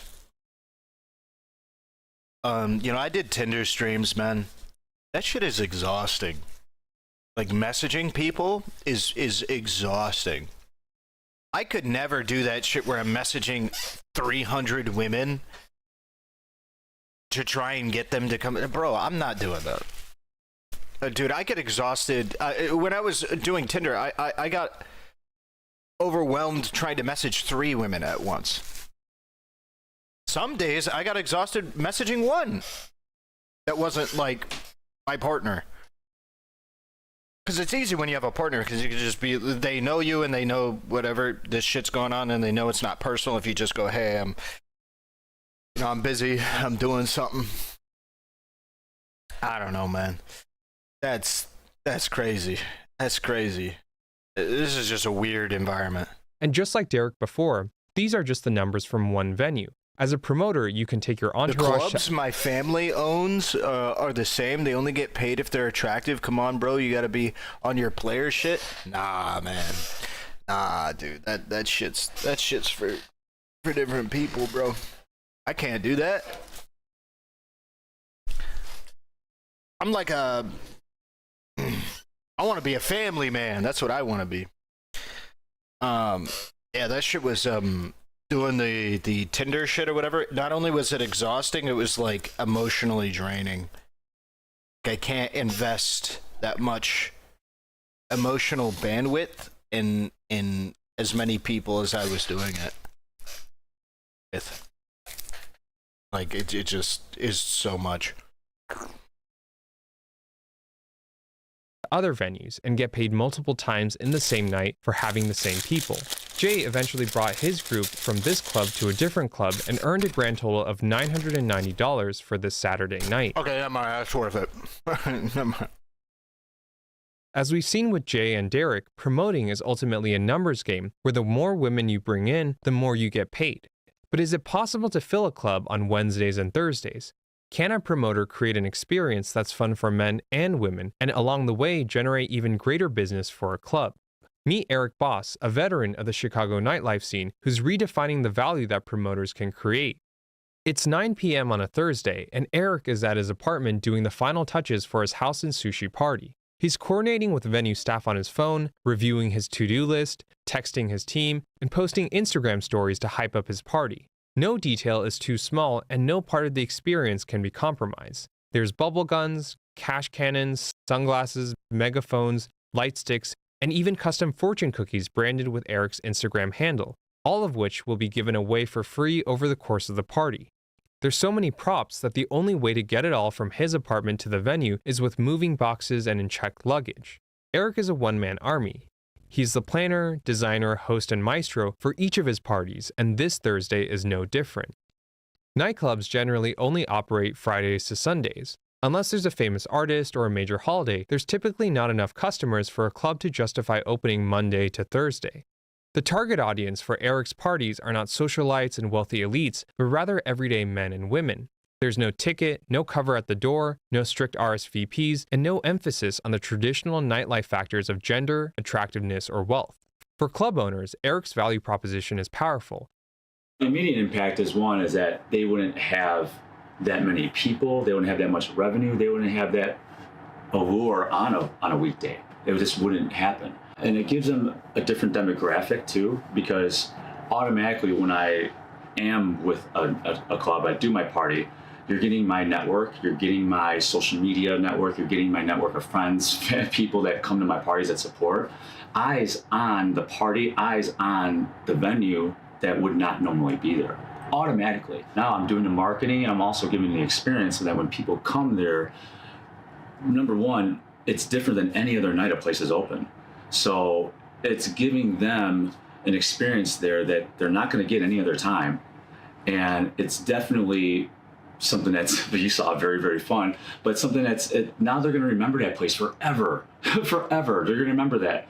And it's just one of those parties that it just takes one time, because any other time they go there, it's not going to feel the same. It's not going to look the same. It's not going to be the same. So that will be forever etched in their head. Why venues bring me on is because, at least with two of my parties in particular, is because I set the tone for the rest of the night. Whereas if some parties are only late night, and so if that party was just to start late night, it would be dead right from the start. But that's why with my parties, I set the tone, create the vibe where people could come in and it's already an environment where they could thrive at that point. Otherwise, it would not. On the way to the club, Eric picks up sushi from a fancy restaurant, which he'll later hand out to every person at the party. And he never stops responding to the hundreds of messages blowing up his phone. Based on who comes into the venue and when, every party to some degree takes on its own energy, life, and tempo. Eric arrives at the venue, he sets up his station, he reviews the game plan with his assistants, and the party begins shortly after as the first people trickle in. Even at opening, Eric is in the thick of it. He's running around, thanking people for coming out, reminding his team to interact with every single guest, handing out fortune cookies, making it rain with a cash cannon, blasting sirens on his megaphone, handing out bubble guns to anyone who looks bored, and giving pointers to the DJ on what to play and when. Eric doesn't just plan the party and host it by name, he is the party and he's the conductor of this orchestra. Everything that happens has a purpose, and Eric is constantly reading the room to determine when and how to elevate the energy. Every prop, snack, and entertainer are all surprises that Eric strategically reveals to the crowd as the night progresses. Even though Eric throws these parties every week, there's just no set formula. Tonight he's handing out fortune cookies and sushi, but on other nights and at other parties, he's given away fries from McDonald's, Frosties from Wendy's, sliders from White Castle, and chocolate strawberries. Before all this, Eric had worked over 10 years as a traditional promoter for various clubs around Chicago. He had long felt that the conventional focus on filling tables with women to be too simplistic. In his mind, if a venue is busy, if the space is packed, and if people feel like they're part of the party, that's ultimately all that matters. Eric's parties, like tonight, are by design inclusive, non-pretentious, unorthodox environments where you don't have to be rich to be a 10 out of 10 or to flex to have a good time. Everywhere you look on this Thursday night, something is happening. Bubbles are flying in the air, snacks are being handed out for free, there's a body painting show on stage, and bills are raining down from the ceiling. And since people are seeing Eric champion and embody these vibes all night long, the energy is contagious. Eric gives and people give back. Not everyone at this club is here for Eric's party, but the energy is so dynamic that they just... So it seems like this is maybe the first time, but this is the first time I've been made aware of this guy doing like a kind of journalism role. I think he fucking nailed it. I think it's really good. It's entertaining, it's engaging. I like the B-roll. That's what this shit is called, right? Where he's talking and then it's just footage behind it. The B-roll is good. Everything is like really engaging. I like the topic. This guy might just have an eye for content. McDonald's and Wendy's. End up staying. Sure enough, as the night unfolds, people start buying tables, bottle service, and drinks at the bar, and Eric makes himself present to connect with every individual. But even as the party picks up towards midnight, Eric gets even busier. He flies around from the floor to the kitchen to the storage, setting up the lights for the next entertainer, checking in on attendees, delegating to his team, and coordinating the headline event with his staff. The climax of this party tonight is body sushi, where attendees can eat sushi off the body of a woman that Eric wheels around on the dance floor. And this is just house and sushi. At Eric's other parties, you have pole dancers, sword swallowers, fire breathers, dominatrixes, and more. Nothing ever repeats, and every party has its own theme, entertainers, and snacks. The only time Eric gives himself a break is to scarf down his dinner consisting of a single protein bar. But even then, he's still wired in. He's responding to messages, posting stories to get more people to come to the party, replenishing props, and monitoring the vibes. As soon as he's done eating, Eric is right back on the dance floor directing, coordinating, and interacting. Eric's parties by design peak at midnight and then conclude at 1 a.m., so the vibes, energy, and people carry on until the club closes at 4 a.m. The bartenders can barely keep up, the bottles keep flowing, the tables are packed, and people keep streaming in. No other club in Chicago is this lively, animated, and crowded on this Thursday night, and for the people that are coming out, this venue is the hot. This is a Thursday? That Nick Fuentes? Bit of a joke. That's pretty good for a Thursday. He's been doing a lot recently. He also did one over tacos in LA, really? Hey, what's up, Anonymous Lizard? Unfortunately, you're catching me at the back end of my stream. Hottest place to be. This, in a nutshell, is the value that Eric creates. By the end of his party, Eric is spent, but even as Eric decompresses, he can't ever fully turn off. He's still on his phone, catching up on messages, posting highlights of tonight's party to his followers, and pushing this club for anyone still looking to go out on this Thursday night. In business, greater value creation often translates to greater value capture, and Eric is a great example of this. Eric can fill a club between 150 to 200 people on a single night with one of his parties. While clubs pay promoters between $5 to $7 flat for every woman that they bring in, Eric earns a $500 base and takes 10% of the bar revenue for each of his parties. On this Thursday night for House and Sushi, Eric earned $1,875. After paying for the snacks, props, DJs, and entertainers, his take-home was $1,100. With 4 parties in Chicago every week, Eric nets between $3,000 to $4,000 a week on the low end. What? While the money is solid, it's not his primary motivation. Chicago is his home, and these parties are like Eric's children. They're labors of love, and that passion is what keeps him going every Wednesday to Saturday, every week, all year long. Sometimes during the night, things move so fast, and I never really get to stop and smell the roses, right? And certain times I will just stop there and just look around. And then I'll see a person with a bubble gun here. I'll see girls screaming over here. I see a person with eating the food that I gave them there. And I just say to myself, like, I created that, you know? And it's validation there because it's what I do. It's what I live, eat, and breathe. And it's an experience that you don't get anywhere else. And that's what I try to do. I'm constantly thriving to do things that you don't feel or see other places. And I think I do a really good job at it. I mean, I'm now doing it 4 times a week. But it's constantly just thinking of different things that are, number one, able to do in a club, because there's certain things that you can't just do in a club. And I feel like it's just something that's you don't get anywhere else. I haven't seen anywhere else. So I feel like that's a pretty good starting point.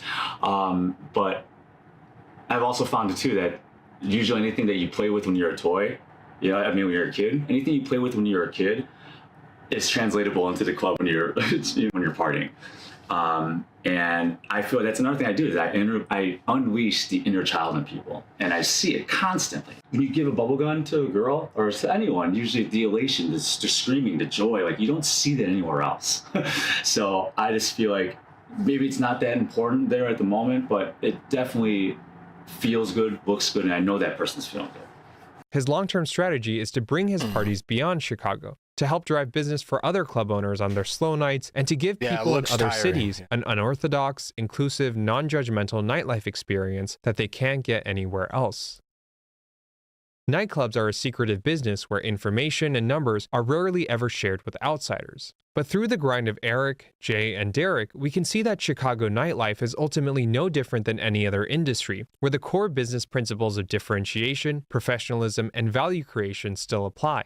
From the outside, being a club promoter looks like a fun and glamorous job where you're paid to party, but in reality, there's nothing easy about it. To be great at any job requires hard work, and while most of the world is in bed sleeping from 10 p.m. to 4 a.m. on a Thursday, Friday, or Saturday, people like Jay, Eric, and Derek are all working, making the nightclubs in their town the hottest place to be.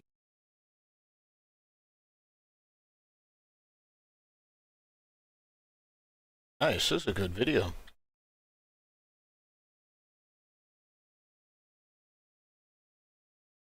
Is this the taco one you were talking about? Oh shit, this video was before the AI one that you sent me.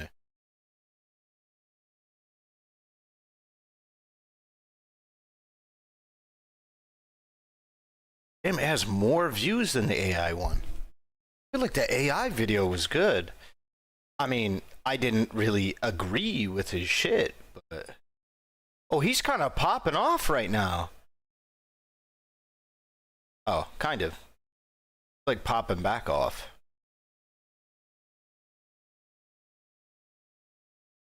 Alright, I'm like cripplingly tired right now, so I'm probably gonna go to bed. Thank you guys for hanging out. I'm sorry. I gotta go to bed. Thank you so much. I'll talk to you guys later. You guys have a good one. Bye-bye. Bye-bye. Bye-bye. Bye-bye.